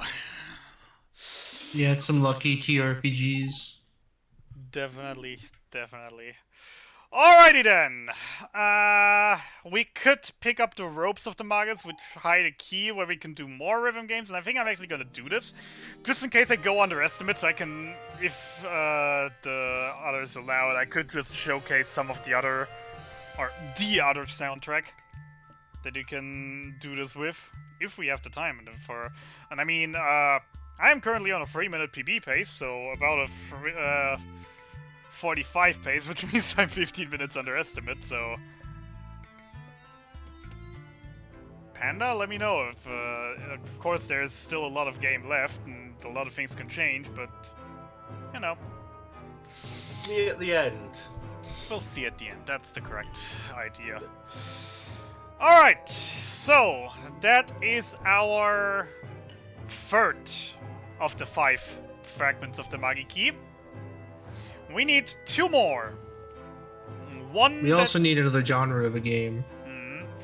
One that is set to be hidden by the pirates, and one that is in Sylph Forest.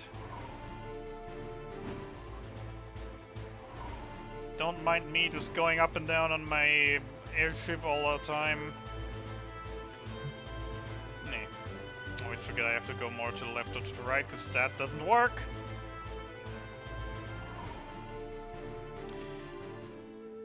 Alright, so we're talking to this person who actually is Fina's grandfather, as we've figured out. And of course, with that knowledge and knowing that her grandmother was a sylph, he must have married a sylph, so we tell him, yeah, if you ever meet a sylph, tell her in 50 years to come over to that place. Next up, we're gonna actually finish the side quest for Captain Goldie Roberts we took ages ago, with the love letter for the most stunning, beautiful, and unique person in the world. Well, there she is.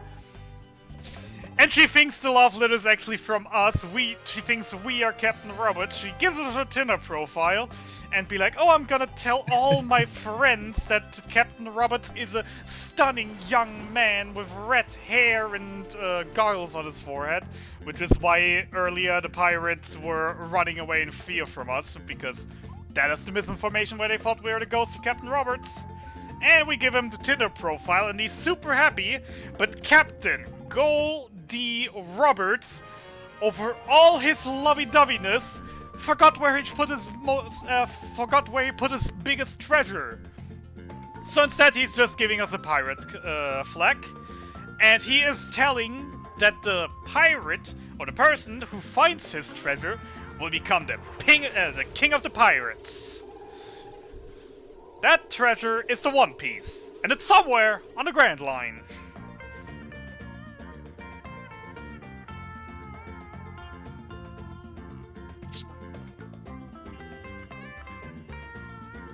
I just realized that was a One Piece reference. Alright, now that we have the pirate flag, we can disguise ourselves as pirates to actually infiltrate the pirate base. And if we infiltrate the pirate base, we're gonna beat up the pirates, steal their fragments, and we're gonna, discover the last game genre that we haven't seen yet. Not the last one. There is one more. Am I mistaken right now? Or I could just be wrong with it. Anyways, welcome to the beat 'em up mode. Beat 'em all mode. Beat 'em up, beat 'em up. Currently, he is beating me up. So, after finishing the first level, Manus is teaching us how to do jump kicks. Not a very useful ability, aside from the fact that it's very fast for sideway movement, else it's really, really hard to time those jump kicks to actually hit someone with. So I'd rather kick just with the showcase right now and keep with fisting. So now you have the pirates level 2, the kicky pirates. Because they don't punch, they only kick. And as we are beating them up, Menace is gonna teach us another new ability, the Uppercut. Which is also kind of useless because it's way too dumb to charge up. So we're gonna stick with what we have until we learn the most powerful attack after this combat here. After being these guys here. We'll get the most powerful attack and we won't be doing anything else for the rest of this. Remember what our signature move was in the Street Fighter segment? Well, Spin Kick is back, and it's here to kick some more ass. And you can actually time it to where you can spin kick infinitely. I just don't know what the timing is. It's very small though. Yep. The most I had were 3 in a row for me by now. Also say hello to the Jackie Chunts. I don't think I have to explain why this is the name that I personally gave him. It's not the official name, it's the name I gave him, and I think you can understand why it's the Jackie Chunts. Next we meet the Rowdies, armed with chains, doing fast kicks, etc, etc. And well, hitting us with chains.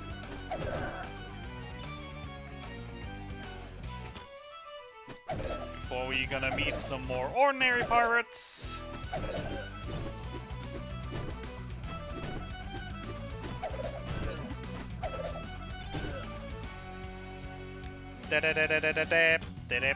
More Jackie Chans. Jackie Chans are quite easy due to the spin kick because they always will do the same move after getting up. So you can literally just stand here and do this indefinitely until they die. Which is great, especially if you have 2 that charge you from 2 sides, because you then can just perfectly sync them up. Okay, this fight is a little bit of a tricky side, because we don't want to hit them too far to the left, because, well, if they're outside of the screen, we can't hit them anymore.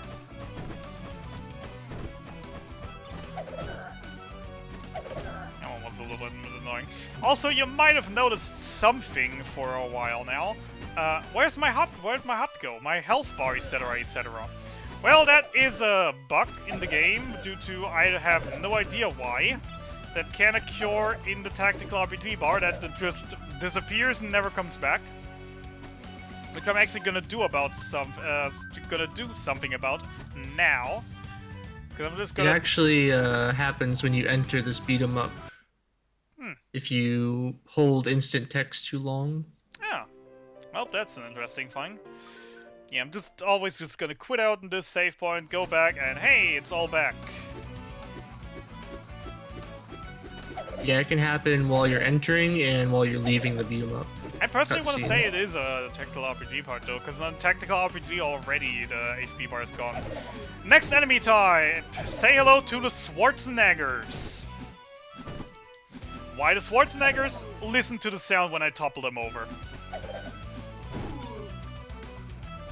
They're both looking to bodybuilders and their sound effect just sounds like Schwarzenegger to me. You can't convince me otherwise.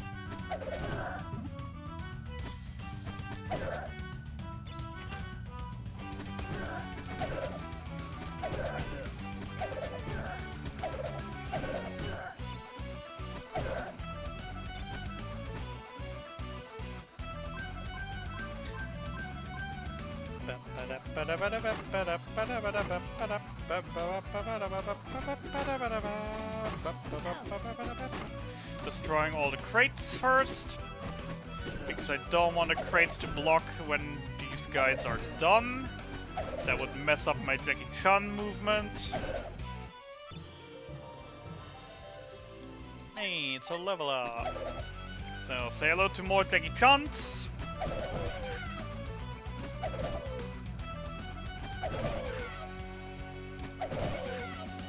Perfectly balanced, as all things should be. More Schwarzeneggers.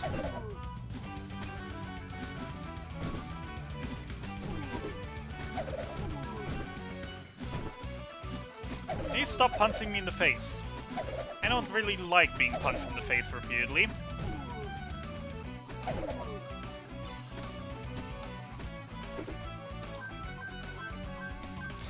Alright, and with that we're at the end of the area already. where the fierceless pirates of the bay will show up again. So, grand entrance and great welcome again for Bix, Wedge, Kenny. Wait, no, Kenny isn't here. Kenny had an accident. Oh well. For Bix, Wedge, and the two unnamed ones. And I just realized, hey, it's those dudes! But this can't be, and the thing can't be here. We have to inform the captain. I think we hold a meeting. And I run off for a meeting as Captain Baba shows up with his glorious moustache. As Menace likes to point out. Yeah, he has a really annoying dash attack which grapples and slams you. Does a lot of damage. Yeah, but if you can get on the other side of him against a wall, you can kind of stun lock him.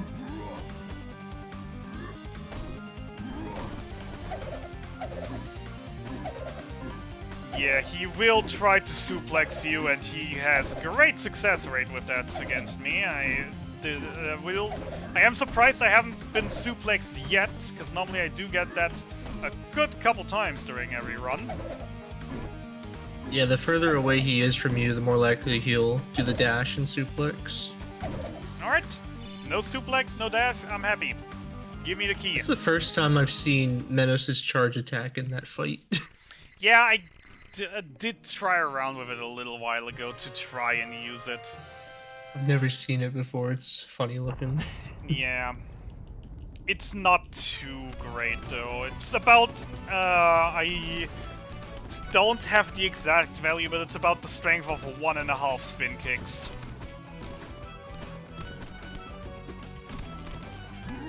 Alright, so now the place is going to explode, and of course everyone here is worried about, you know, killing him and not escaping the island they're going to die on if they stay. Yeah, because we removed the key, Volcano's going to erupt now. And we'll destroy the island in 4 minutes 30 seconds! Which, as you can imagine, with video games and timed events, is going to be super tight! Especially with all these pirates trying to kill us! Yeah, again, using the jump kicks to make it a little bit faster. We've got plenty of time. Yep. I think you need about 2 minutes if you aren't just screwing up the fights like I was just doing.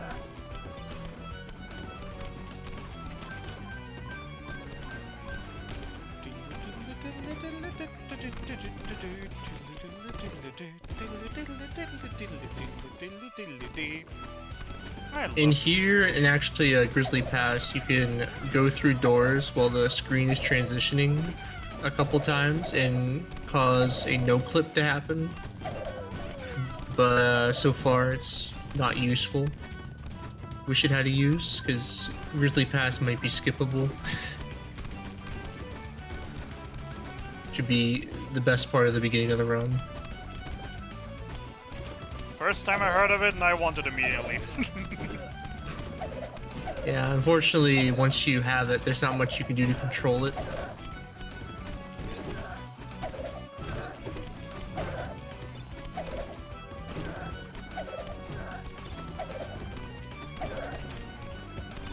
Alright, and the last group of enemies. Just those 2 pirates and Schwarzenegger, and we're out of here.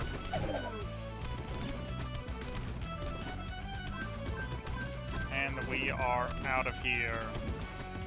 Alright! Done! Yeah, decent time. I think 2:45 is around where I usually get.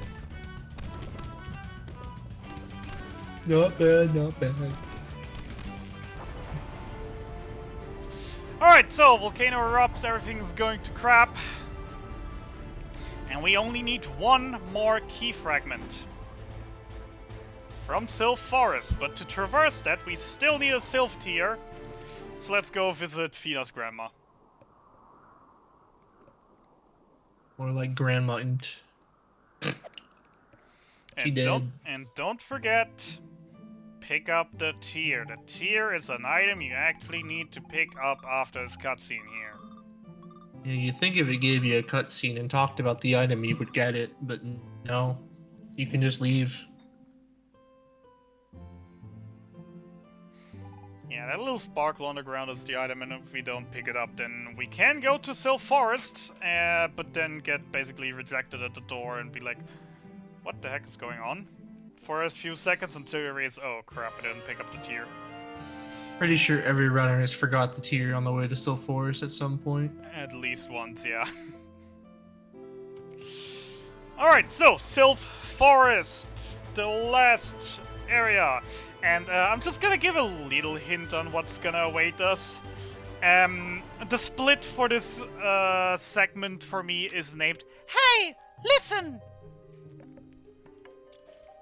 So... Obviously, Super Mario reference. Definitely.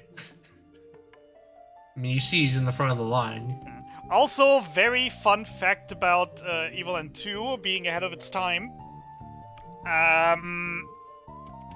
If you talk to Sora here, the Kingdom Hearts Sora, he'll actually be singing Let It Go and complaining that he can't get that song out of his head anymore. At the point this game was released, there was no official Kingdom Hearts game with a Frozen world yet. That only came in Kingdom Hearts 3. There was a mobile game planned that was scrapped mid-development that was supposed to have it in. And with that, this is like a huge Easter egg because, like, yeah. Don't mind the sound, it's normal. Yeah, future be laggy. It does seem like it is the game is crashing, but nope, that's normal. In the future and the lack of semiconductors. Yeah. Alright, so basically Sylph Forest, you've seen the idea already. We have teleporting platforms that switch us between all 3 time zones. And then we have areas that we can only traverse in one area. We have enemies we can only go past in the other area, etc, etc. You just have to manage back and forth in order. Yeah, for the most part, we do the intended route.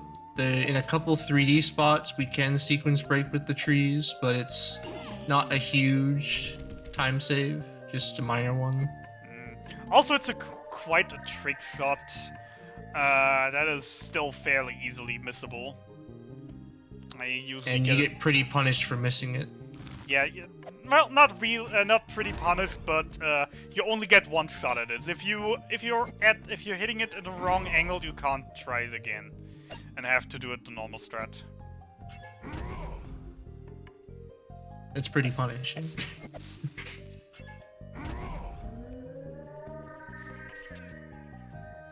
You had to hit the mushroom one more time to make it so you can get back down here, because you can't hit them in the future. Yeah, in the future they will just bounce away. This is always annoying, because now I froze the tomato, and I need tomato. So could you please unfreeze? Thank you. Yep, there are these... What are they called? Black demons or black spirits that Name-wise, they're the Sadistas. Right. Sadistas. So if you're ever in their gaze, that you just instantly die. So you have to use anything in your environment to put something in the way. Which we most of the time just use the tree guardians, which will get a secondary use in a moment. But for general, it is really just yeah. Yeah, luckily in the future, their stare does nothing. Yep. Just in the past and present, they will kill you. Same thing with the trees. If you're ever in their gaze, in the past or present, they will one-shot you. Missed my timing. All right, wait for the next cycle. All right, that is the first half. Time to meet a very important person. Ladies and gentlemen, get ready for a 2-in-1 reference. Say hello to the Yoda tree. The almighty Yoda tree, guardian of the Sylph Forest. who sadly got poisoned by the Sadistas, but with the Sylph Tear, we can cure him. So now he's smiling. And he gives us the Fragment of Time, which is the last key fragment that we needed. Now we just need to actually get back to Ceres, to the demon that sent us on this mission, to finish it up. Yeah, Fix it up. unfortunately, we can't just exit the forest. We have to work our way back. Yep. Sadly, the Sadistas, it is implied that they locked the prison, that they locked the forest up to a point where no one can get in or out. So we need a help from a new party member to actually help us through this. And as we already mentioned, hey, listen. So say hello to Navi, spelled with a W, not with a V, to ensure the copyright infringements. It's totally its own thing. Totally its own thing. And we just wait here. I don't actually need to kill the tomato here, but I like to. Because it makes it a little bit easier. So yeah, Navi here in the present can talk to these tree guardians and make them attack for us to kill, to destroy objects that are in our way or kill Sadistas. And now for the first try, trick shot. Or not first try, because I didn't even aim correctly. Well, you killed the thing that was throwing 360 you no off. scope. Okay, I should probably not try to 360 no scope it and actually try. Nope, he moved 2 steps back, means that's not working. Alright, doesn't matter. Yeah, so you can set that up where you can hit him to the left instead of back, which, as you skip like 2 time transitions, but it happens, so. Make sure to kill the tomato as well, because here I actually need to kill the tomato, because in the future, when we want to go past, the tomato would block the right exit to that area.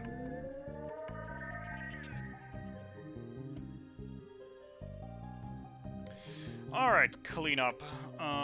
You to the left, the other one to the left.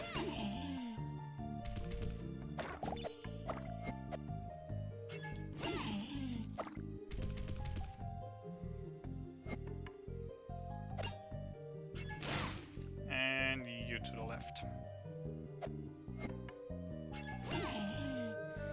Alright, 2 more time transitions and we are done here.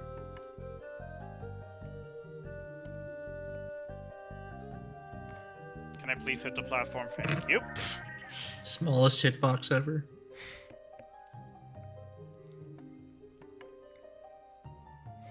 Alright, so... destroy the bushes.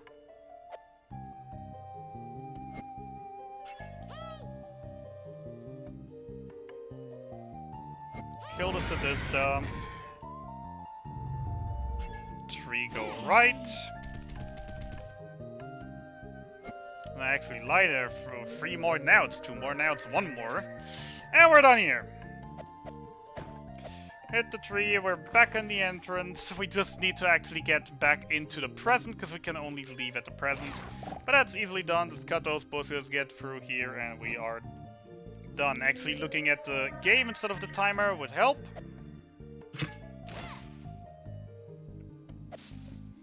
But yeah, that is another minute saved, man. Yeah, Navi does mention here that you can kill the rest of them, and if you do, you get a card as a reward, which in the any percent run we never talk to or start the card-based genre of this game. Yeah, they're basically... which is... Oh, go on. There basically is a card game that you can unlock at some point of the game, which is basically a Hearthstone ripoff. With a little bit of changed rules, but it's actually a lot of fun to play, in my opinion. Just get, the opponent definitely has some bias, though. Alright, so, we got all the fragments. We got the key together. How's that split looking? That's split looking. 340 ahead of PB. That's nice, nice. 1 more minute and I can get a sub 45. Which is definitely something I can do on the last area. Because actually we're closing in on the end. We have 1 more area, which is a 10-minute auto side-scroller again. Which I consider this a different genre. Well, I mean, it is the same as the rooftops, basically. Just with the difference that we now have an airship to fly around and can decide to fly or walk around. That's the only difference from the rooftops, really. Well, top-down shooters usually aren't auto-scrollers. They're based off of how fast you kill enemies, while side-shooting scrollers are actually auto-scrollers. Alright, so yeah, as we mentioned before, for those who weren't there, we now collected the 5 parts of the magic key, which is an object so dangerous that it can delete anything from the timeline that it wants. And we wanted to delete the nuke from ever existing. Means, since we now delete the nuke, well, the nuke was never fired off, the world was never destroyed, and also, secret plot point, Sereth's powers were never removed. Because Sereth, as a child, was kept by Dr. Gero, who absorbed her powers and transferred them into the nuke. So we basically have been alongside a nerfed version of her, with just her knowledge, but not her powers, and now she has her powers back. And what is she gonna do with those powers? Well, she's gonna destroy time itself. What a twist. Because there is too much bad going on in the world, etc., etc., and time is the source of all problems, and if they destroy time, the world finally will be at peace.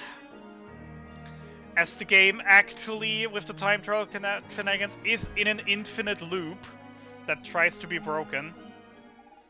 Because at the time we actually defeat the final boss, we damaged time to a point where everything reverses back to the start of the game. With one little twist, that there's one person in the entire world that remembers. That remembers everything. Sereth remembers half of everything, but there's one person who remembers everything. And is going the loop over and over and over and over again.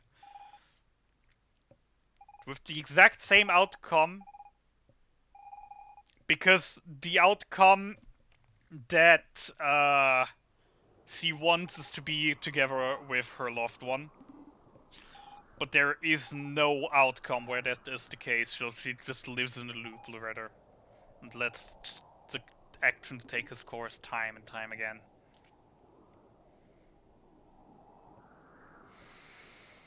Alright, so there's just one thing Sereth needs. The Project Time actually is a thing that was manifested by the Magi inside the anomaly. So what Sereth wants to do now, Sereth actually, my bad all the time.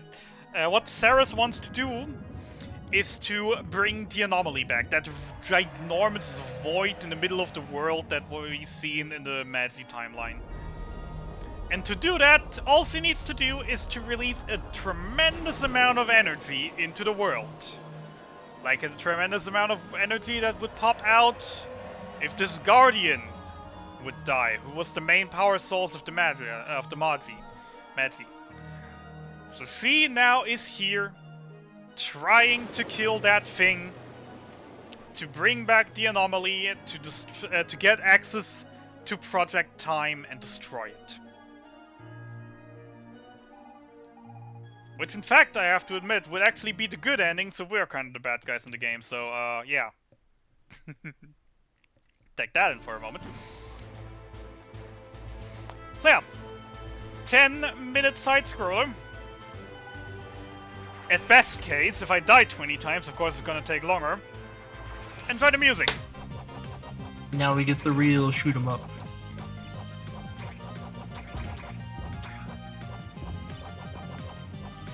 Theoretically, we don't need anything here, but I mean, since we don't have to do anything and the side-scroller will not move faster no matter what we do, I usually just use this time, kill as many enemies as possible, try to get a few level ups. Though, with level ups, you have to be careful here. Because if you get a level up at the wrong time, it can literally kill you. Yeah, leveling up on your flying machine knocks you off. Yeah. They're like, we have a choice here to basically get off our flying machine. And when we get a level up, we would have to basically close the level up menu with by pressing X on the controller. PlayStation controller.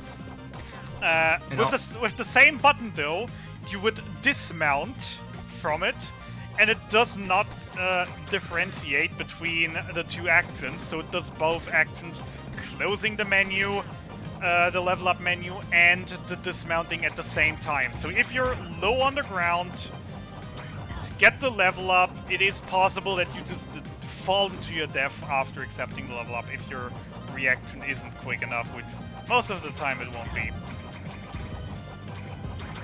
And although you can't speed this up, you can slow it down, because every time you take damage while on the ground at least, the screen will stop for a second. Oh, that's a new one for me. I thought you were just gonna point out the obvious here and say, yeah, every time you die, you lose time. There is, however, one thing that I wanted to play around with for a while, to see if it might be worth it. And that would be safe scumming, basically. A thing that I wanted to look in for a while now, because I think sometimes when you hit a save point, you could just suicide and actually land in a position where you save like a handful of seconds of screen moving. To be like a little bit further ahead than where you would be if you wouldn't just die and wait a little moment. But I have no, that is just a theory, I have no tests done on that so far. Yeah, thinking about it, that probably wouldn't save time, but definitely something to look into. So, I mean, if you actually hit the save point, if the save point is just right now popping up on the right side of the screen, and you can just then dismount to basically fall into your death below you, then the screen would be centered afterwards, like with the screen not being on the right, but in the middle, the save point. So like the reset point would be like exactly this. Yeah, but you wouldn't want to like suicide. You'd probably just quit immediately. I mean, you literally would just have to fly a little bit more to the left and then dismount, and then get to continue. Oh, you mean like that? Hmm. Okay. Because, well, falling out of the screen is an option here.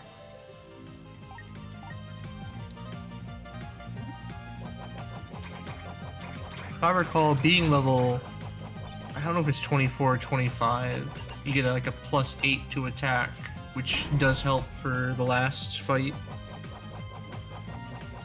I am on the level that I normally am right now. That I normally am for the boss. I know with just by looking at the 102 HP, that is my average when I am at. But if I get another level, I wouldn't be mad. Because the other thing is, the final boss is divided into 3 phases. The first phase I usually am able to kill in 3 cycles, but I'm only 2 hits off, so if I were to just get 1 more hit in order to deal a little bit more damage, that could be enough to basically 2-cycle that phase, which is something that I still would very much like to see at some point. Yeah, I only learned 2-cycle was a thing, like, not too long after I stopped running. I mean, I've never seen it yet. I've never seen anyone actually get it, but as I said, like, usually when I'm at the final fight, I am 2 hits short, which is my 3rd cycle. Just 2 hits on the boss in the end.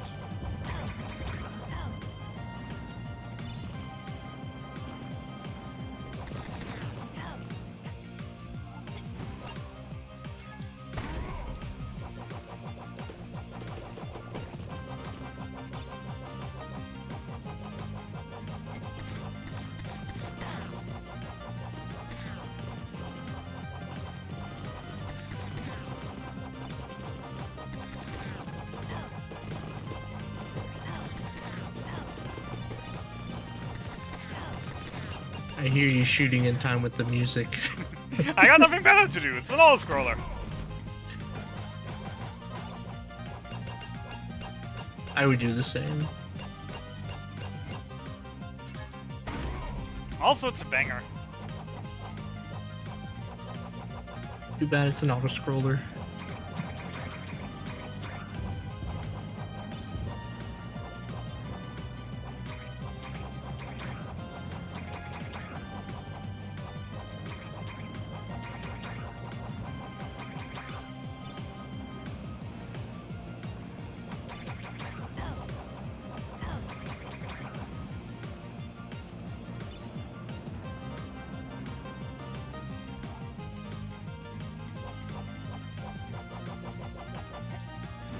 Up! Yep, that was on me. That was totally on me.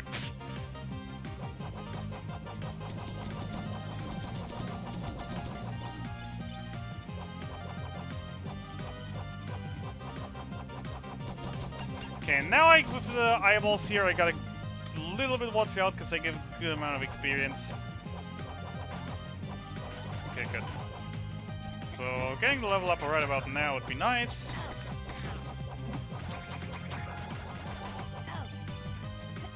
Level up yet? Come on, drop experience.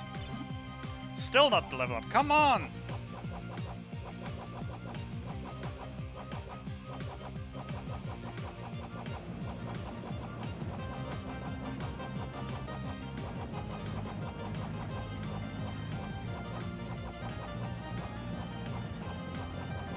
Here we can basically just skip the intended route because there's just left just enough room to the right side that you can just skip this section entirely.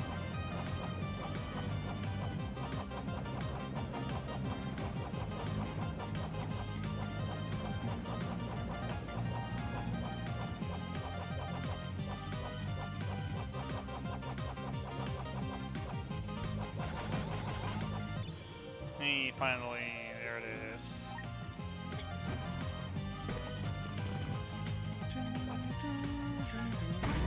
Alright, last checkpoint. The area is nearly done. Let's see if I survive the first try.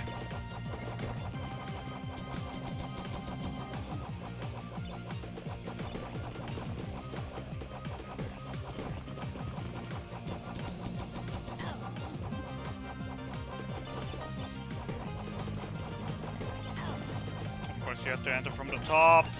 Darn. Bad angle. Bad angles. Even more bad angles. Ah, this could be interesting. Having one of the ice snakes still alive at this point can always be interesting. Okay, good. Went good.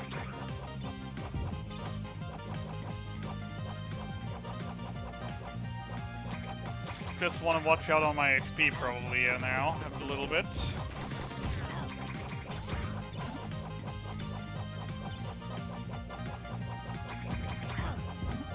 Because, well, dying is slow.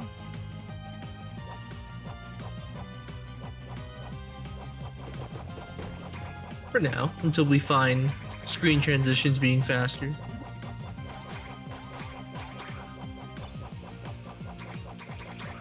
Alright, let's do a funny. Actually, not with 3. 2 is enough. Eh. What did I say about being careful with my HP?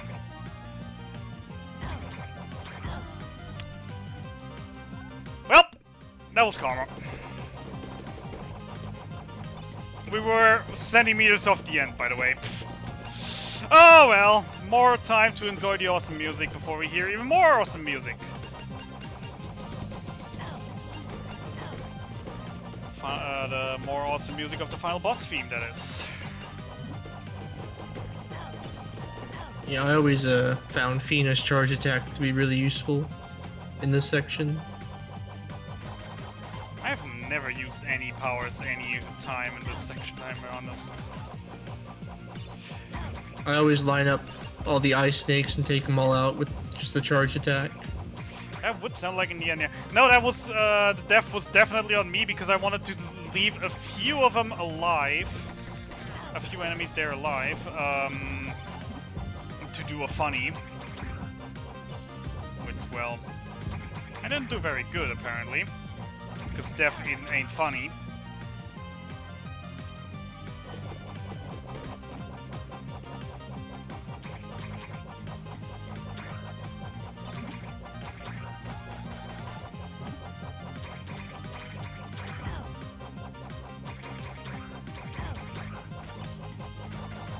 Main damage also came from that thing, so that is dead now. Okay, leave a few of them alive. Try not to die. Okay, maybe I should have killed them, whatever. Do I chuck a potion? No, I don't.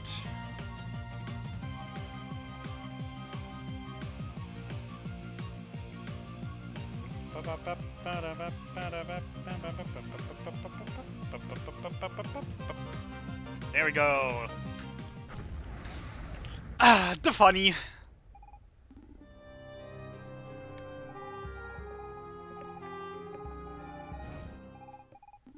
Alright. Yeah, I lost 2 minutes with that death. That was very, very not nice. Oh well, still 1.5 minutes on PB pace. Let's do this.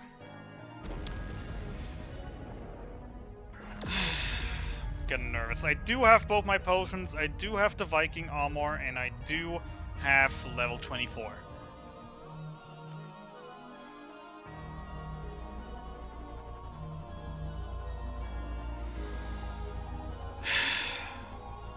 Let's do this. So we're coming into the final fight. The final fight has actually 4 phases, not 3. 4 phases. And Fire's gonna explain every single one of these phases on a roll, while I just focus like heck, because I still hate this fight. And split is not named, please don't kill me for no reason. Alright, so coming up to the first phase here, it's just gonna be... I'm pretty sure all of our friends get banished. And it's just gonna be Kuro one-on-one again, because when do our friends ever help in these fights? And that is the last meme that I actually have for this run that I still would want to go into before the fight then starts. Because delete it! Delete it! Delete it! Nope, can't delete me. Why? I don't know. Time bullshit powers activate! Let's do this. Alright, so first phase, she's gonna be surrounded by 3 crystals that have a laser between them. We have to hit all 3 to deactivate. And then what you want to do is charge your power up, which is slow time, and get as much damage as you can in before the fields activate again. Nope. And then repeat. Sometimes you can get enough experience off the bots to level up for the second phase, which heals you. But until then, this is all we can do. Which is usually why I just like to have both potions here. It's just so I have my green potion here in case things go wrong. I mean, I'm already on about half health here. Alright, first phase was 3D. Now we're going to the second phase, which is in the present or the past format, where we're in a falling stage platforming, where Ceres has an arsenal of like 6 different attacks, where she's in different positions on the screen. Following every attack, though, she lands on a platform and recharges for a little bit, where we can spam attack her. But after a certain amount of hits, she will teleport away, even when you slow time. But if you do that, she'll keep recharging in a different spot. You could infinitely try and follow her and get her before she attacks again, but that's probably task only. Especially because it's RNG where she is, and where she goes to. Yeah, and whether you can actually land close enough to her to hit her. Yeah, some of the attacks you'd rather see are the ones where fireballs are being shot out, and her not doing this one where she's on the bottom of the screen. So that's a very long attack. Alright, phase 2 done. I'm gonna chuck my green potion. Because All right, now, now we're starting phase 3. now we're I'm in gonna the- start to getting damaged. We're in the present format now. Back in our little airship. We have to first destroy the top and the bottom. While she's spawning these 3 drones protect her every now and then. He purposely got hit by those energy balls from the bottom part because there is a bug that if you don't get hit by those, the 4th phase energy balls will deal as much damage as those energy balls do, which is about, I think, 18 damage versus 1 damage per hit, which is ridiculous and annoying. But once you destroy the top and bottom, now the central part opens up and we have to destroy that, then hit Ceres enough to start the 4th phase, which is now just Ceres herself floating. Last phase, time is coming up. As soon as she dies, as soon as the last hit is dealt, she's going to die. That is when time is. Yep. And get as ready I on said, time. all these energy balls will be doing like 18 damage if he didn't get hit in that first part of that 4th phase. It is ridiculous. Time. And time. New PB? New PB by minute 21. GG. Nice! Congratulations. Considering I was 4 minutes ahead at some point, that is still kind of bitter. But I mean, it's a marathon PB. I had it coming for a long time. And I mean, I was like 3 minutes behind at the start of the game, so... I was 3 minutes behind going out of the first hour, so I definitely can't complain about this. That does make it nice to run against. Well, I do have some good news. The powers that be, chat, have spoken and they want to hear some tunes. Alright, then let me Alt F4 real quickly so we don't actually have to do the credits, because they are kind of lengthy. And let's give the people what they want. Let's do more music, more rhythm game. If the game would actually open up again, thank you. Do you have any shout-outs you want to give while you're getting to the music? Sure. First of all, I would like to say, if you enjoyed the game, we have a Discord. We have a Discord for both Evoland 1 and Evoland 2. Which is not too active, but the moment you actually ask a question, someone is bound to show up within the next 24 hours and answer everything you could ever ask for. We're a nice little community. Those both are nice little games. If you haven't got around to play them, if you have never heard of them, play them. If we didn't show the credits, but if else, the game would have actually told you you've only actually seen about 64% of the game. So just about half of it we explored, so there is so much more in this game. And of course all the puns and jokes and references that we didn't show or didn't, or just skipped through. And the other shoutouts I would just give would be towards Cruel, who isn't running this game anymore actively, but is the person who got me into it, who got me interested in this game. And of course, Fiber here on commentary with me for doing the commentary, and of course for providing the guide, the route changes, etc, etc. Because he has done a lot for this game. Cappan as well, but that I personally have to say I haven't really looked into yet, because the new route changes he provided I really haven't had the time to really look into. So, yeah. Music time! Magus team on hard again, so we're just gonna hear a little bit more of the song that we already heard, and then we're just gonna do Ghost for Its Heart, because easy is too easy. Let's have fun! And enjoy the intermission between now and the last run, as we just kill some time to make up for the 10-minute underestimate.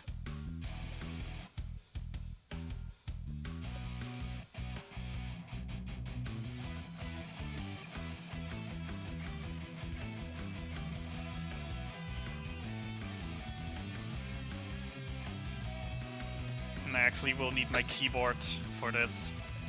Because on keyboard I'm better with this.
My main problem is really just that I keep messing up and down, Menace and Kuro in between.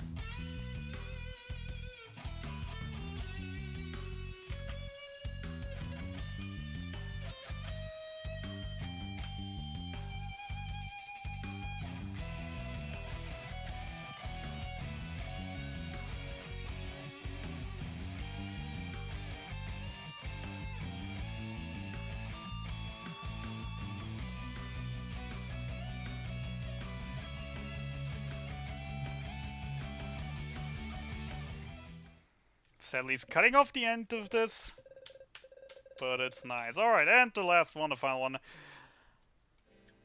Let's have a look at the Ghost Forest Heart. And this one actually is hard. And I hope I won't die here, because I haven't done this in too long. Let's see!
Ah, what was that sound? Sorry, it was my phone. I've got a phone on silent. Oh cool, oh cool. It just gave me a startle.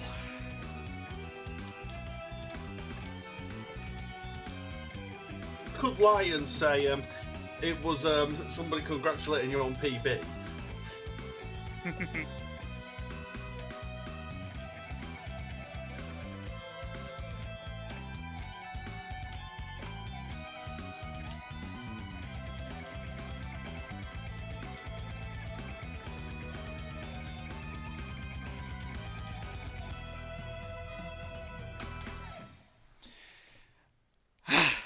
Good bangers. Alright, so yeah. I basically said my part already. Thanks everyone for stopping by. Thanks for Indiethon for hosting this amazing event, giving me so many more games that I need to put on my wish list that I will not have the time to play until the next few years, but I'm still gonna buy all of them. Thanks for Panda for having me. Thanks for the scheduling crew for allowing me. And beeps. Enjoy the weekend. Have a nice one. I'm out. Thanks, Hab, for being underestimated. It is always nice. Well, we are Indiethon, a triannual charity event showcasing all types of indie games like this amazing run you just saw. You may not have heard of the games, but they are all awesome, and we are doing it all to help puppies behind bars train incarcerated individuals to raise service dogs for wounded war veterans and first responders. Make sure to follow us on Twitter and join us on Discord to be kept up to date with all of your Indiethon news. We are going to be going to a brief intermission, and then we are going to have Game Dev Story by WDN 2010. And there is incentives, so get your donations in now if you want to snipe anything. We'll see you in a few.